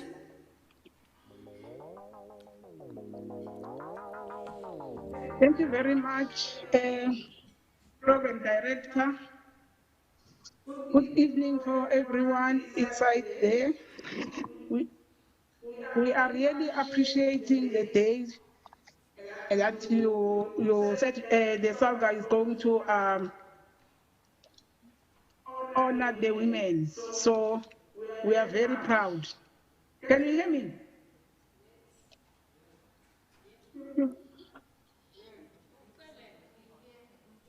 We can hear you, ma'am. Oh, okay. Yeah, I don't know what happened. I'm saying last year it was a time that we want to know how is the Salga honoring women. But because of the situation that we have, last year we couldn't be here. So it's an honor for us as women today to be here and getting this award. These awards mean that as Nkangala District Municipality, we got twice on the two consecutive years where we got this clean audit with the challenges that we have, with the money that is limited, with the money that is diminishing every year. But we really appreciate the work that you are trying to do as we are facing two rural municipalities in our district that are really challenging us. With those few monies that we get, the grant, we try our best to assist those two municipalities. I really appreciate this opportunity to get this award. Actually, I don't have a wage because working in the local government, as you know, women, that always the challenges are there, but we are coming up and we are very strong and we are presenting ourselves, and our strength is the one that makes us to be here today. I want to thank the chairperson of this session, Umamo Flora Boltman, to acknowledge us with his team as Nkangala District Municipality. We are very proud as Nkangala District Municipality. That municipality is led by women, Mams Kosana. I can also say thank you very much, Mams Kosana, to your team and all of us in Nkangala District Municipality. Thank you very much.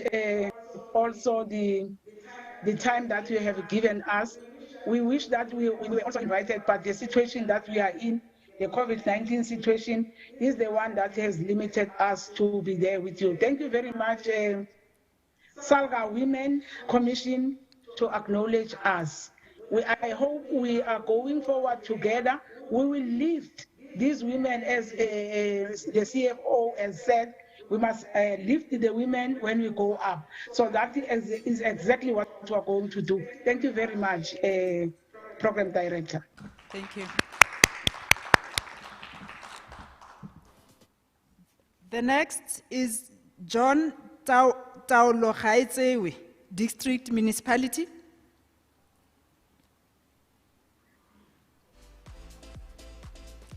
Okay, we move.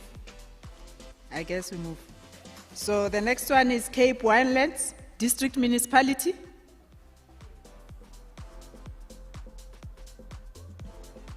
Thank you, Chairperson. This is Elma van Schlecht speaking from the Cape Winelands. I would really like, Chairperson, to acknowledge all protocol here tonight. Thank you very much also for the invitation to this auspicious event tonight. We are really honored as the Cape Winelands And I am humbled to receive this award on behalf of my whole team in the Cape Winelands. It was very hard work. This is our 7th consecutive clean audit, but this is really all about teamwork. And you all know that we had the pandemic of COVID with us last year, so it was additional stress and workload on all our people. And I salute the whole of the staff of the Cape Winelands.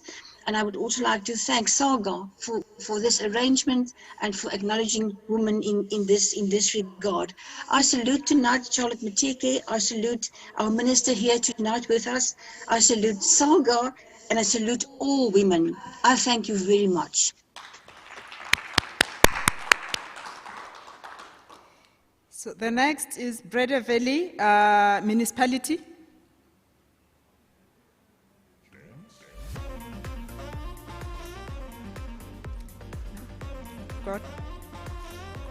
Gone. So next will be Thea Waterskloof Municipality.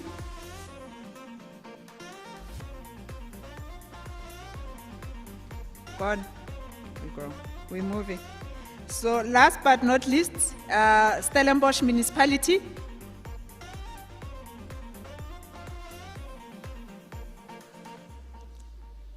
Going, gone. Thank you very much for those words of acknowledgement and reflection. Certainly we are inspired as women in local government and super proud of the results that have basically been achieved. The next item is SALGA SWC farewell to the Deputy Minister.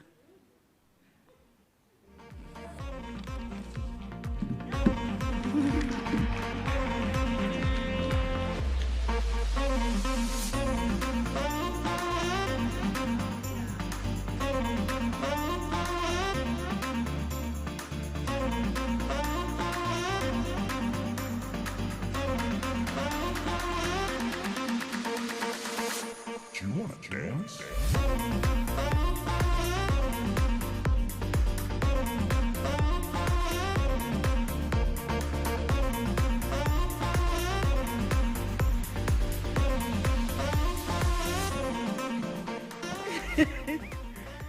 Good evening to the leadership here, SWC.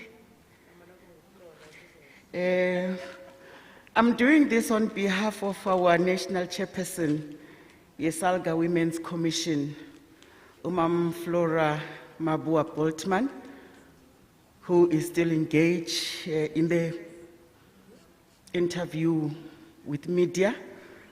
But we just thought, because we're respecting the protocols and the regulations of COVID-19, we thought we proceed, but we're doing it on behalf of SWC. And let me greet our DM.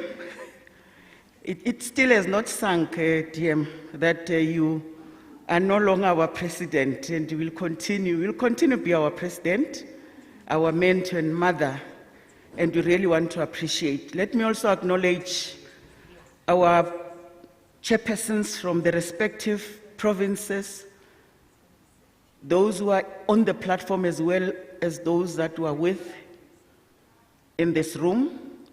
Let me also appreciate our CEO and the administrative leadership that is in the House, our CFO for outlining the presentation of the respective awards, especially going to municipalities that are led by women. We really want to appreciate the women who have worked so hard to do the work that we do, because we know that as women, for women to be recognized as leaders and as performers, they must work 5 times more than president for them to be recognized. So we appreciate the work that is done and the organizers of this function. But I'm here basically to say, on behalf of SALGA and on behalf of the SALGA Women's Commission, we appreciate your leadership. You have mothered us very well. we are taking from the footstep. Ka Sepedi ba re, re gata mo tlhako ya pele e gatileng gona. You have done us proud, and we know that you're still going to remain our ambassador as you lead with Dr. Nkosazana Dlamini Zuma in that department.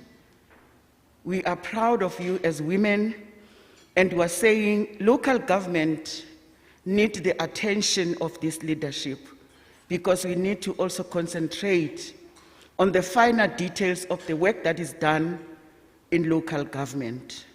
We appreciate you, as we have indicated that from time to time, we are always encouraged to really be where you are when there are meetings, to give you the necessary support, because when we give the necessary support, we know that we also benefit from the presentations that you do. Acknowledging all our executive mayors at home, those who have done very well, supported by their respective councillors and administration, we want to say, on behalf of all those executive mayors, you have abilities that we are charged with. We wish you well, and we are saying, be blessed, and please grow from strength to strength, because many of our women, we are looking up upon you. Thank you very much, and you are congratulated. Thank you.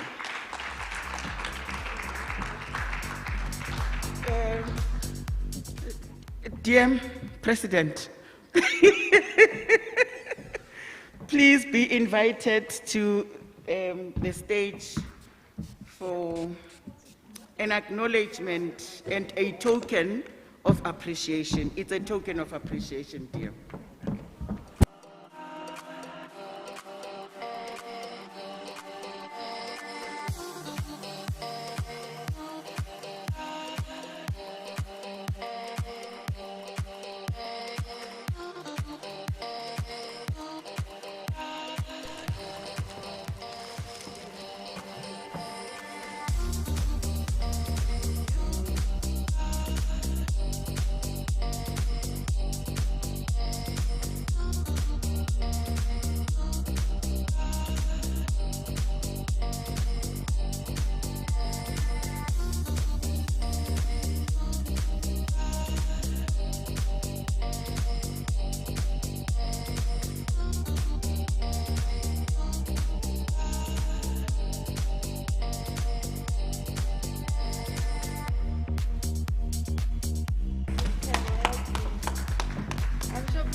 Thank you very much. I don't know where to start. But as you say, in the morning I attended the purpose,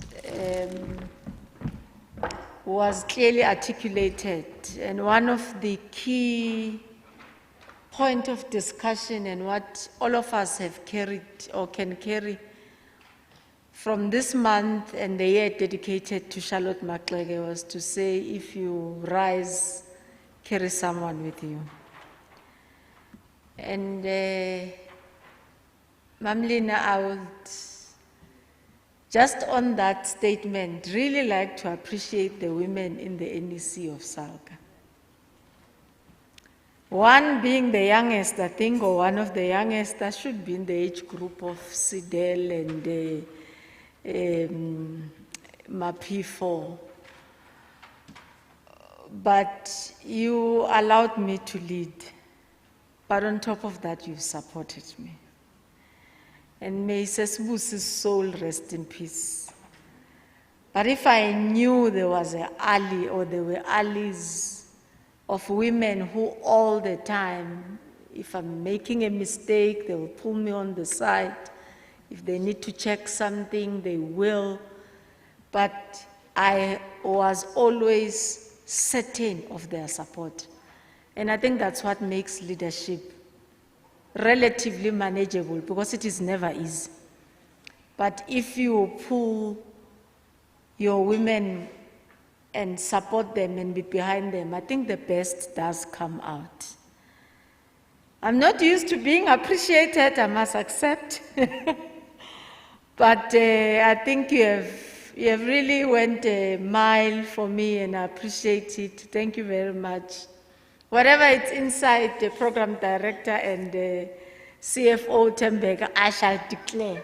Cynthia, I don't know what is there, but we shall declare if the need arises. But from the bottom of my heart, I would like to say, I walk out of Salga proud, won some, lost some, with your support, going ahead to try and represent you well.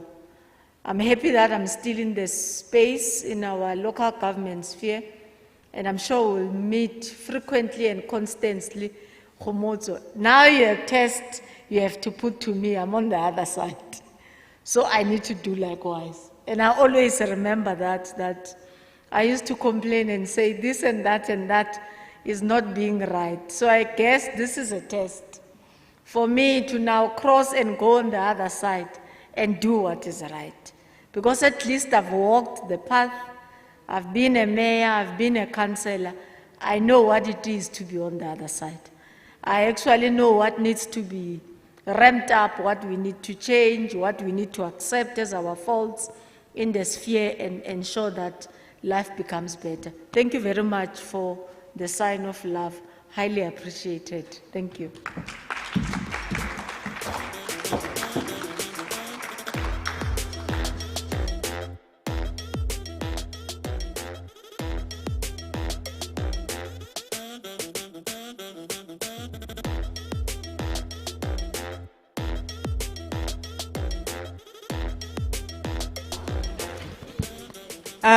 Thank you very much, DM, for that. We have no doubt that COGTA, you definitely make a valuable contribution there in terms of the value that you would be adding to the department.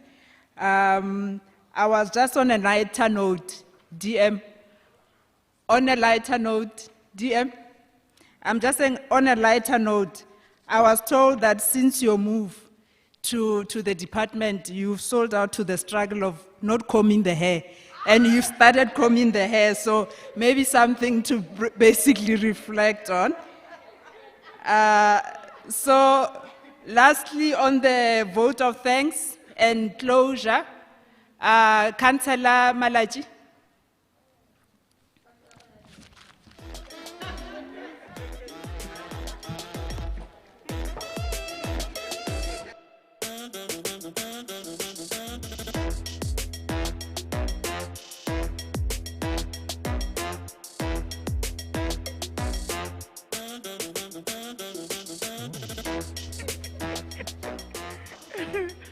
Thank you once more, Mrs. Khomoto, for the opportunity. I'm sure you're just using the opportunity during the day I was not here. But I really appreciate, once more, let me recognize the leadership in the House, as I did earlier, and do the thank yous, starting by our chairperson, national chairperson, Mam Flora Mabua Boltman, for steering the ship here at SWC. We really appreciate you, Ma, and you know that you're still engaged, especially working with your chairpersons in the respective provinces who have made us to realize this beautiful day today. Indeed, it is a beautiful day. We know that unfortunately COVID-19 manages the numbers, and we highly appreciate the fact that the organizers of this event has made sure that we comply as SALGA to the latter. Let me appreciate the executive mayors and councillors in the respective municipalities who have logged onto the platform, all our women leaders in the respective municipalities, in councillors, as well as administration. Especially our congratulations and thank yous go to the municipalities who received the awards for best performance. We really appreciate the work that you do in those respective institutions, supported by your administration. We really, really want to say thank you very much. Continue doing it, because that recognition encourages other women who come on board, who would know that it is possible that you get the best performance in the respective areas where you are deployed. Let me appreciate once more the organizers of this event, the CFO. Thank you very much for putting those rents and cents and making sure that we appreciate our municipalities, because we know that on issues of cost containment, we usually don't put those funds together to really appreciate. But those tokens, these certificates, they go a long way in the institution where these municipalities are operating. We really want to say thank you very much. And Ses Khumuto, you've steered this ship very well. Let me appreciate you. Short, kort, and bondag, but it looks good. We are just missing one another in families that are at home. Would have loved everyone to be here, because we know that if it wasn't for COVID, then we'll open the dance floor, and Kangala will do it the best. But thank you very much. We really appreciate this evening. It's a beautiful function that the Lord has made, and a beautiful day that the Lord has made, that we all come together and celebrate. We wish everyone all the best in the institution where you operate. Our chairpersons, continue to inspire our women in your respective provinces. May God bless all of you. DM, please be blessed abundantly. Please continue representing us. You are our ambassadors. Tina nasikubona sizosho sithi na imbokodo yethu. Nangu mayor, executive mayor omkhulu esamba naye. Kodwa I want to appreciate ukuthi uyenze kahle, uNkulunkulu akakubusise with the whole family yakho, ukuthi the support they gave you, because your success also, it was due to the family that gave you the necessary support that you desired at the time when times were very difficult. Nginibonga nonke, God bless you all, and enjoy the rest of the evening. Siyathokoza, siyabonga, riyaleboga, baya danki, inkomo. Siyabonga.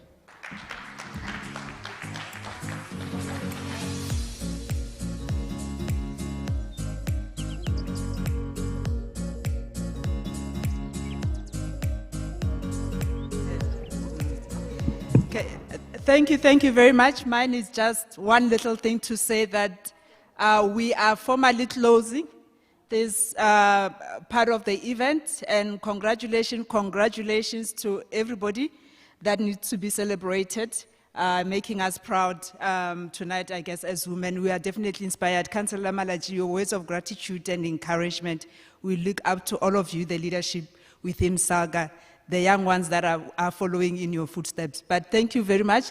Dinner is virtually served and physically served. Enjoy. Thank you.